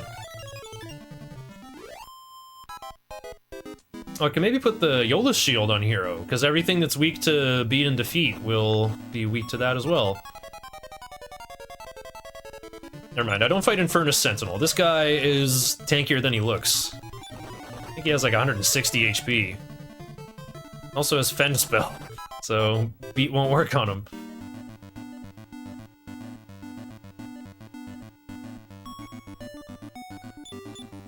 Oh good, there's still an opening in Hero's inventory, just where I want it.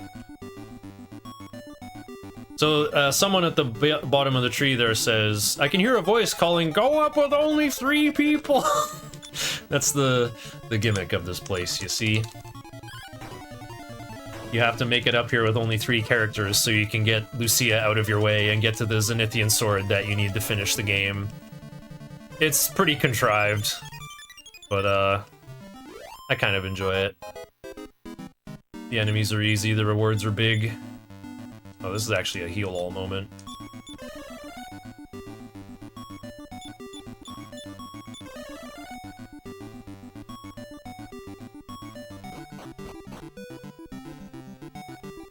Okay, here we go. This is the last screen. Don't fall off.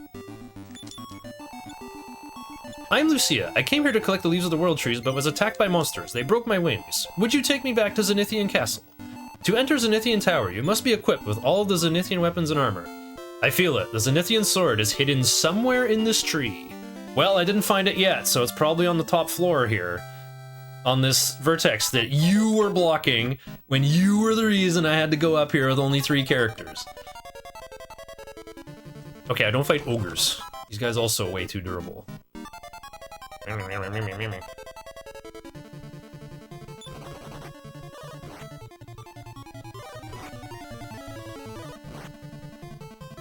Lucia is actually a pretty good guest character. She has defense, heal all, a staff of force that still doesn't hit for very much damage. All it does is waste some of her MP. She has a... I feel like she has a 3rd spell that I'm constantly forgetting about. Oh yeah, it's sleep, I think.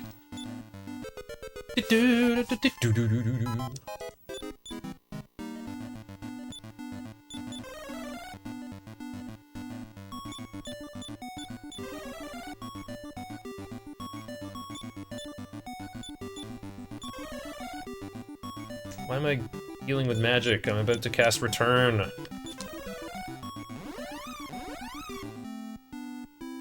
Apparently not. Alright, so we're gonna go to a secret landmass surrounded by shoals that we can never get to with our boat, but now we can go here with a balloon.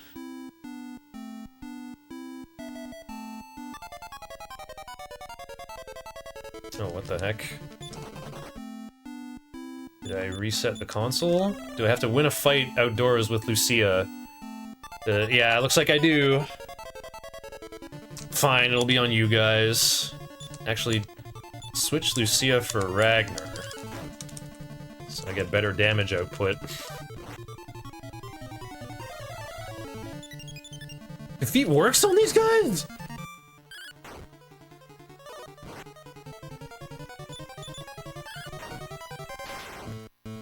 Nice guy, Shin. Oh, wow. There we go! Get a bonus level for Alina after all my tree fighting. Now recalc that. Nice. Alright, here's the town of Gottside. We aren't going to do anything here. Just use it as a return point.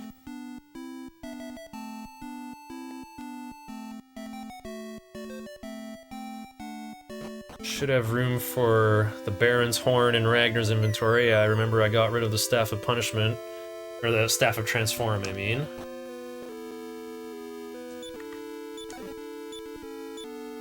Risto obtains the Baron's Horn. Oh, he's in front of Ragnar. No, I gotta give this to Ragnar. Always give this to Ragnar. Okay, now Bray used Return to Gottside.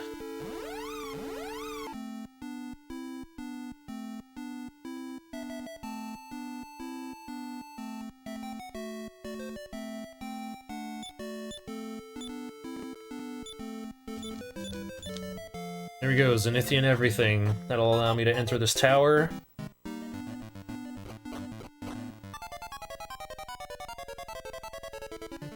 Beastan!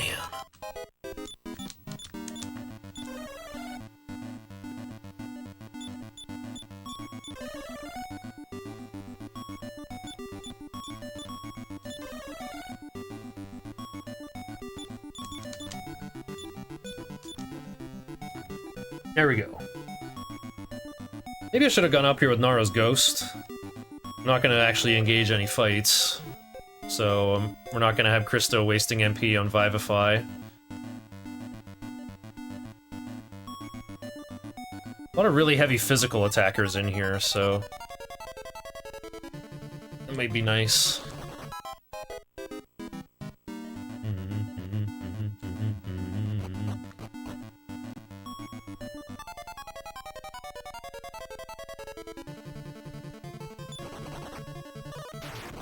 Oh, a terrible blow. Into a terrible blow. I didn't even know they could do that.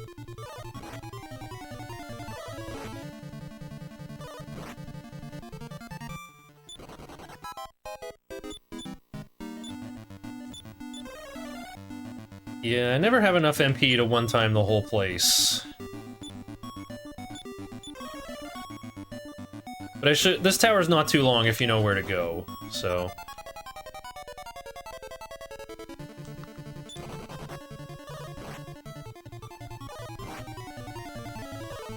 Okay, there's no more breaks, but there is only about an hour to go.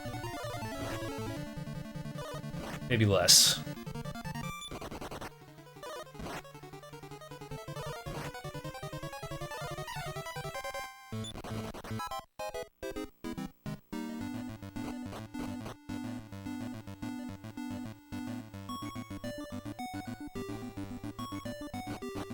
I do love the incredibly alien layout of this place. Oh, I get lost in here sometimes, though.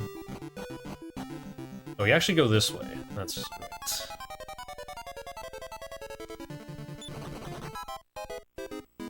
This is definitely a tower not built by humans. Not built by normal people. But it's got this very lofty aesthetic. It doesn't seem like a place built by monsters. We're going with all the usual tropes.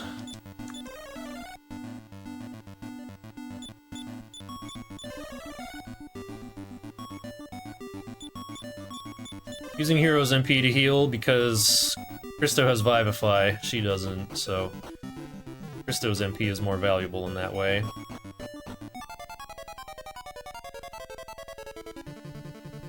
Pit Vipers have really high attack power. You can do 26 to hero with all the Zenithian gear, like 170 defense power. You tell me. Hitting Ragnar for that much, too?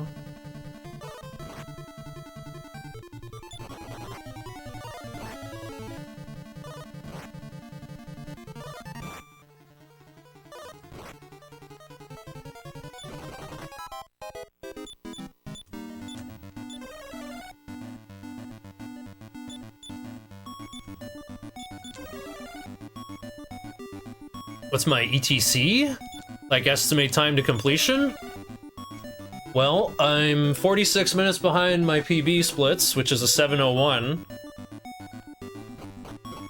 So if I can one-time the final boss, we're on target for like a 7:46. Should barely fit under the estimate. If I lose to the final boss, I'd like to ask for a retry if there's time. If we're going by the schedule, there's like, we got like an hour and a half ceiling, right? So, should have time for 2 or 3 tries. Takes about 15 minutes per try. I gotta walk through the final palace. The encounter rate in there is low. The enemies can be dangerous, but if I don't get, like, triple escape fail on them, I should be okay.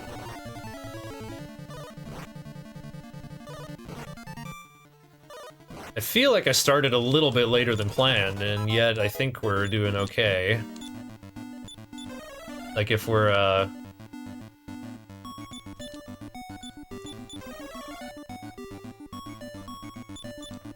think the next run is starting at, like... It's scheduled to start at 1952 local time, right? Look at that, we shook off paralysis in only 5 steps. Least threatening status ailment ever. Okay, that's the Zenithia split. Yeah, we're 46.5 minutes behind my PB of 7:01.25, which I still have never beaten, even with all the new things I keep coming up with for this. Alright, now that we've set foot in Zenithia, we can use that clutch wing. Go somewhere to heal.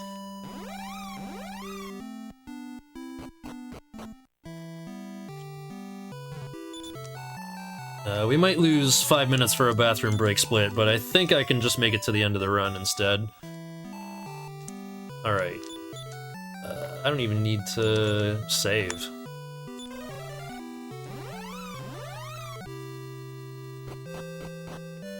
Alright.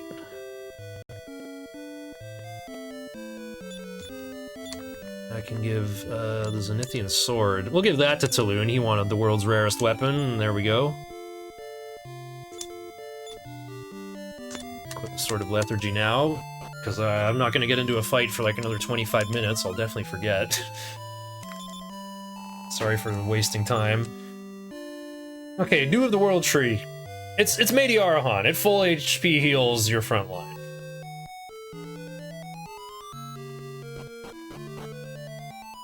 There's Doran the Dragon. I guess he made Doran's Blade and Doran's Shield in League of Legends.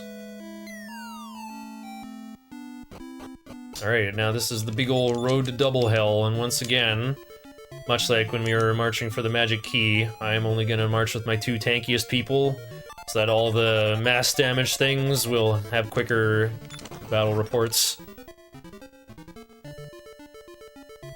And again, I much prefer fighting the Sorrow Knight to get experience on Bray rather than fighting things in here, because a lot of fights in here are pretty tough. It means you're sticking Christo's neck out, your guy who can revive everyone. And also, it means you're getting experience after the Metal Babel grind. Wouldn't it be better to have 6800 before fighting Esturk?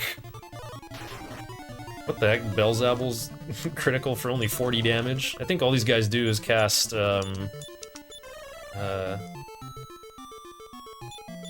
Sacrifice? No, not that. They cast, Farewell. They, like, sacrifice themselves to full heal everyone else on their side. Very weird enemies. Oh, there's Barak. He always makes the game lag. I think he has a big move list, and the game really decides carefully what they're gonna do. It can, like, call for curers that act immediately. Again, I'm gonna stick to Hero's MP for healing, because Christo has Vivify, for reviving people that die. These Ogre Bashers I feel okay about running from.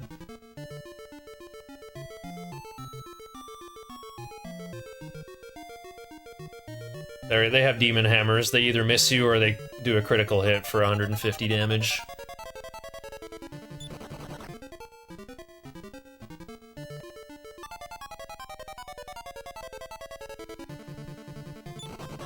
Oh, you can advance some of the text just by wiggling the D-pad.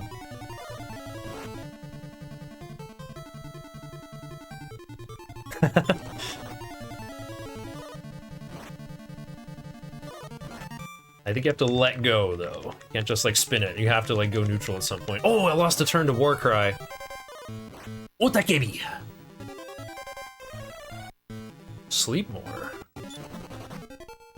Ooh, okay. Now there's an efficient heal all right there.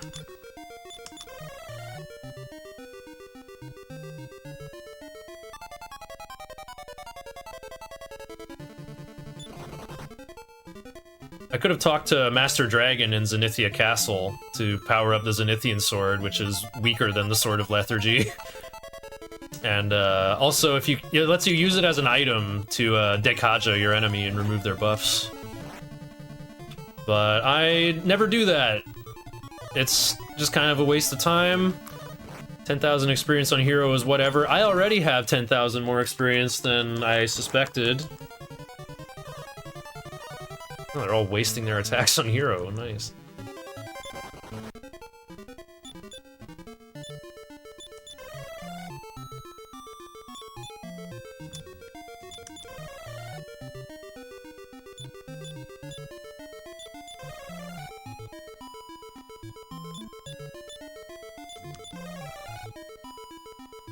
What was I just talking about?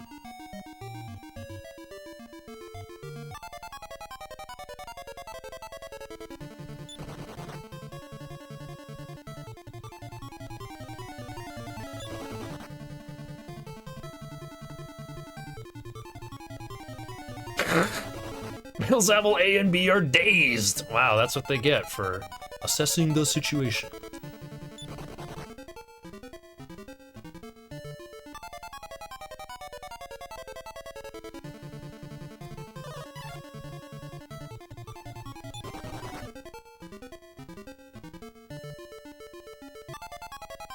This is a nice optical illusion, hey? Like, we've gone around and around in circles. I'm pretty sure the map is, like, overlapping on itself.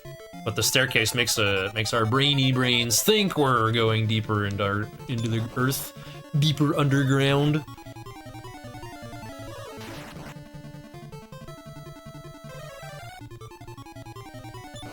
So let's review. Nara and Mara's father, Edgar the Alchemist, accidentally discovered the secret of evolution.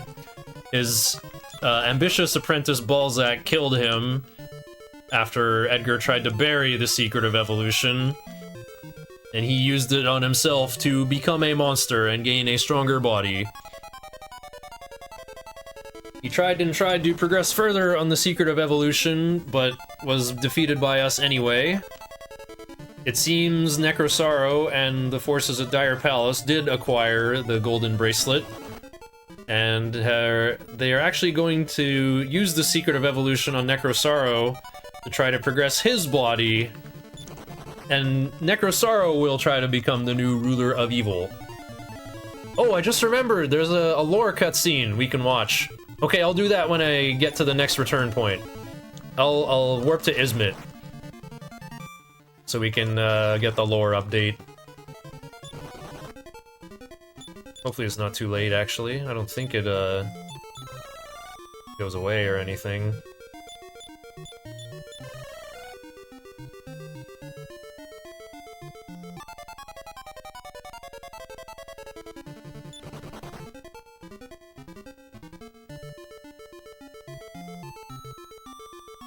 You can tell that, writing progressed a lot between the 20th and 21st centuries, where we got some plot holes in this game. It's like, but why does Necrosaro want to exterminate the humans? I guess we're not getting all the story. We didn't, like, talk to everybody in the speedrun.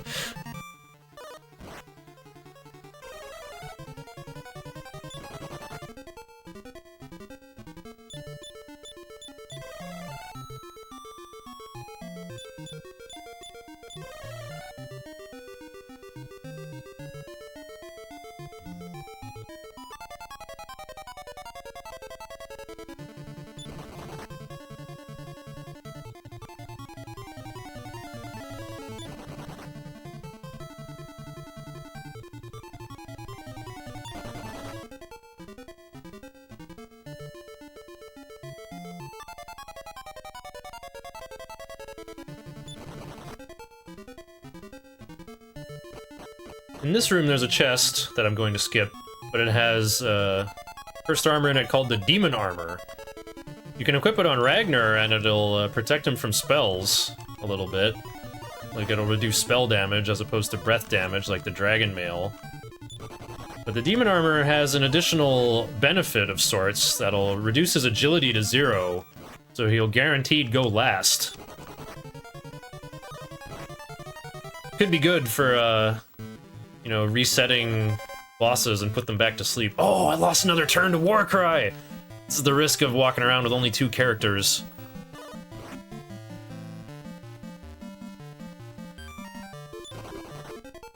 Okay, we got out. Yeah, good thing I healed before getting down here. I should have healed in Ismet Village. I can't believe I forgot. Master Malice. This guy looks like Zoma and is even tougher. This guy might be tougher than the final boss. He might be the war mech of this game.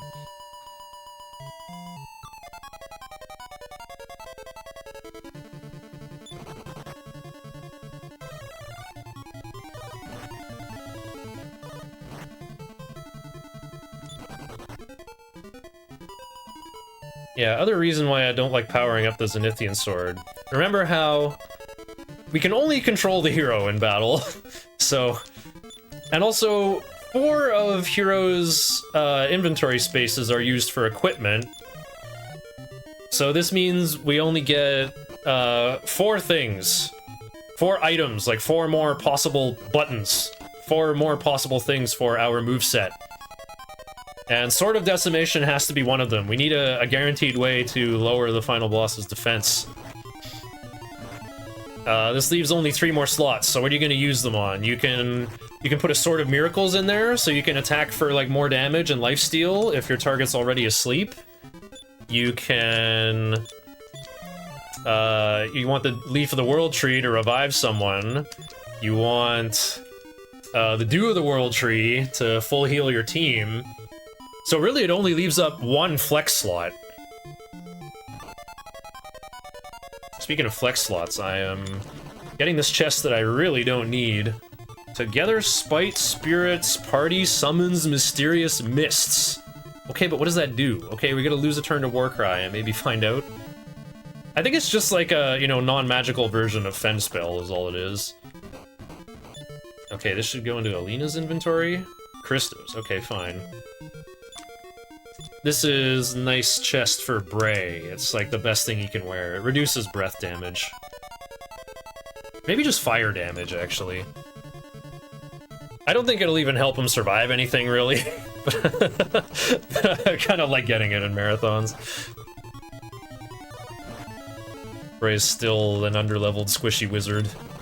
It's not gonna matter, probably. I love that we're in, like, the second last area of the game, and we got Big Sloth. He's one of the most dangerous of endgame prey. Oh.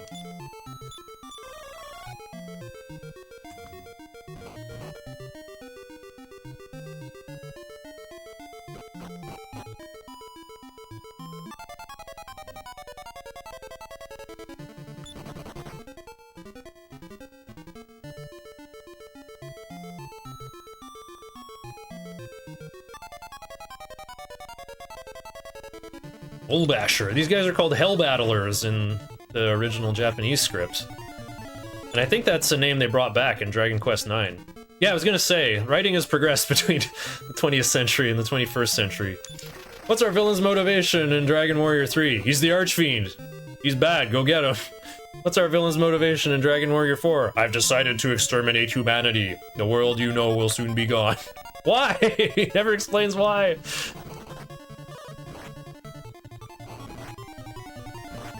Then in Dragon Quest IX, they at least try to, you know... They try to give the main villain a reason to be mad. For, you know, like, a guardian angel betrayed by the humans. They've, like, tried to at least make sympathetic motivations for villains now, which I do appreciate.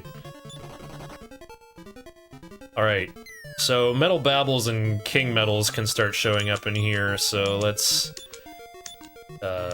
form our team accordingly. We'll let Christo get the mirror shield. You just want to equip it on somebody.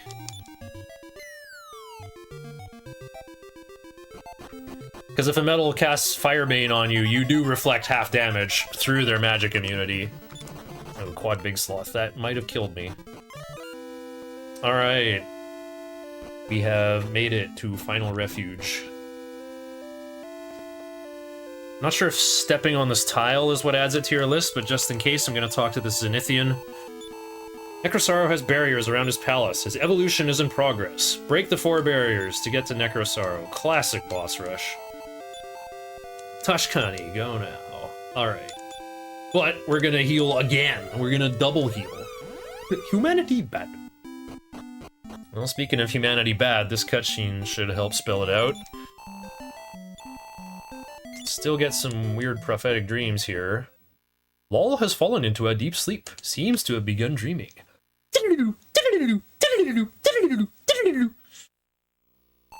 Cry, shed ruby teardrops. Cry harder, harder. Rosa, you, what have you done to her? Sorrow, you've come for me. Please listen to my last words. Please give up your obsession and come with me. Ah! Rosa! Those humans, I will let them suffer for this, I promise! See, that makes sense now. Like, now he has a reason to want to destroy humanity. But he tells Rosa this first? Okay. Weird flex, but okay. Alright, let's take on the 4 barriers. We're gonna go for this one first, because he has a very nice prize.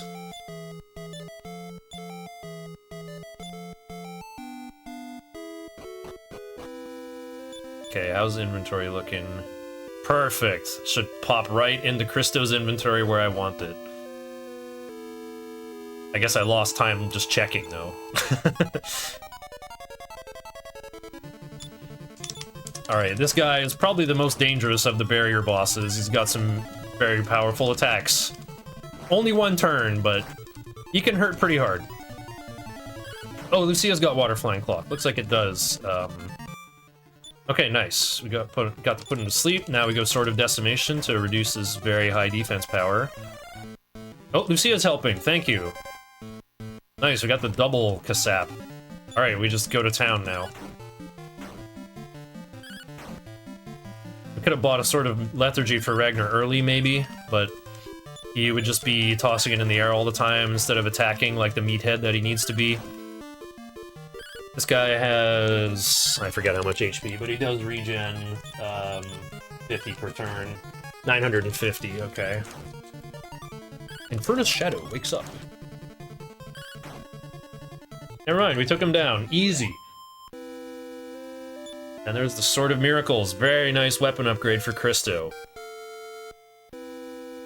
And an easy... All these barrier bosses are like an easy 5 or 6k for the whole team, including the wagon. Including Bray, who's still alive. He's got Day Knight already, so he's good. Enjoy your moment of glory, but remember the ever-evolving Necrosaro will destroy you all! One of the barriers seems to have broken. Oops. I was just thinking I gotta refresh Repel.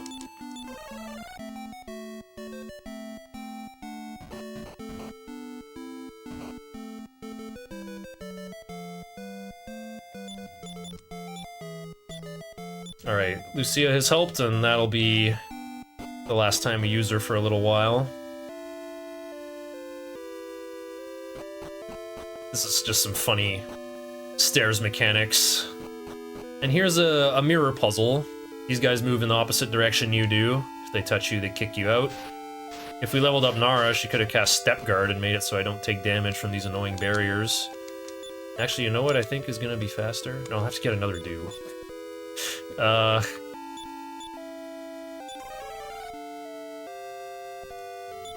Heal more, what a waste.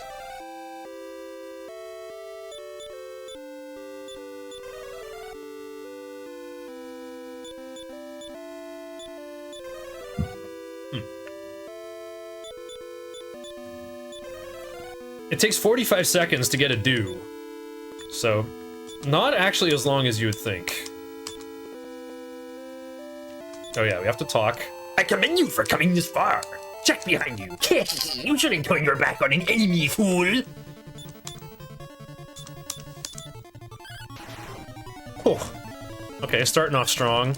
This guy has 1200 HP and regenerates 100 per turn, but he has very low defense power. I think we're just gonna, you know, attack. Oh, he can block as well. He has like a super block that sometimes the game doesn't even tell you he's doing. He can attack twice, and sometimes one of his actions will be the guard.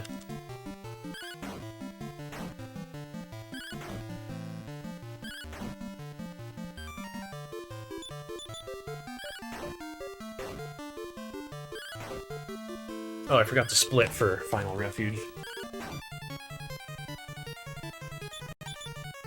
Giga Pudding wakes up. Looking just like Balzac Plus there. This 7-spiked thing is supposed to be a superior life form? Like, really?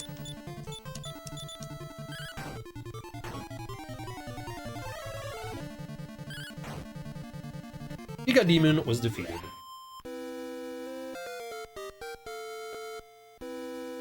Ragnar's level goes up. Alright, so now comes an annoying thing. Oh, using the do actually would have been Galaxy Brain, because I have to give the Yola shield to Hero for the next fight. Next fight is pretty unusual. It's a black dragon named Anderug, except when you fight him, it's actually 3 black dragons, all named Anderug, all in separate groups. So, you know, I called them Bob, Anderug, Mackenzie. How's it going, eh? There's like 3 of them. They're 3 brothers.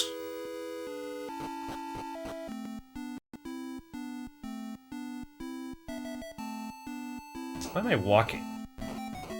Like, I'm gonna... No. It'll be faster to heal. I should have cast Return. I'm sorry.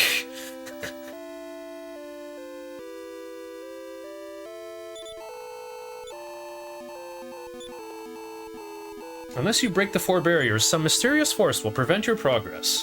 Best of luck to really lots of lore and the companions. Did you guys know that when the Mexican Runner beat every NES game, like years ago, I think this was back in like 2014-ish, when he played this game, he did not realize that the shrines next to each other, he didn't realize that the one beside the exit was the final refuge, and like a place you could like save the game and return to. So every time he wanted to challenge the barrier bosses, he would plunge all the way down from Zenithia, walk all the way here. I never saw it, but I heard that that is what happened. Here, Taloon, hold this precious dew of the world tree.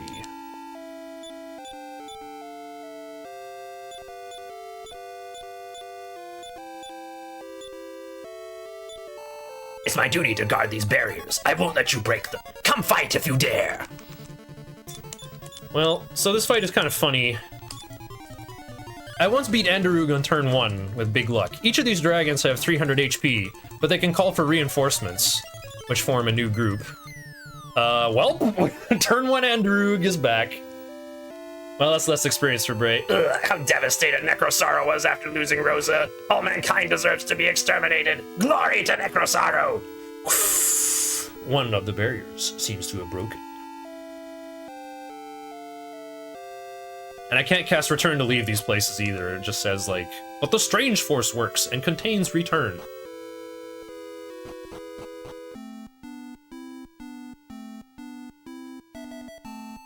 I'm gonna have to cast Repel again. I just know I am.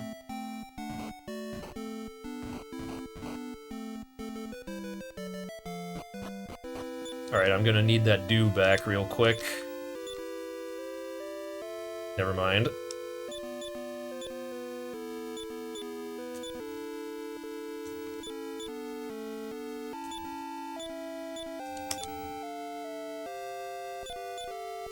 Let's equip Ragnar again. It's got that flat 130, which I don't really like. I'm probably gonna have to give him the mirror shield in the final battle. I have to get Ragnar's defense power under 130. And the mirror shield has 5 less defense than the Eolus shield. So Christo will have a lousy shield, but it's fine. He just simply will not get physically attacked. Okay.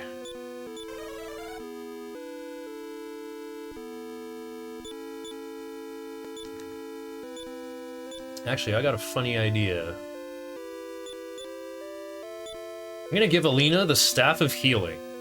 For this fight only. Even though that's gonna make the menuing a little uglier in the final battle, it's okay.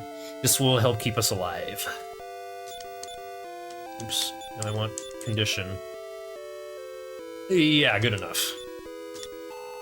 I'm impressed you reached here, lots of lore, but it's too late. Soon Necrosaro shall awake as our ruler. Only hatred shall remain in his soul. I shall demolish you. I'm the one who ordered the abduction of Rosa. Ha ha ha! Oh, you did, of course. Okay, Christo responding correctly to a Demighoul infestation. Also, very lucky Radam Beast did a normal attack. This guy is just called Evil Priest in, in the Japanese script. And, yeah. He's very good at casting damaging spells. So here's my answer to that. We're gonna cast Fen Spell on, well, everybody. I should have used my Dew. Always use the Dew on turn 2. So Christo is gonna heal anyone but himself. Christo attacks. What the heck? Okay, gotta change to defensive here. And do the Dew. Shoutouts. Okay, I got really lucky there. If he did 2 spells, Christo probably would have died. Okay, we got the Dew. Everyone is back to full HP. Now we cast Fen Spell on Christo.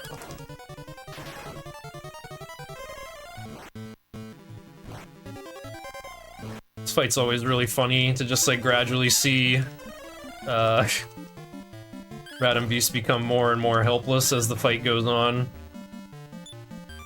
And I can use the Zenithian Shield to cast Bounce and try to reflect all damaging spells. Well, it reflects all spells, actually, but... He's so desperate he's doing normal attacks.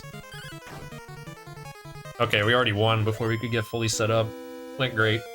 And this is where Bray should learn By-Kill, which is all I need him to do. What's the most challenging part of the run? Chapter 2. Hero learn Vivify. That doesn't happen often. But the extra metal babble got us there. I think Christo learns Heal Us at level 32.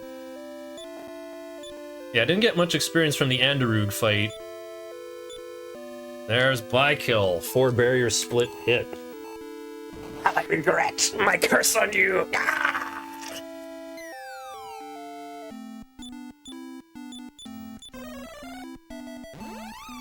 Wait, we're not doing Endor yet. We are doing Rosaville first. We gotta change Ragnar's weapon. I think we all know what we gotta change Ragnar's weapon into. Luckily, the Sword of Miracles sells for so much that it's just a 1-to-1 replacement. Hey, sell the Sword of Miracles. Buy a Sword of Lethargy. For Ragnar. Oh, I got an idea, actually. I need to buy an Iron Helmet for Ragnar, because it'll be slightly worse than the Iron Mask.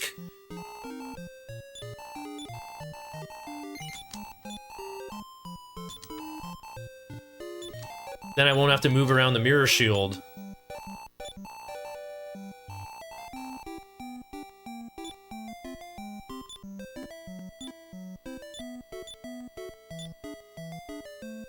Cool. Now go to Endor.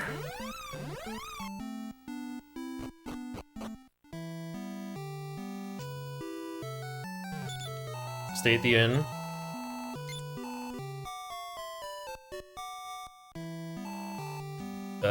Oh, how much is this gonna take? I need... Oh, I need like 4,100. Okay, I gotta sell a bit more. sell the Iron Mask for kickback? Sure, it's the fastest thing I can think of. Gotta spend 4,200. Does Christo have an opening? He does.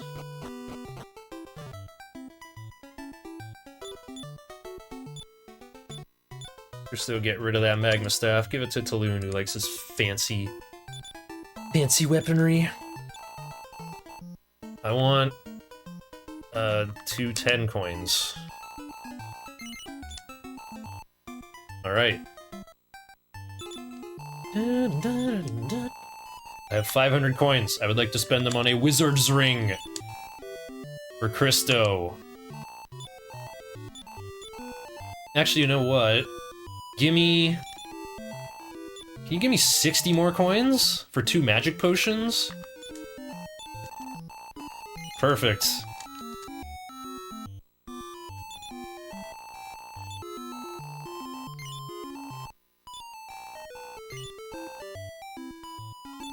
For Christo.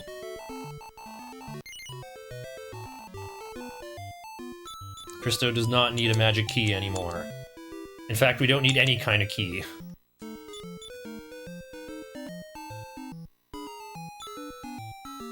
Oh yeah, I gotta get another dew. Almost forgot. That would have been a heinous thing to forget. I mean, I might not even use it, but it's good to have.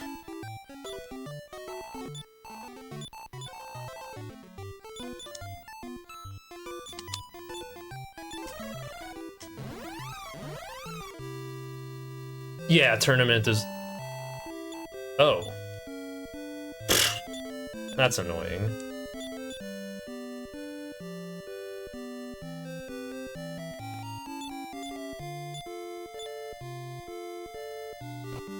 Oh, it just has to be in my inventory?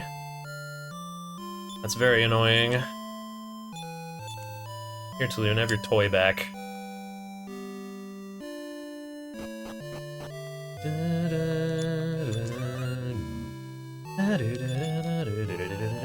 I used to know how to play this on piano. Could probably relearn it easily enough.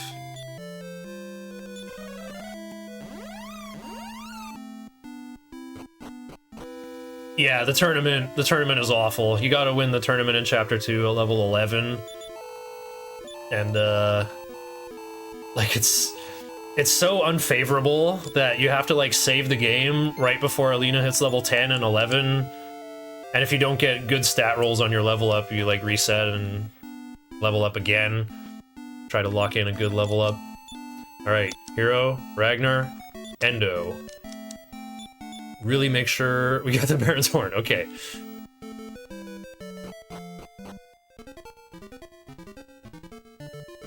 Again, my 2 tankiest warriors are gonna march through here. But for some reason, we have access to everyone in the interface. We use Christo's MP for healing. Even though I got a Staff of Healing on Hero. Usually I do all my healing with Hero, because I can use the Staff of Healing to heal in the final battle. But I have the Wizard's Ring and 2 magic potions on Christo, so I can probably fully restore his MP. By the time I get there, I just have, like, the best of all worlds here.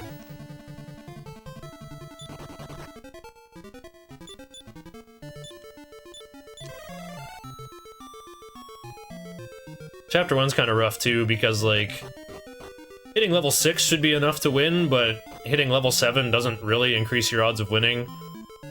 It's just a matter of not getting cheesed by the eyeball, hitting for, like, 15 plus 15 on the wrong person.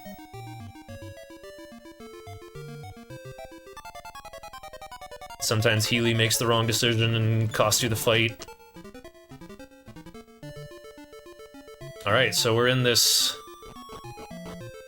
ruined palace. I hesitate to call it Necrosaro's palace because, like, it was never his. He just kind of moved in.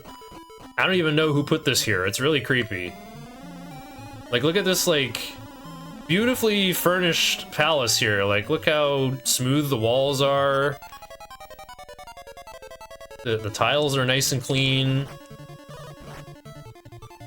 It's like ruins, but they're in perfect condition. It's very, very unnerving.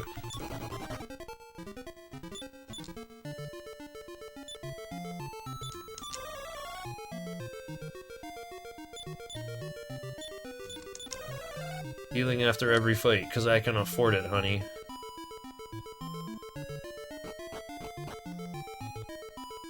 There's also some fun elevator puzzles in here. You can get the Sage's Stone in here as well. You don't have to go too out of your way for it. But the funny thing is, you don't even need it.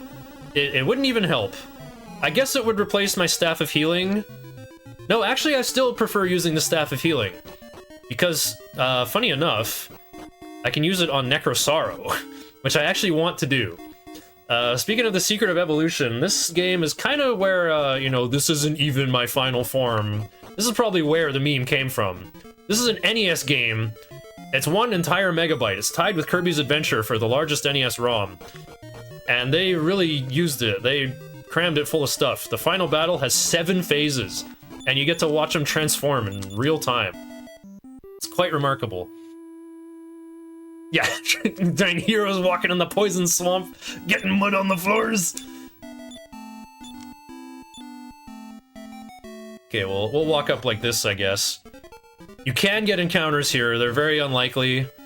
One time, 4 Flamadogs caught me, and I triple escape failed and got wiped out by them. It was very stupid. Okay, switch to Ragnar, Alina, Hero, Christo. Change up Alina's gear to get her defense power under 100. Yeah, no hat, the usual way. Let's see. Wow, we're like so close to topped up. Like I said, encounter rate's very low in that final place.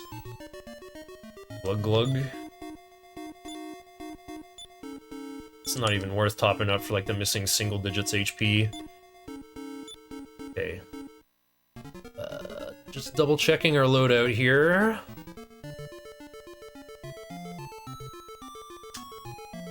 Oh yeah, Ragnar's defense. It's under 100. It's under 130. All right. Gah, who are you? I'm Necrosaro. I have just awoke as the ruler of evil. Can't remember anything, but I know what I need to do. I must exterminate you all. All right. Tactics are defensive, and we cast Fend spell on Necrosaro. So our computer-controlled allies will see that Necrosaro is immune to magic, and they won't waste their time trying to do that to him.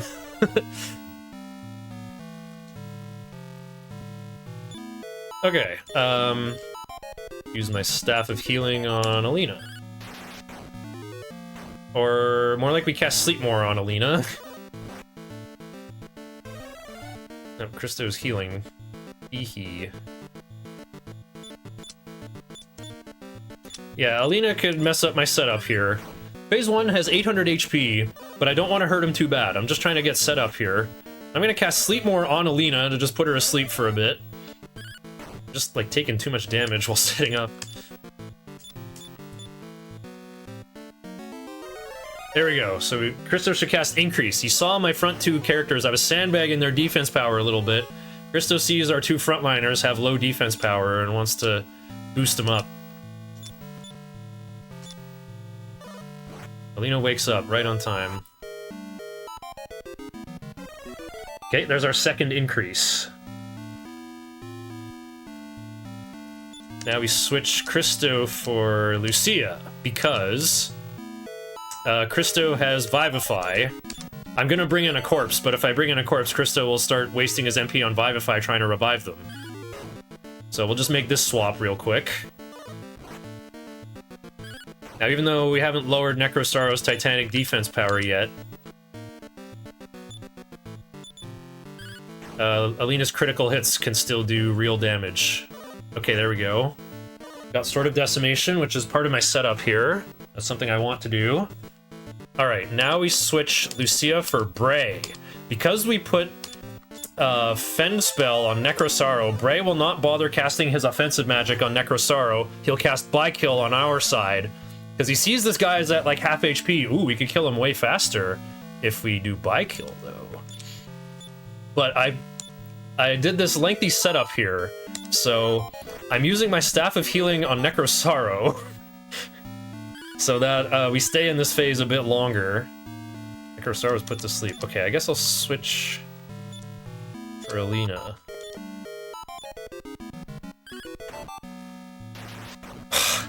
By-kill takes away your ability to do critical hits. Okay, hero's attack power doubles. Necrosaro wakes up. The problem is if Necrosaro is almost dead, Bray will start attacking for 1 damage to try to finish him off, you know? Alright, so now we're fully set up. Let me start swapping my party members. Let me start, like, getting back in formation here.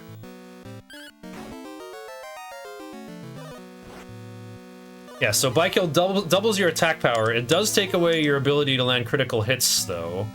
But that's okay. Yeah, Lucia doesn't listen to orders or doesn't even notice Fen Spell. She's a guest character. She's not as smart as the rest of us. Okay, we got through phase 1, fully set up. Perfect. Oh, actually, let's go remove Nara's ghost. And go Sword of Decimation. So yeah, we're in phase 2. This is a new entity. I have to debuff his defense again. But all the buffs on my side will remain. They're gonna remain up for the entire fight. I'm gonna add Alina back in, just to kill him a little faster. You know, make sure we nail our estimate. Thank you, Lucia, for the defense. Cut his defense power in half. Necrosaro is put to sleep. Okay. I'm just gonna cast Heal All on Lucia. Don't get too lost in the sauce with the Staff of Healing. You know, don't, like, heal suboptimally just because you can do it for free. Not saving any MP for the next run, you know? Okay, let's kick out Alina here and just put this form to sleep. This form is kind of dangerous. He's got, like, yeah, some spells. He can cast Beat and instant kill someone. He's got Sweet Breath to put us to sleep. I'll see if I can put him to sleep first. Actually, I'll bring Alina back in. Cast Heal All on Ragnar.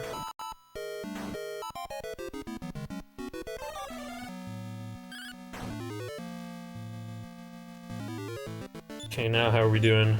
Let's go Sword of Decimation. One thing that's important to know is, yeah, the Ragnar and Hero who have the Sword of Lethargy, they can have a 1 in 3 chance to put the target to sleep, even if they're normally immune to sleep. But if it's the last hit that causes a phase change, the new form does have a chance to just start asleep, which is pretty cool. But yeah, this form here, he always does this immediately on turn 1 and just, like, becomes a new entity. So even if you get a sleep touch on phase 3, it won't matter. After this, he'll be awake. So I'm just gonna go Sword of Decimation. It's a lot more likely to work on these green forms. I'll just take my free damage from Alina here, but this form in particular is really dangerous. He's on a predictable pattern, like what turn, it's about the turn count. There we go, Dekaja was the very next action. So I have to use Iron Eyes to dodge Dekaja and keep all my buffs here. So with that out of the way, let's hide Alina on the wagon where she won't lose her buffs or get hit by these nasty breath attacks. Okay, so after that, yeah, we're on Scorching Gas. Meditate is next. He's gonna heal for 500. Not a big deal, though. Thanks, Lucia. There we go, we can put him to sleep. I'm gonna add Alina back in, and I'll take her back out. Because again, I want to get the last hit with Hero or Ragnar to start the next form already asleep. There we go. Does Blinding Light or Firebane in the different phases change the plan? Well, I really got to keep my buffs. I worked really hard. Nice, we're already asleep. I worked really hard to get Ragnar, Hero, and Alina double increased and by-killed, so I really, really want them to keep their buffs. In phase 7, I might lose them, but that's okay. The important part is just getting phase 7 to sleep. Wow, Lucia is just putting in so much work here.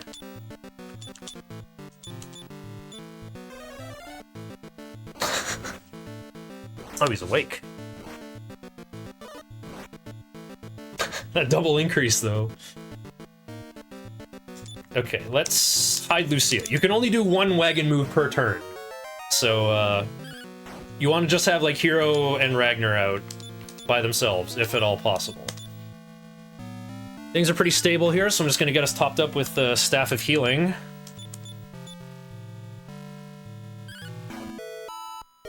Okay, here we go. Phase 6.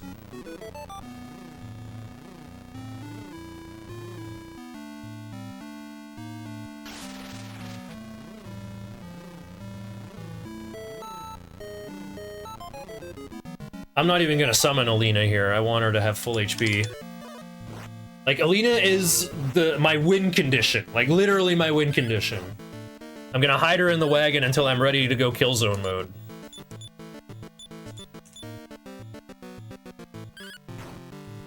It's okay if Ragnar and Hero lose their buffs. They got Sword of Lethargy. Their job is to just contain Necrosaro.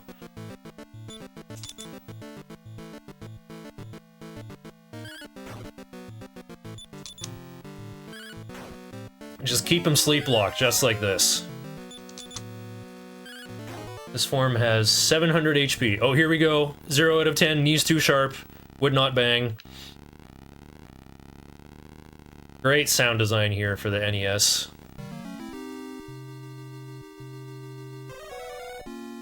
Oh, he did not start asleep. Okay, so what we're gonna do here, we're gonna cast Iron Eyes 4 times.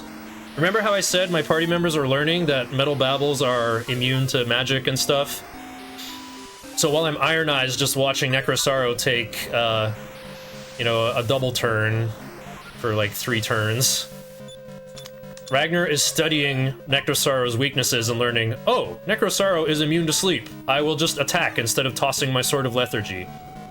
If you Iron Eyes 3 times, Ragnar has like an 85% chance to learn this. I'm gonna do it 4 times, though, to make it, like, 97%.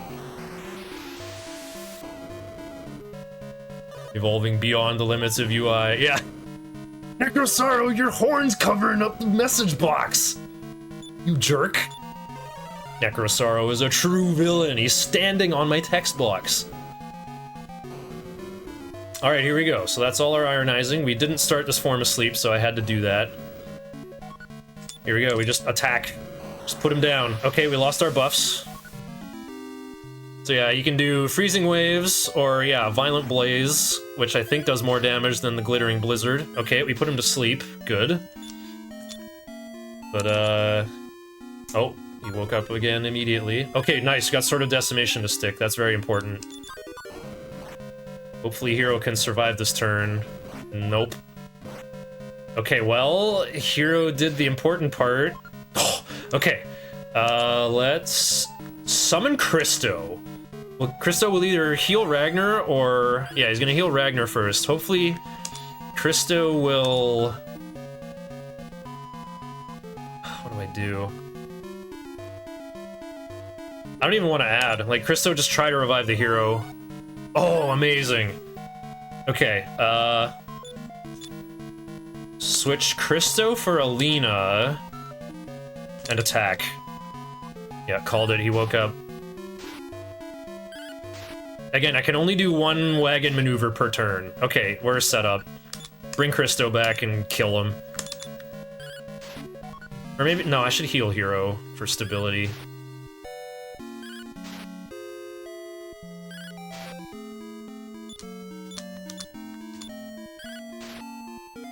Actually, you know what you can do here? Because Necrosaro casts Bounce on himself, Bray will see that and go, oh, my offensive magic doesn't work. So if I switch Christo for Bray, Bray should start recasting By-Kill on Ragnar and Hero. So this form has 1024 HP with 100 regen every turn. Uh-oh. Necrosaro is wide awake. Hide your Alinas. Oh, there we go. Oh, I forgot to equip the Water Flying Cloth on Bray, I think. He would have died anyway. Okay, bring in Alina again. Heal Hero for stability. I want to try to one-time this. Never mind, I win! GG! Underestimate. Time will stop when I walk out of Zenithia Castle and the screen turns black. Gah! Is this my end? I'm burning! My body is melting away!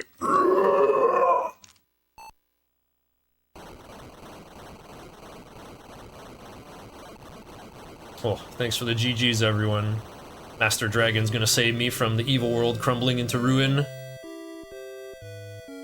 I'm Master Dragon. I oversee the world from this castle. They always do castle with a capital C. LOL the hero as Zenithian and human descendant. Thanks to you and your friends, the secret of evolution, along with Necrosaro, has been driven deep down into the abyss of pure ideology. With the threat gone, peace will rule the world again. The 8 chosen ones. I thank each one of you. Ragnar, your performance was splendid. Alina, you performed with bravery and courage. Bray and Christo, I commend your devotion to Alina and your contribution to the quest. Mara and Nara, I am sure your father would be proud of you. Talon, continue to benefit the world and its people with your genius in trade. And LOL, you've proven to be an extraordinary leader. You won't have to return to the Earth. I shall allow you to live with us in this Zenithian castle. Eh? What's wrong? You wish to return to the Earth with them. Very well. I'll honor your wish.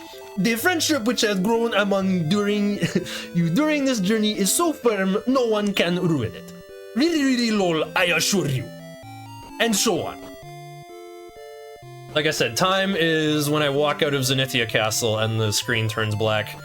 It's harder harder than you think, because everyone's like partying in the streets and clogging the exits. You gotta know the right way to go. You gotta go right, and then snake all the way through the middle passage here.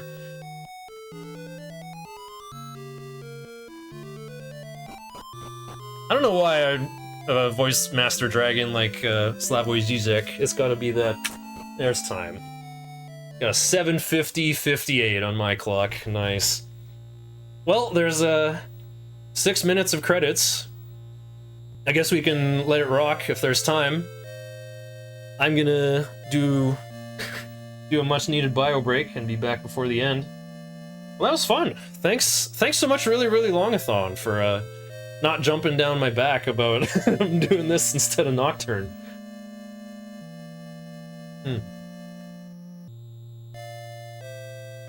Well, we'll see about sneaking Nocturne back into the marathon, because I came up with a brand new route for HD only. I still want to show it off. We might get it in like segments and chunks, or maybe we'll just do it at the very end of it all as our big conclusion. We'll see how it goes. I need to get another automaton. I love playing this credits theme on automaton. Anyway, you can have as much credits as you want. I'm gonna peace for a bit. I should be back before the end. We'll see if I'm still on. Thanks for watching, and all the GGs in chat there. Really Longathon. Thanks for supporting really lots of RRLOL6. Supporting the Transgender Law Center. The secret of evolution belongs to humankind as well. Anyway, I'll be right back.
Guess we're back a bit late, right at the end.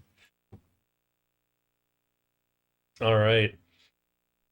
I guess we have a little bit of filler left.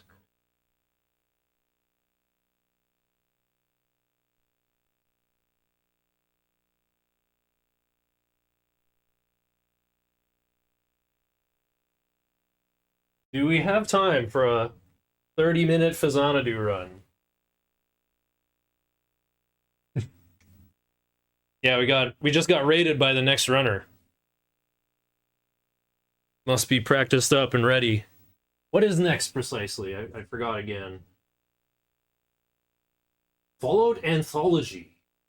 Glitchless max difficulty. Nice. So is that like Fallout 1, 2, 3? Rock on, have at her, casual speedrun. Thanks for having me once again, really, really longathon. I love running this game. My time never gets any better at it, but I still love showing it off. I seem pretty reliable at it.